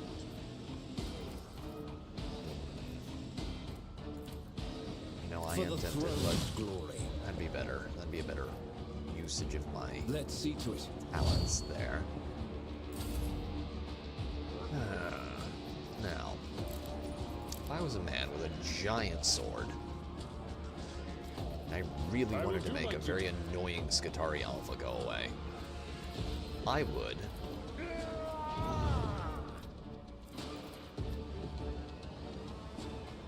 At your beck and call. parry. Perfection. Now, I'm gonna knock you up against the wall to where you can't run away and beat the crap out of you. I am literally... Not a problem for me. Suits my purposes. That is unfortunate. Too easy. That's very unfortunate, in fact. Oh my. That is significantly less unfortunate, because that means that you, my dear man, are about to get toasted. I'll do it. It's why I was chosen. Faith Fun time without for Freddy. Hey, buddy. doubt is for the How you weak. feeling? For you, my emperor. Ooh.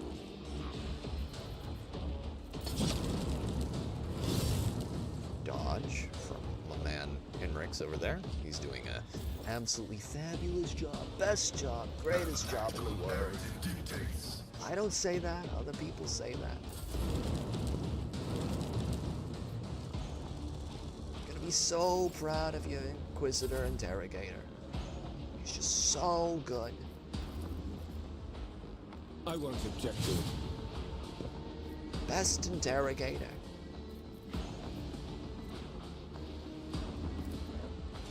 Naturally. You are about to regret your life decision, sir. It will be done. Indeed.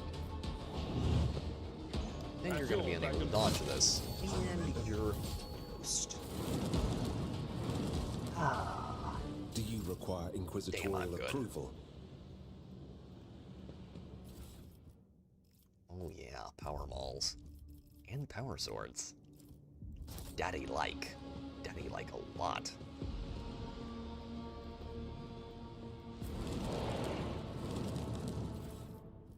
Stub carbines. I think that's the whole gang together. Logos Heretic. Arc Rifle. Mazoa pattern arc rifle. 13 to 20 damage per shot. I do not like arc rifles. Arc rifles have the awful trade-off, chat, of in nearly every situation where you wind up using them, they cause more damage to you than the enemy. Now, perhaps that's just my bad positioning skills, but I tend to think that a weapon that is that high risk is really not worth it. It's like, yeah, I can get a one-hit kill on him, but, well, I can get a one-hit kill on multiple enemies. Oh, that's not good. That's a big-ass trap right there. Argenta. I woke up with a feeling of wonder, as if a field of Go flowers disarm was that trap. blossoming nearby. I have a feeling that if child something... was saved from death. 1,000 heretics were burning alive, begging and sobbing and howling. Yeah, so have you considered therapy? It's about time. Because you might want to consider therapy. My success is an irrefutable certainty. Lore Warp. Easily done. Marks of Chaos seem to draw your eye and strike terror in you at the same time. Okay. That's downright nasty. Can I punch through that door? Chance? Oh, there it is. There she is. That's what I was looking for. Let's go. Dearest. Wait, can you... I don't remember. Did I give you Melt of Proficiency? I did, in fact, give you Melt of Proficiency. And that's getting replaced. Come on, switch out animations. I want to show chat. There we go. So now we have two people with Meltas. Melta Ultima does 20 to 26 damage per shot, and the Melta we have on Pascal does 18 to 24. Oh, that's good. That's real good. I'm happy with that. Does a fella proud. Okay. The other thing we need to do at this stage is to start equipping power swords on everyone who can carry them, because that doesn't have them equipped, that doesn't need them. With people who don't need them, they can keep their standard weapons, but everyone else, I want using power swords. Oh, yeah. There we go. Much better. Okay.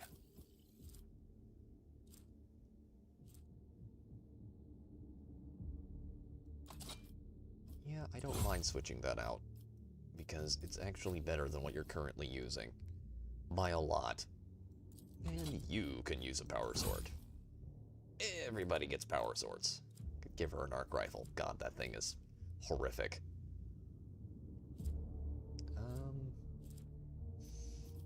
No, you just keep that. Just keep that. She can't equip plasma weapons.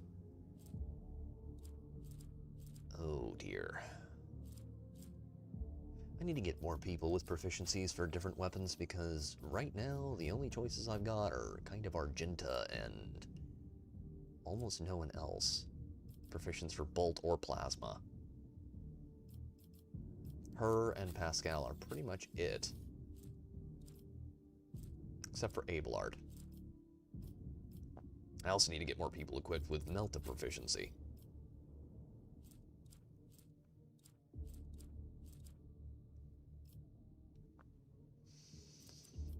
Wait, does this character have Melta proficiency?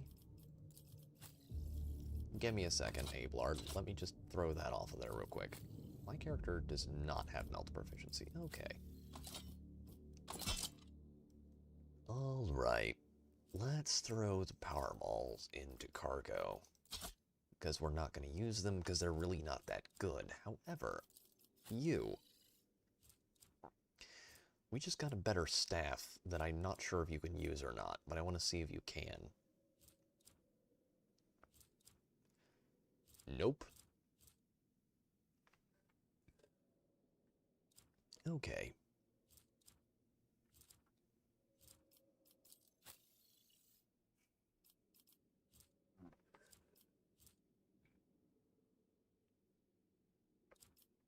All right. Oh,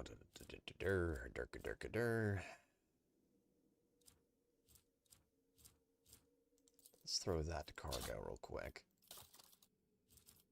Okay.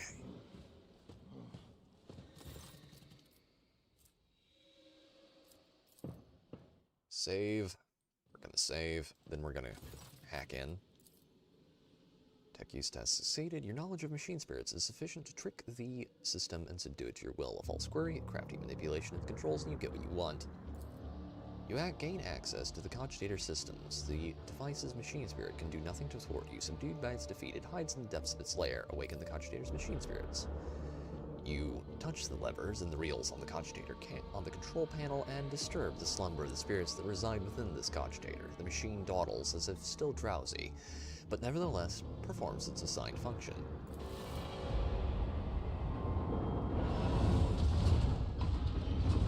Oh, that's what happens if you actually stealth it. It would have let me kill a lot of people, wouldn't it? What about that? What does that do?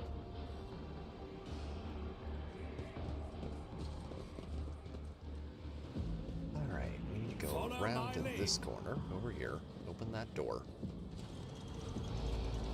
Oh boy. Oi, oi, oi. I'm still new to the art of exploring. That trap needs to be disabled.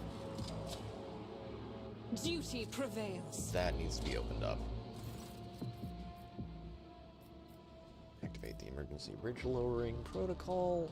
You touch the levers and the reels on the control panel and disturb the slumber of the spirits that reside within this cogitator. The machine dawdles as if still drowsy, but nevertheless performs its assigned function.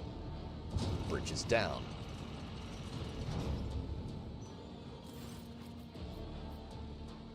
View the log. The log contains nothing of interest. The maintenance ritual schedule for the sacred machine that removes the bridge and activation log and a few notes of religious nature entered by tech priests. Okay.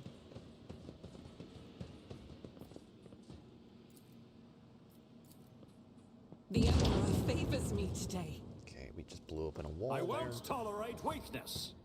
Wall open, wall clear. It's cleared. Okay. Breaching.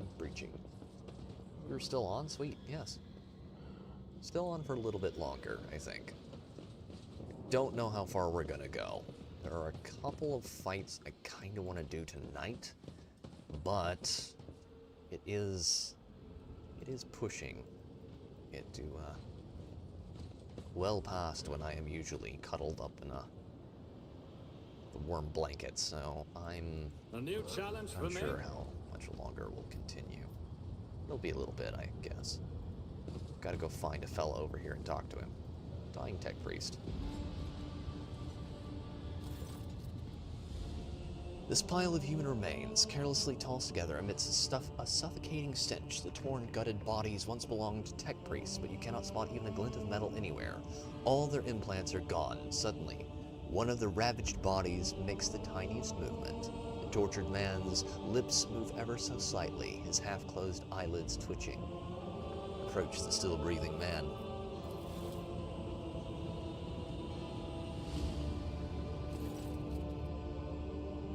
Sleep is for the weak.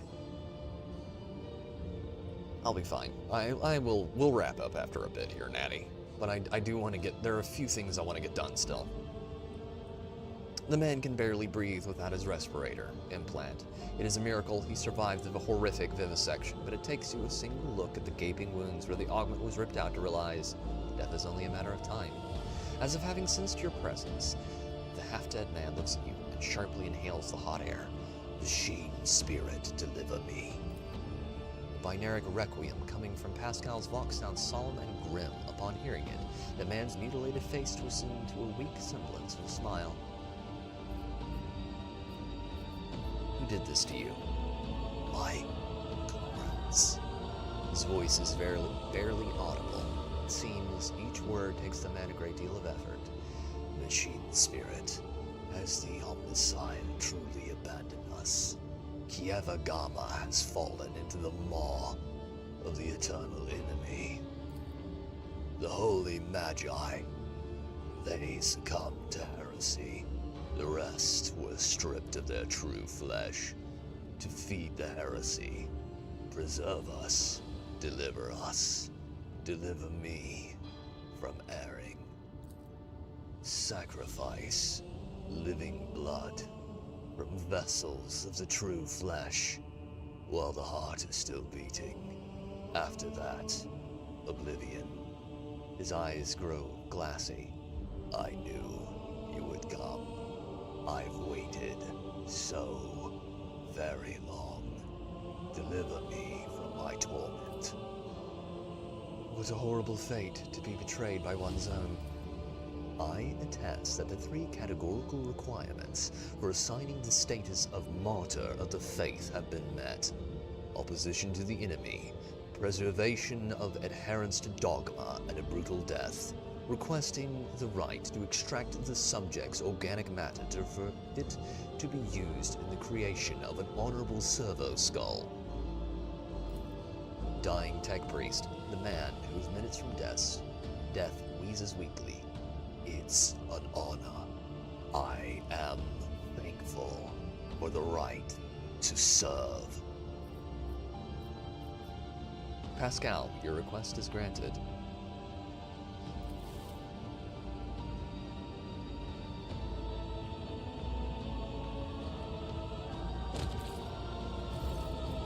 Leaning over the dying man, Pascal, in a decisive yet surprisingly respectful motion, cuts his throat, wielding a long scalpel. It takes him mere moments to release the cervical vertebrae from the hold of muscles and sinew and cut the vertebrae, severing the head from the body. Items received. Picked recorder servo skull. The servo skull is designed to spread the glory and splendor of its mighty owner. Let your service continue, tech comrade. The machine god grants me insight. The device, now evidently used to chop bodies into pieces, was once an ordinary cooling fan. Oh, that's not rancid at all.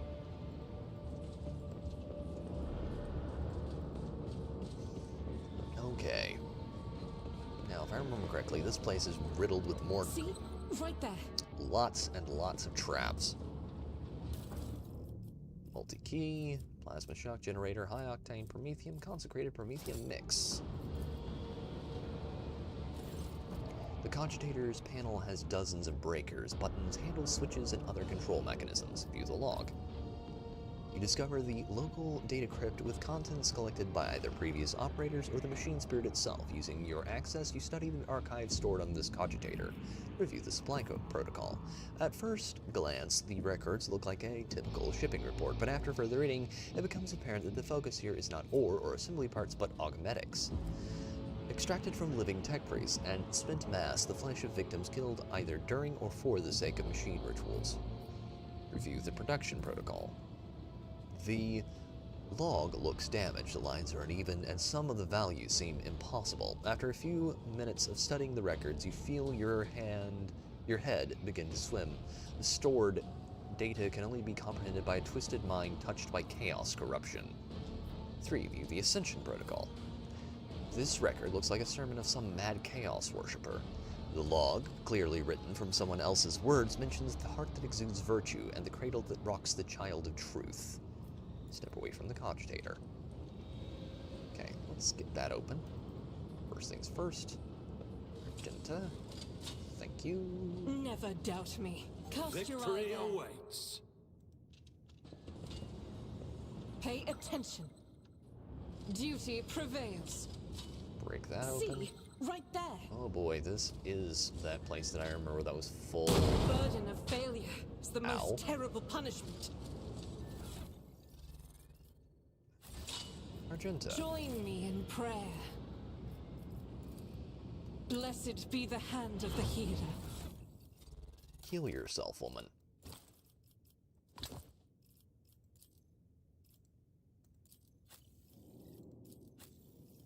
I can't use it, neither can he, neither can he, neither can he. Okay, I just got an extra servo skull. That's great.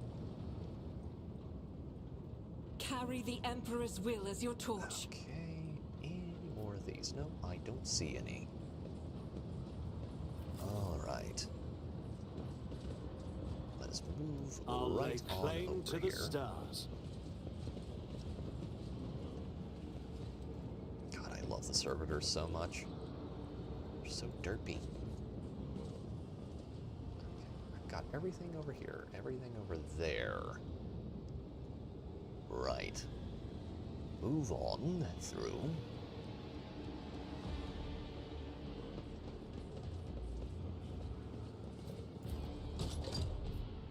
Oh yeah, this is the one I wanted to do, chat. This is pretty nasty. But we're gonna make a decision I didn't make last time. Oh boy. Decisions. Ooh. Numerous wires and pipes run to the filthy cages, which are filled with what looks like a conglomeration of human bodies. You cannot make out who is in the cage, but bright sparks flash intermittently in the darkness while the mass of flesh twitches and shudders. Henrix casts a scrutinizing eyes over one of the cages before withdrawing his weapon and approaching to examine what lies inside. Careful, Henrix. Look at it. Henrix gestures towards the cage closest to you. Through the metal bars, you see it truly is a pile of human bodies, or something that used to be. The monstrously deformed bodies have fused together in places, while others were severed using saws and knives, leaving wounds seeping pus and slime. Wounds that are agglutinating and sprouting tendons. Rods connected to wires that run to nearby cogitators bristle across the flesh. One of the human heads turns to you. Mercy. Even attempting to speak causes the mutant pain, but he bears the agony and forces out the words. Mercy, make it stop. Medicae, study the mutants closely. Medicae test succeeded. You examine the pulsating mass of flesh. The creature in the cage seems to be composed of several bodies joined together. You see no sutures or other means by which the separate parts could have been connected. Among the layers of meat, you can discern large knots of muscle, various limbs, exposed bones, parts of faces, and entire heads. Only warp sorcery is capable of creating such an abomination while preserving its ability to live on. What is this? Henrix takes in his surroundings and once again fixes his attentions on the contents of the nearest cage. I'm beginning to have some idea. The Lex mechanic mentioned the inhabitants of the lower levels who had been imprisoned in their homes. He said some of them were brought here. The cultists did something to these poor people in their own home, and now they are studying the result. They're people, monstrously mutated, but still people. Yes. Henrix nods grimly. This is what warp sorcery has done to them, to be precise. I've seen many mutants whose features have been distorted under the effects of the arch-enemy, but this is something beyond all imagining. Lex Mechanic talked about some kind of slag waste disposal and chaos symbols on machines. What are the arch-enemy's minions doing to the people of the lower levels? To know the workings of dark sorcery means allowing corruption into oneself. Henrix scowls. These are warp mutations. No doubt there was perhaps there was some side effect, and that is why they were brought here, to be connected to sensors and cogitators. Even fallen tech priests who've rejected the Omnissiah are driven by a perverted hunger for knowledge. Why are they hooked up to cogitators? Henrix carefully studies the screens of the computing machines. Lingua technis, corrupted by the scrap code. I'm sure it's unlikely we will be able to extract anything of value from the data crypts. Thinking, Henrix clenches his fists and bites down on a knuckle, and then recoils when the mutant from the nearest cage reaches a hand out to him through the bars. Ew. A female face watches you from within the gloom of the cage. Even though half of her head has been turned into a mess of bones and lumped growths, her single eye looks at you with a surprising amount of intelligence. You promised us. The words are echoed by other voices in the depths of the cages. Henrix leans towards the cage, but at a sufficient distance to ensure that the mutant cannot reach him. Who are you talking to? What did they promise you? Who are they? You took us from the Inferno. You promised us a reward, you. Her face twists and contorts in a grimace, and the creature's lips stick together like melted wax. Cogitator, 40K's version of a computer, Natty. I'll be damned. They can still speak. They remember the people who did this to them. Henrix balls his fists in powerless rage. Then he frowns in thought. Perhaps a little biomancy will allow us to draw the fragments of knowledge out of them, or it will trigger further changes.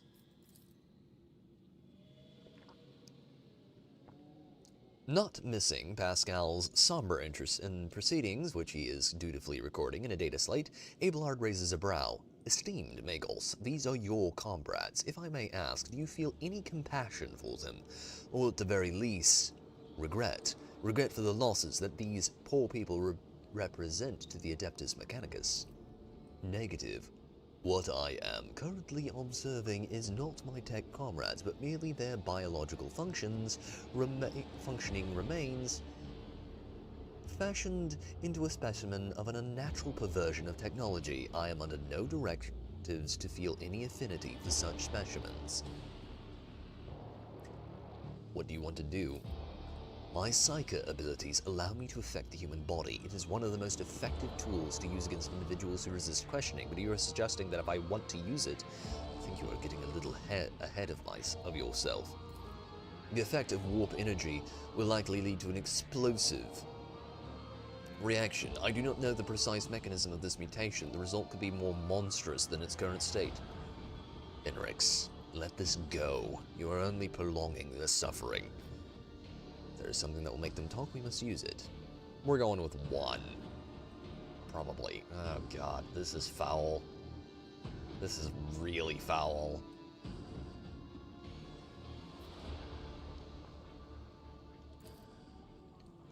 Henrix nods. I am inclined to relieve their suffering. Every moment of existence in such a state is pure torture for the people locked in these sheaths. Iconoclast +5.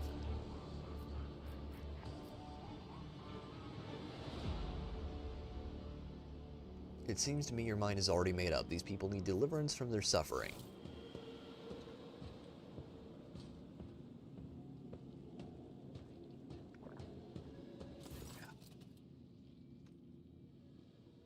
Henrix wavers for a moment and then leans over the cogitator.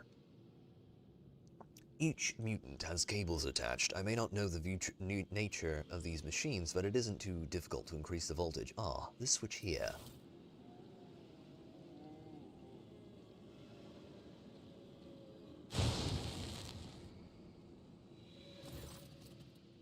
Brutal, yes. Merciful, ultimately, yes. You hear the crackle of electricity. The wires glow with purple sparks, and the creatures locked in the cages drop lifelessly to the floor. The sharp tang of burned meat hangs in the air. That's that, then. But do you know what bothers me, Rogue Trader? The number of people here. There are too few. The lower levels of similar manufactoriums are inhabited by millions. What happened to the rest of them? Henrik shakes his head. I know I won't like the answer. Let's go. We still haven't done what we came here to do. It's about time. Filthy. And that is why, ladies and gentlemen, whenever someone is like, oh, but the heretics aren't actually the bad guys. Chaos aren't actually the bad guys, I'm always like, yeah, sure. All you need to do is read about this and... steeped in corruption, which means that it must be cleansed with fire down to the last crevice. Quite Argenta. In fact, Sister, that is on point. Your fervor. Your zeal is laudable, but first I must ascertain the intentions of the archenemy, not crush its manifestations without a second thought. No, we need to. Yeah, that's... Look, there's no way you recover from that, whatever that is. Putting them out of their misery as quickly as possible, Natty, was the most merciful option there. And usually I'd be like in most cases, and there are other cases in this game where I'm like, no, we can save them. But 9 times out of 10, it is quite obvious that the only solution is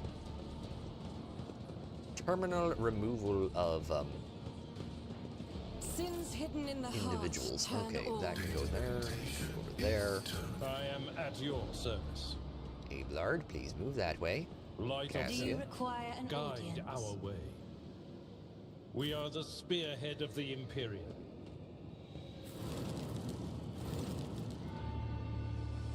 The massive cogitator grows out of the metal bulkheads like a grotesque tumor. A hollow roar sounds from deep within the metal housing. Whatever spurred the computer into action, it has enough power to supply a small command center. As soon as your eyes fall upon the cogitator, you feel a tingling in your temples. Every nook, every component of the machine radiates a sense of wrongness, one that is difficult to explain, but no less palpable for that. It is as though the construct itself defies the laws of physics and perspective. Henrix makes a warning gesture, his voice ringing slightly with tension, is threaded with disquiet. Stop, Drake. That is a creation of the arch-enemy. Don't go near it. You have done enough of me in my mission. Don't put yourself at risk now.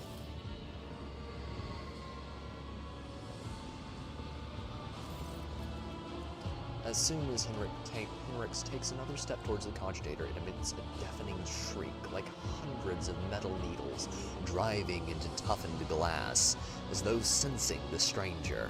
Wincing, Henrix approaches the control panel and bends down towards the screens. Despite the heat clogging the room, you feel an ice-cold breeze. Henrix is clearly using his psyker abilities to try and fend off the pernicious effects of the Chaos artifact. The Omnissiah's grace has not touched this object. This mechanism was not desecrated, but born flawed and unnatural, iron most profane. Pascal unhurriedly produces a data slate, initiating observation log. Let not fear stand in the path of knowledge. Of course that would be your reaction. Keep your distance and wait. A minute passes, then another. You watch Henrix examine the cogitator. His eyes scan the screens, his hands darting from the reel to the lever, sometimes hovering uncertainly over the next switch, which immediately receives a coating of frost. At some point you hear his voice almost a whisper, barely audible above the clanging, roaring machine. Sacrifices, more and more sacrifices every minute. Henrix looks at you, his eyes darken now, appearing almost black in his white face. Catacomb determinants. The womb of this cursed machine is down on the lower levels. The auxiliary enumerator controls the system for delivering molten waste under the manufactorum's main building.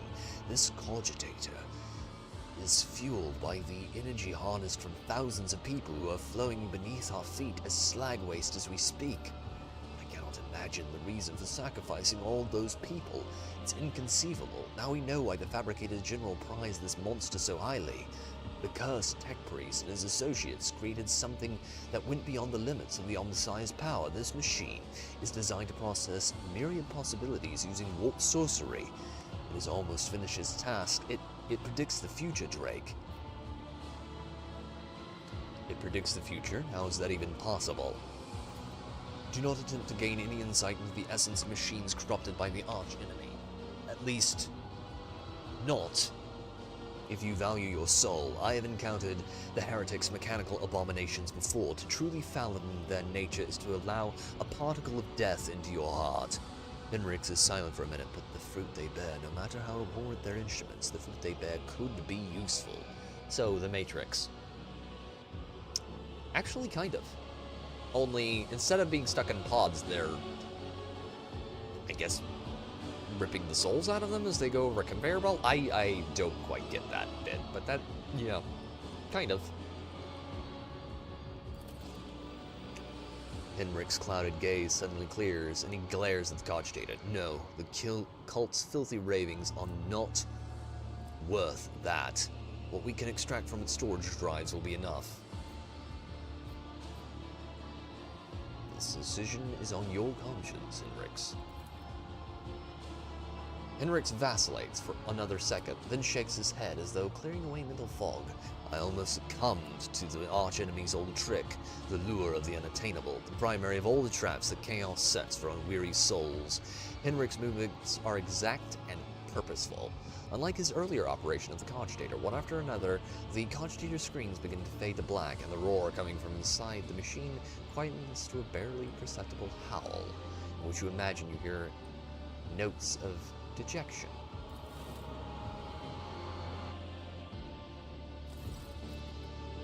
Henrix bends over the keys and flinches as if from an electric shock. His head snaps back unnaturally, and you see his lips moving. The cogitator lets out a roar that grows louder by the second.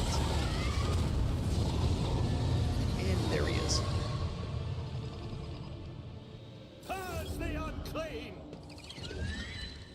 This, boys and girls, is why we don't really mess with, well, chaos demons.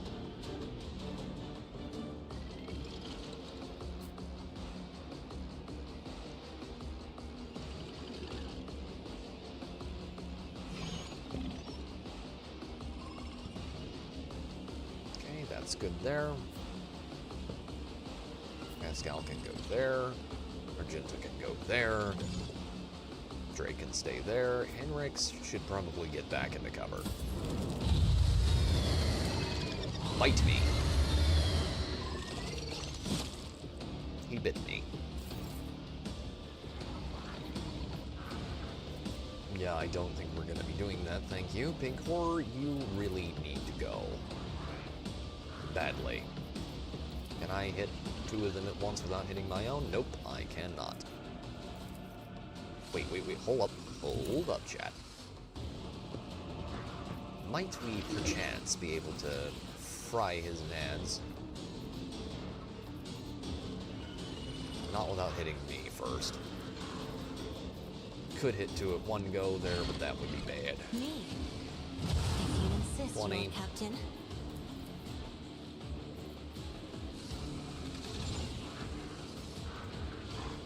I am a navigator, not a servitor.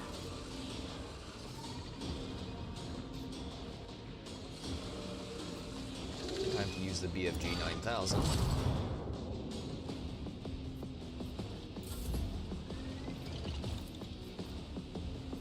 Man, she is really close to Abelard right now. If I may. There we go, that's better.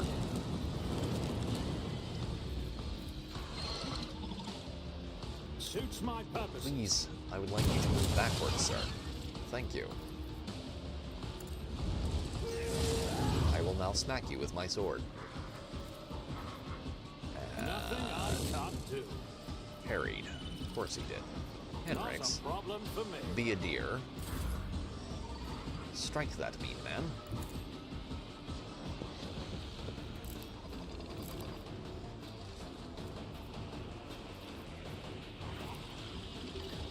I will do my duty. Devastating attack. 16 damage. At your beck and call. 11 wounds, taken off Abelard. That's good. Indeed. Endure. Ow. That's very unpleasant. Do you know what I should like? Oh, there's a Herald of Tzeentch over here in our corner too. I always forget he shows up. Okay, well, you know what? Smoke him if you got him.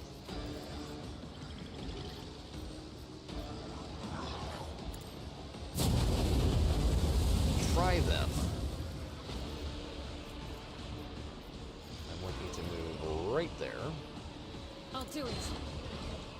Then I want you to do As that. the Emperor commands, I act. Perfect.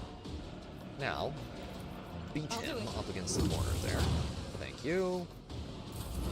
Better. You endure. Oh no. Anyway, over here. Be a dear man, Pascal, and first, exploits on everyone. You get an exploit, and you get an exploit. Everybody gets exploits. You get one. And then giant hammer goes giant hammer things, and The old Messiah knows all, comprehends all. pain resonance. Okay. Henrix, be a good man and shoot him with the shotgun pistol, please. Of course, Lord Captain. Oh, he just moved. Well, that's unfortunate. Okay. Endurance. Having lots of tanks seems to be actually helping me quite a bit.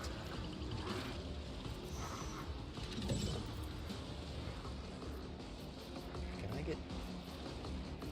how many of our people can I get in this? Not enough. Never quite enough.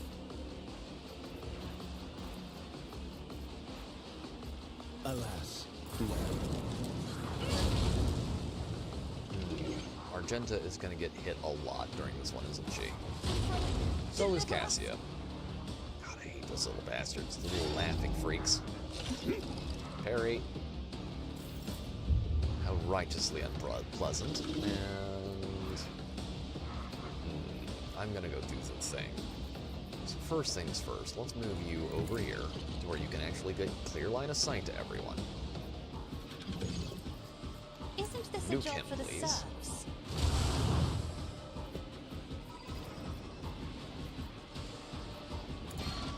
Give Abelard the ability to do the funny.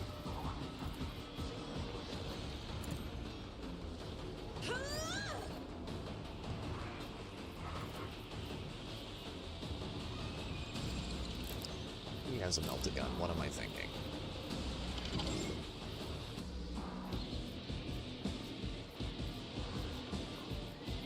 You know what? It really is just that simple. You need to go. I really hate it when that happens. Sure, you missed for absolutely no reason whatsoever. No, we will not explain why. Suits my purposes.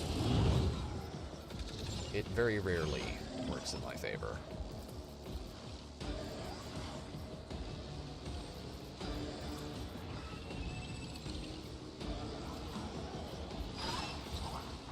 Nothing I can't do. And you can eat that. Already done. And that, thank you. Now, Henrix. Oh, Abelard gets to move now. Okay, first things first, shoot him. Victory is imminent. Shoot her! Then pull your sword.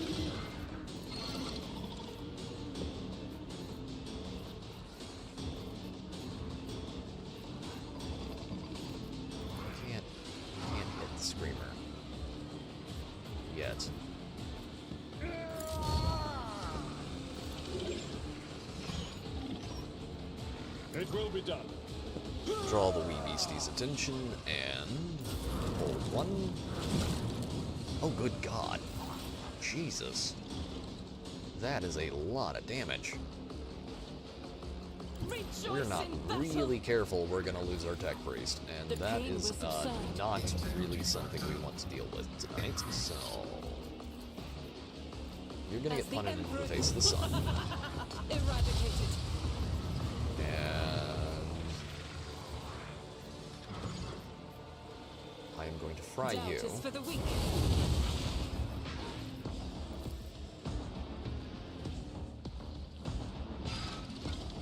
I'll do it. Dart up there. Hold one. Good Lord, Pascal's getting crapped on pretty hard right now. Okay, so first things first.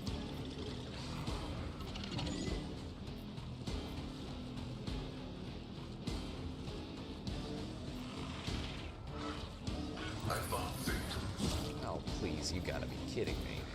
We function as one. Thank you.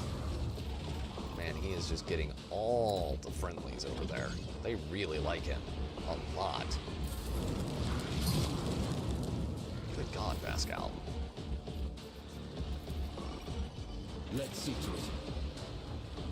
Not really worried about fail degradation at this point because we've got demons everywhere.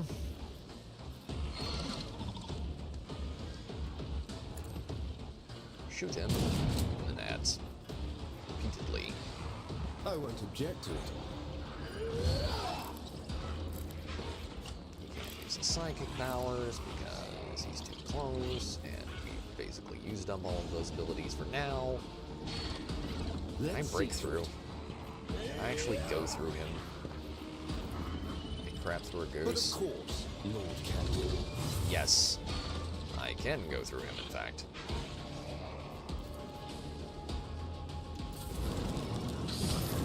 Ow. Okay, this is gonna be an interesting fight. Oh yeah, that's good.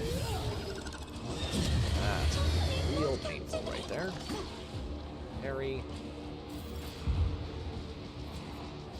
Oh, hold right on up there.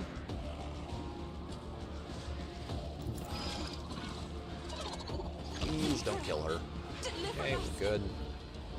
Only slightly painful. Me? Another fur painted black. Thought I'd go in that one little bit. Not at all. I'm not Now, accustomed to being ordered around. if you wouldn't mind being a dear man and just... There we go. There's a plasma round. You get a plasma round, and you get a plasma round. Everybody gets plasma rounds. Me? If you insist, Lord Captain. Okay then. Now we're just gonna go back. Wavered in the face of adversity. Charge the big Nothing boy. I can't do. Not bad at all. Okay, shoot him. And his ugly friend there. And then... Suits my purpose. You're... All too easy. Can I poke him? I cannot poke him this round. That is very sad. I like being able to poke things. Not having the ability to poke things is kind of pathetic, to be quite honest. Can I use the up close ability? Just a Of course you are. God, you're annoying. I mentioned how much I really hate Xingqian demons.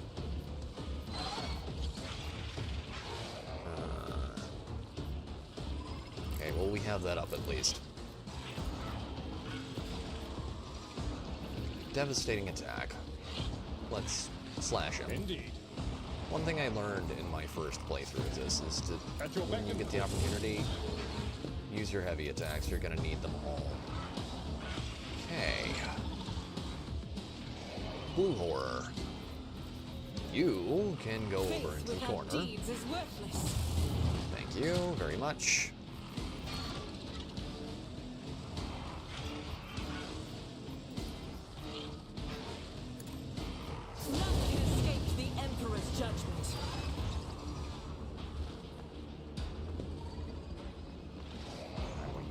right about there.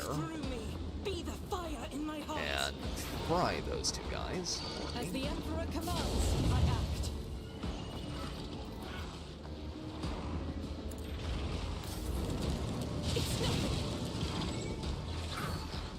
Pascal actually parried that for once. Okay.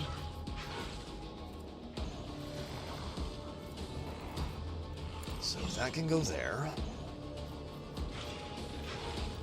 Large axe used that direction. I shouldn't have moved her closer.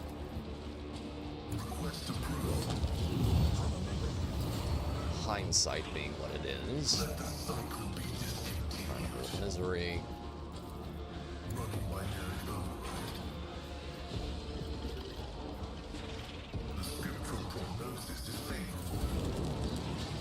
Dodge from Pascal. Man, we are just... Yeah, I'm not gonna attempt to Murphy like that. Okay. Right there. Hey, guys, guess what? You might have the powers of hell, but I have shotgun. And even worse, I have shotgun pistol. Let's see to it. The Inquisition sends their regards. Damn straight. There you go. Pascal. Good man. Can I actually run over there and poke that man? Yes, I can. Harry! Consider the demon poked. Ow. It's actually not the worst this fight has gone for me in the past. It's gone bad before, don't get me wrong, but of all the bad times, this is one of the not worst. Ooh. Demons are down. 2 of 1. I am a navigator. Nope, 2 of 3. 2 servitor. of 3 is down. Okay, you can be a sword. Choke upon my blade. And don't anyone dare use a "that's what she said" joke. Victory is imminent.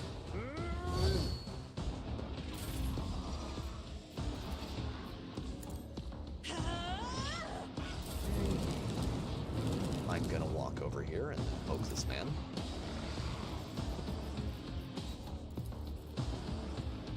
Already done. And then I'm gonna run over there and poke him again. And sword does the trick. Now, wouldn't it just be awful if my dear man Abelard over here was to gain the ability to use extra attacks? It wouldn't be more awful if he healed himself. The healing is much appreciated.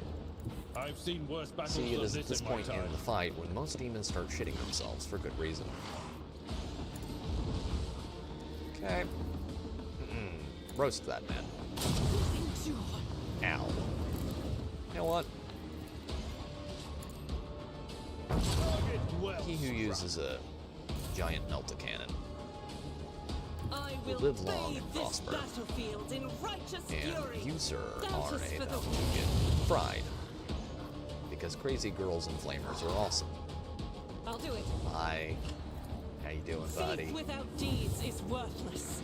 Oh, you blocked that. That's a shame. As the Emperor commands, I act. Block a kick, please. Now, my dearest man, Pascal, please lift on high thy holy hammer and smack him. And then...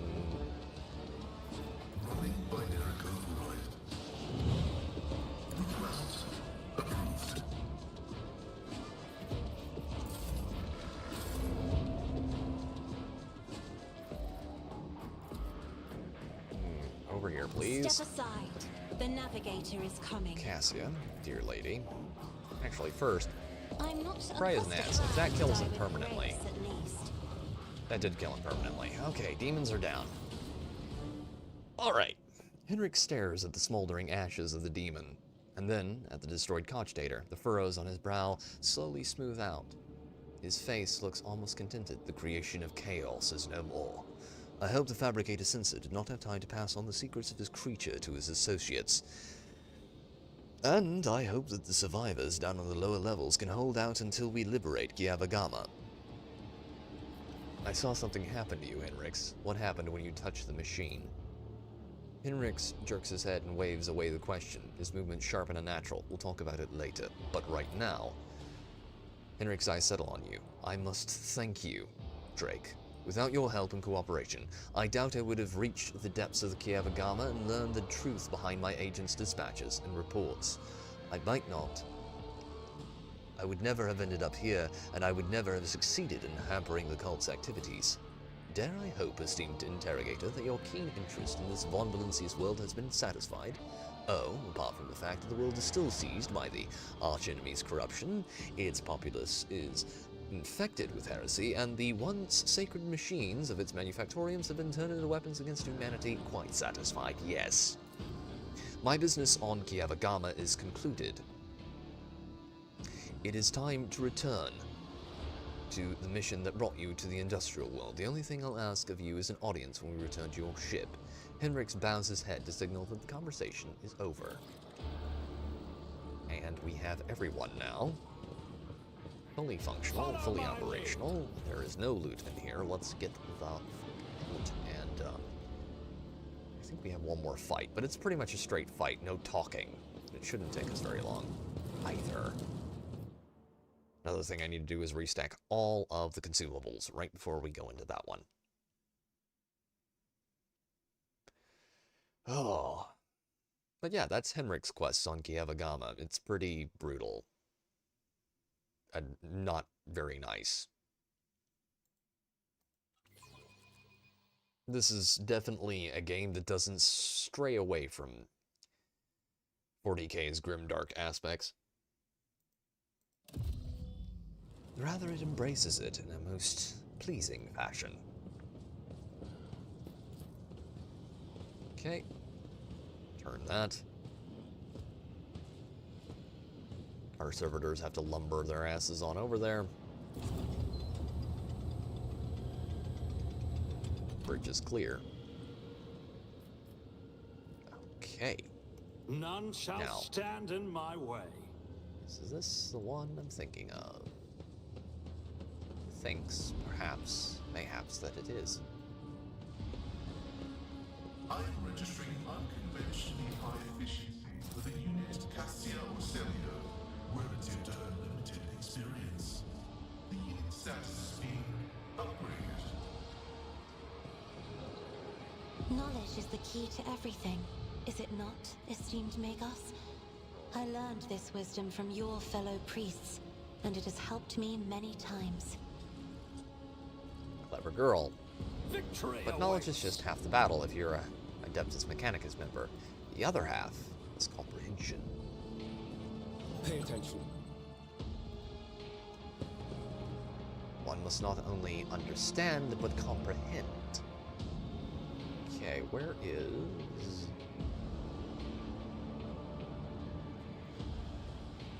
There you are. Restless. Blessed be the road that we take.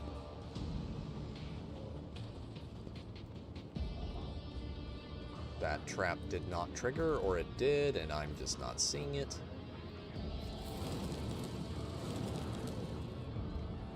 Okay. It's about time.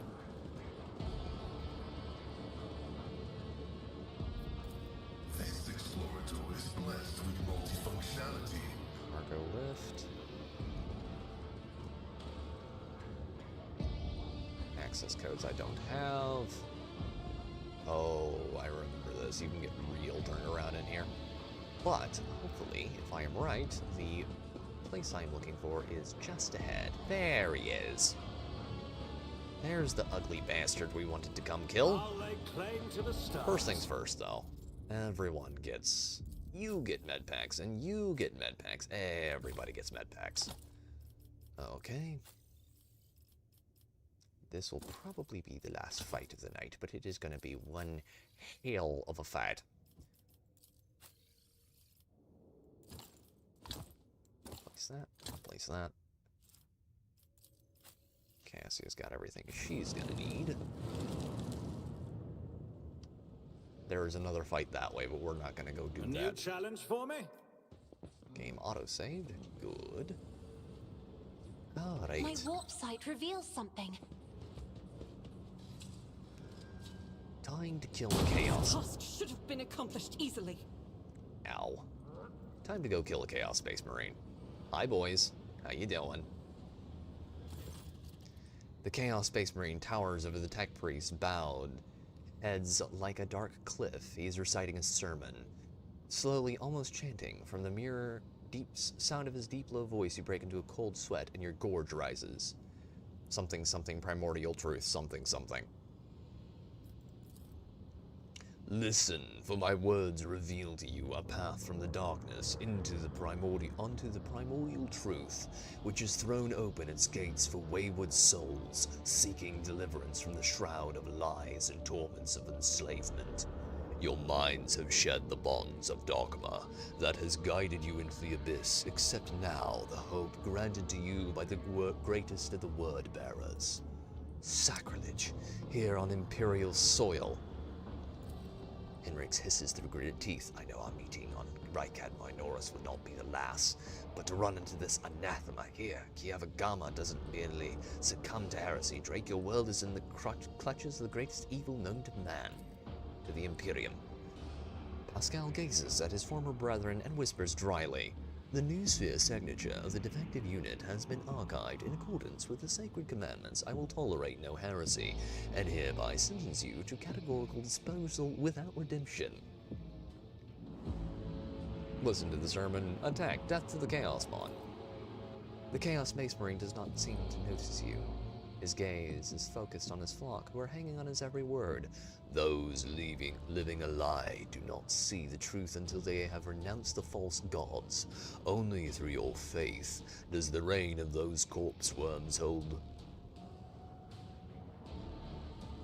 Worms that devour your very body, wrecking weak souls, gnawing at your eyes and ears, so that you do not turn them towards the true masters. Your world, a foundry in the realm of corpses, was given the honor of serving as the crucible of the oncoming victory.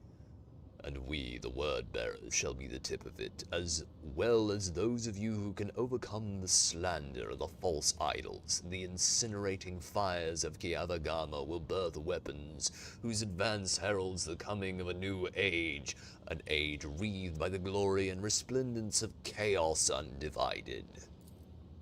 It feels as if with each of the Chaos Space Marine's words, the light around you dims. Something tickles your face. A thin rivulet of blood is streaming down your nose, dripping onto your lips and chin. That's it. I've heard enough of these profane words.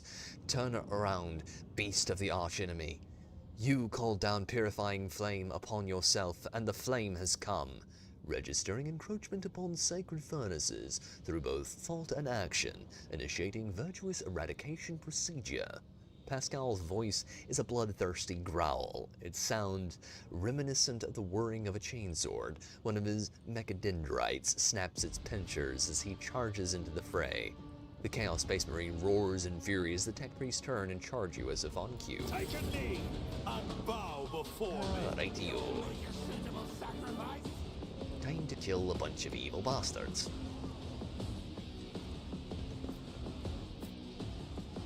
Mission granted, kill all sons of bitches. Oh, that's nasty. I really hate fighting Chaos Space Marines.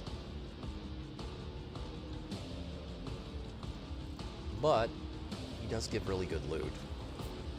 Sadly. Or rather, gladly, depending on your determining. Wait, what do we got? Force grenade. Wait, hold up. Hold up. What grenades do I have? Nothing that will give me an insta-kill on anyone. Hold right on up there. Why, yes, I can. Thank you very much. Thank you very much. I'll do it. As the Emperor commands, I act. Why am I somehow not surprised? You had one job, video game. Faith without deeds is worthless.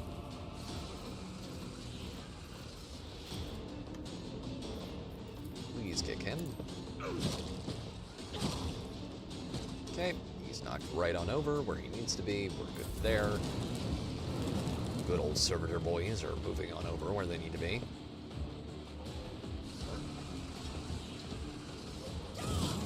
Ow. Chain axe. You can technically avoid this fight, chat, but I never do because the loot's really good. Really, really good. And I like it quite a bit. He needs to move up. She needs to move up there, and then... Isn't this a job for me? With the stair, got a couple of them at least. Okay.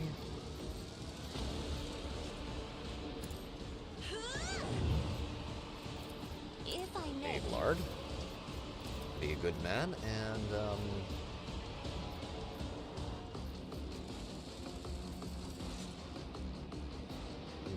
that'll have to do. At your back and forth. Melta Ultima for the win. Henrix, move around back here. I'll put my psychic abilities to use. And then run over there and poke that man in the kidneys.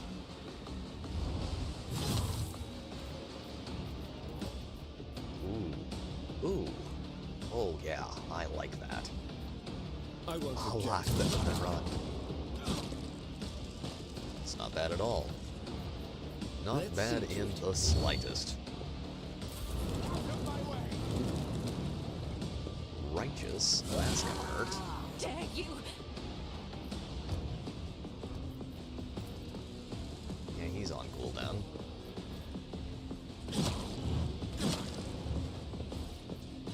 Chaos Marine gets to move right before Ablard, so we need to keep that in mind.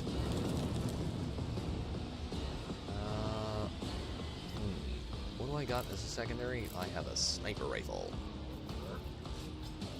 Okay.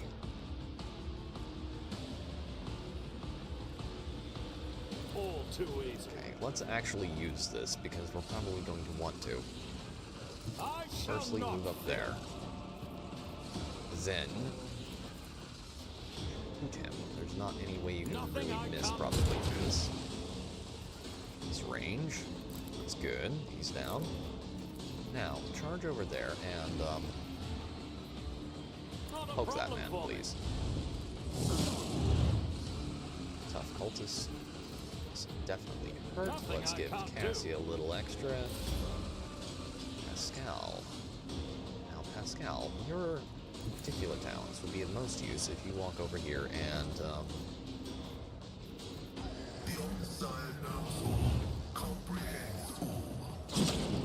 oh yeah, that's nice. That's real nice. Oof.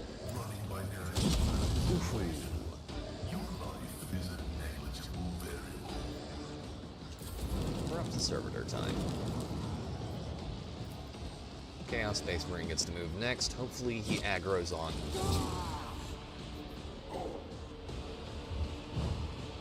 As long as we... Yes, he did aggro on him perfectly. I couldn't have planned it better myself. Oh wait, I did. Okay.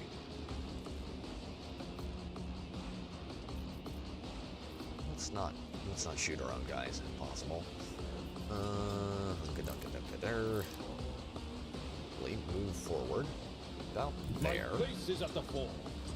And then pop the really ugly bastard with...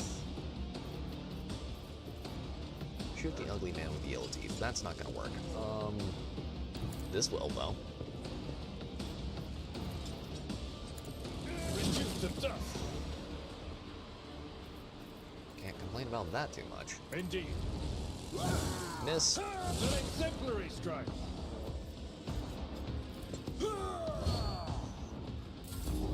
I'm resistant to your foul sorcery.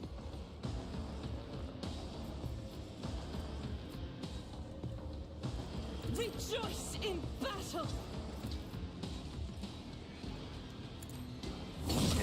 please. Thank you. In thy light I stand, and thy light I crave. Hit him with This is the why I big was power chosen. maul. Oh god. This is gonna get a little ridiculous a little quickly, isn't it? Doubt is for the weak. Yeah, I think it is. As the Emperor commands, I act. Light him on fire. I'll Good do it. girl. Bunch of momentum. That's good. There goes one of the Chaos Cultists. The other one is probably gonna go down. Yeah. God, the servitors are broken. Me? You insist, Lord Captain. I love it when a plan falls into place. Isn't this a job for the serfs? It's all coming together. Okay. Now, I vehicle to am a that, navigator, Pascal, and not a servitor.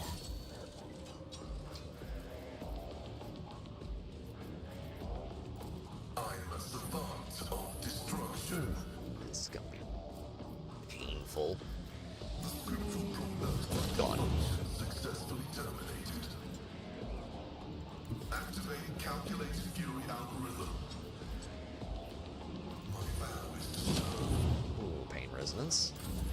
Hell of a drug. Henrix. Henrix, my good boy. Would you mind walking over here and poking the mean man in the posterior?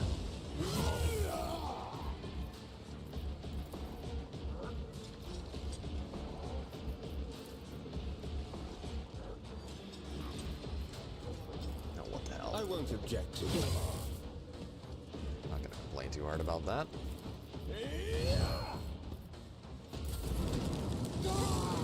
Parry on our Cassia, being as based as usual. God, she's so useful. Very happy I brought her along. Very, very happy indeed. You know what? We should probably kill him. Just because, and I feel like it. Already done. Okay, first things first. Chainsaw him from behind.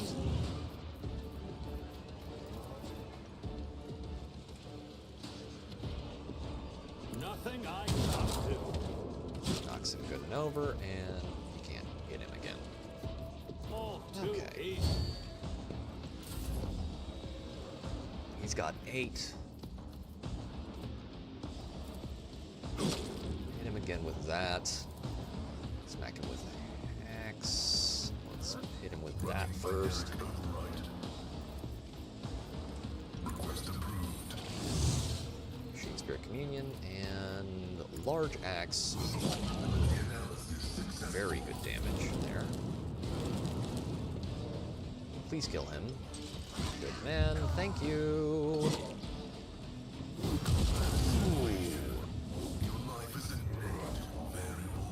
Your kicks mean nothing. He is literally powered by his faith in God.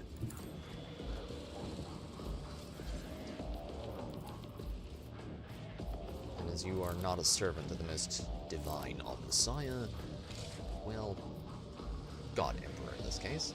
At your beck and call. That's gonna leave a scar. Grey hair, As is sure that. hair. Victory is imminent.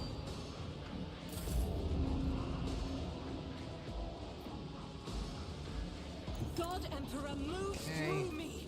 Be the fire in my heart. Fry him again. And again. As the Emperor commands, I act. And then walk forward just a hair. I will bathe this battlefield in righteous fury. And would you mind hitting him? It actually worked. That's a little surprising. That doesn't usually work on them. Not that I'm complaining, mind you. I will take all the free shoves I can get. I have read tomes of 133 military wounds, tactics. 113 wounds left. Good lord, boy. What are they feeding you? his case. Probably the souls of his enemies, but... I'm afraid not. If I may? Henrix will have to do. Shoot him with a shotgun pistol. Only 2 damage, not great. Run over there and smack him directly, please. Ooh, 7 damage, better. The other thing is the absolute bullcrap Astartes you have to deal with. Punching through that, and that is a real red-hot pain in the rear. Okay, that... Nothing I can't do. Okay, sniper rifle, time. Okay, I am gonna do this. Not a problem for me. This is gonna be probably what kills him in one shot. As I said. Yeah, no. Your fate was to literally be shot down by a guy using a trophy rifle. Okay. All that nice, big, juicy, very sexy loot. So, we got a Adeptus Astartes Chaos Votary Bolter. 27 damage per shot, which is absolutely useless to us. Chain Axes. Carapace Chestplate, and Archstrategist's Mantle. Collect all of that. Follow my lead! God lord. That was one hell of a fight. I can't remember. Is there loot in here? I think there's loot in here. Yes. Yes, this is one other thing we can do before we close things out. But before we do that, chat, I want to... Oh, yeah. Pain Resonance, please and thank you. Daddy want a lot. Look no further.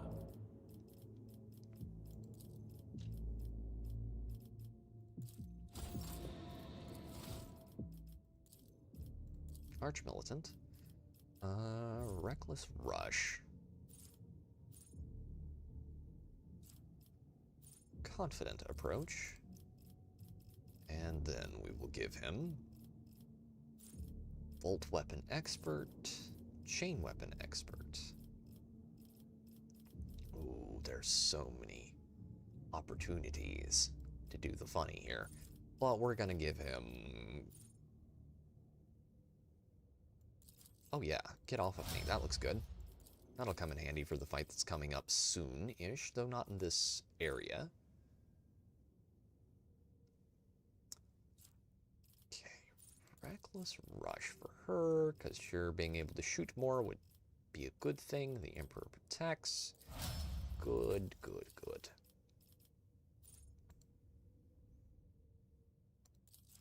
Gift of Torment. Purge Soul.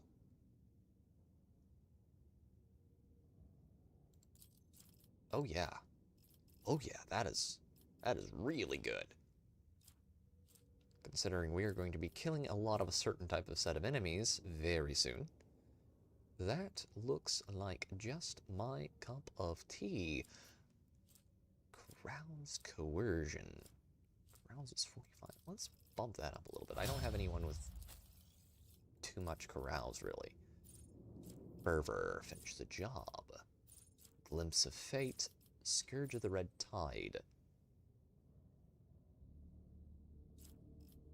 I'm looking for a specific... Zone of Fear. That's the one I'm looking for. That one's really good. Really, really, really good, chat. Okay. That's clear. Let's get in here. First, actually, save game. We're not anywhere near done with this particular segment first. We're gonna need all of you guys. All of you. Okay, let's pyro that bad boy open. The cogitator looks dead. Only a single lit lumen shows that there is life within the machine.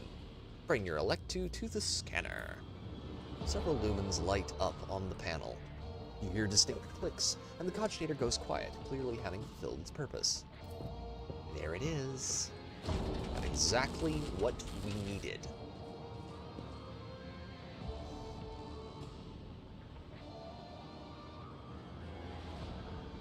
What is that? Door, please. Oh, we have to go collect something. Real quick, hold up, chat. Hold up. Tolerate weakness. There's a little thing we gotta grab first. Collect that. Go back in there. There it is. Okay.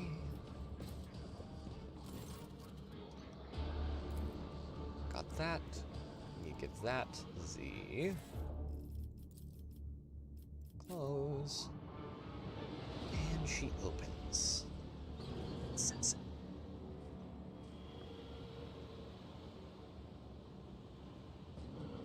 Okay. Now, right here we need to save too, because if I remember correctly, this place is... Doubt is for the weak. This thing is more trapped than your average... It's about time. Intriguing. Okay. Okay,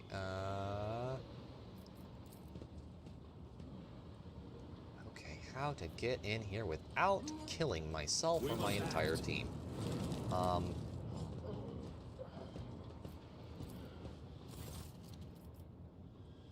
Okay, input the code to disable the traps. The towering furnace, wreathed in scarlet light, fills you with awe. As you approach, the heavy thrum of ancient servo motors erupts from the machine's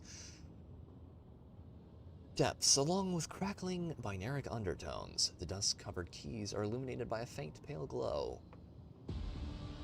The furnace responds with a short binaric signal that evokes the mechanical rustling of unseen switches. Request the Adora's data. The machine reacts with curt binaric signals, followed by a low, drawn-out tone. Of course you did.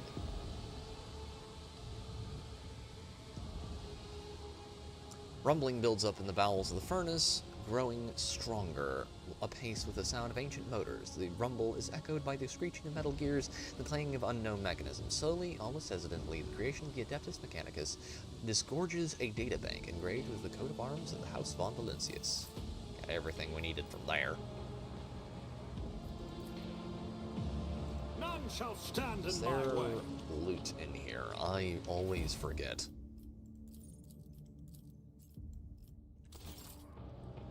There we go. Let's get everyone over here. Let's break that open. That's a big old boss chest. Never I seen one. Okay, got that open. Got all the stuff we need. And then, my dear man, you need to heal yourself quite badly. I stand in recognition.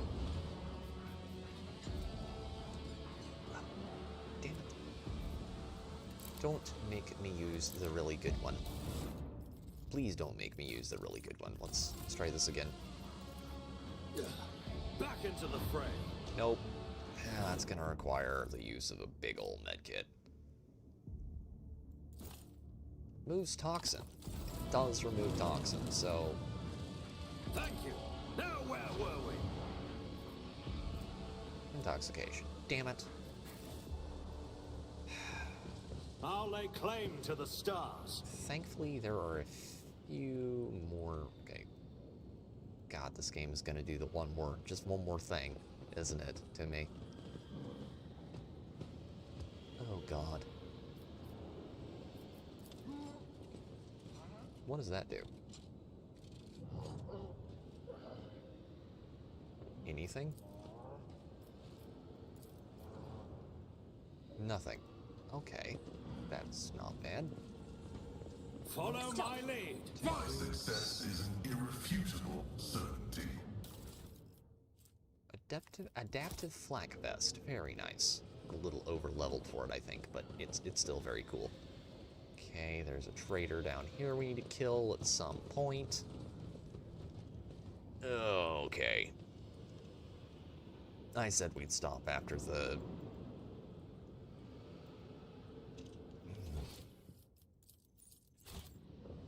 I said we would call it after the fight with the Chaos Space Marine, and I think that is a good idea, because I am utterly fried, chat.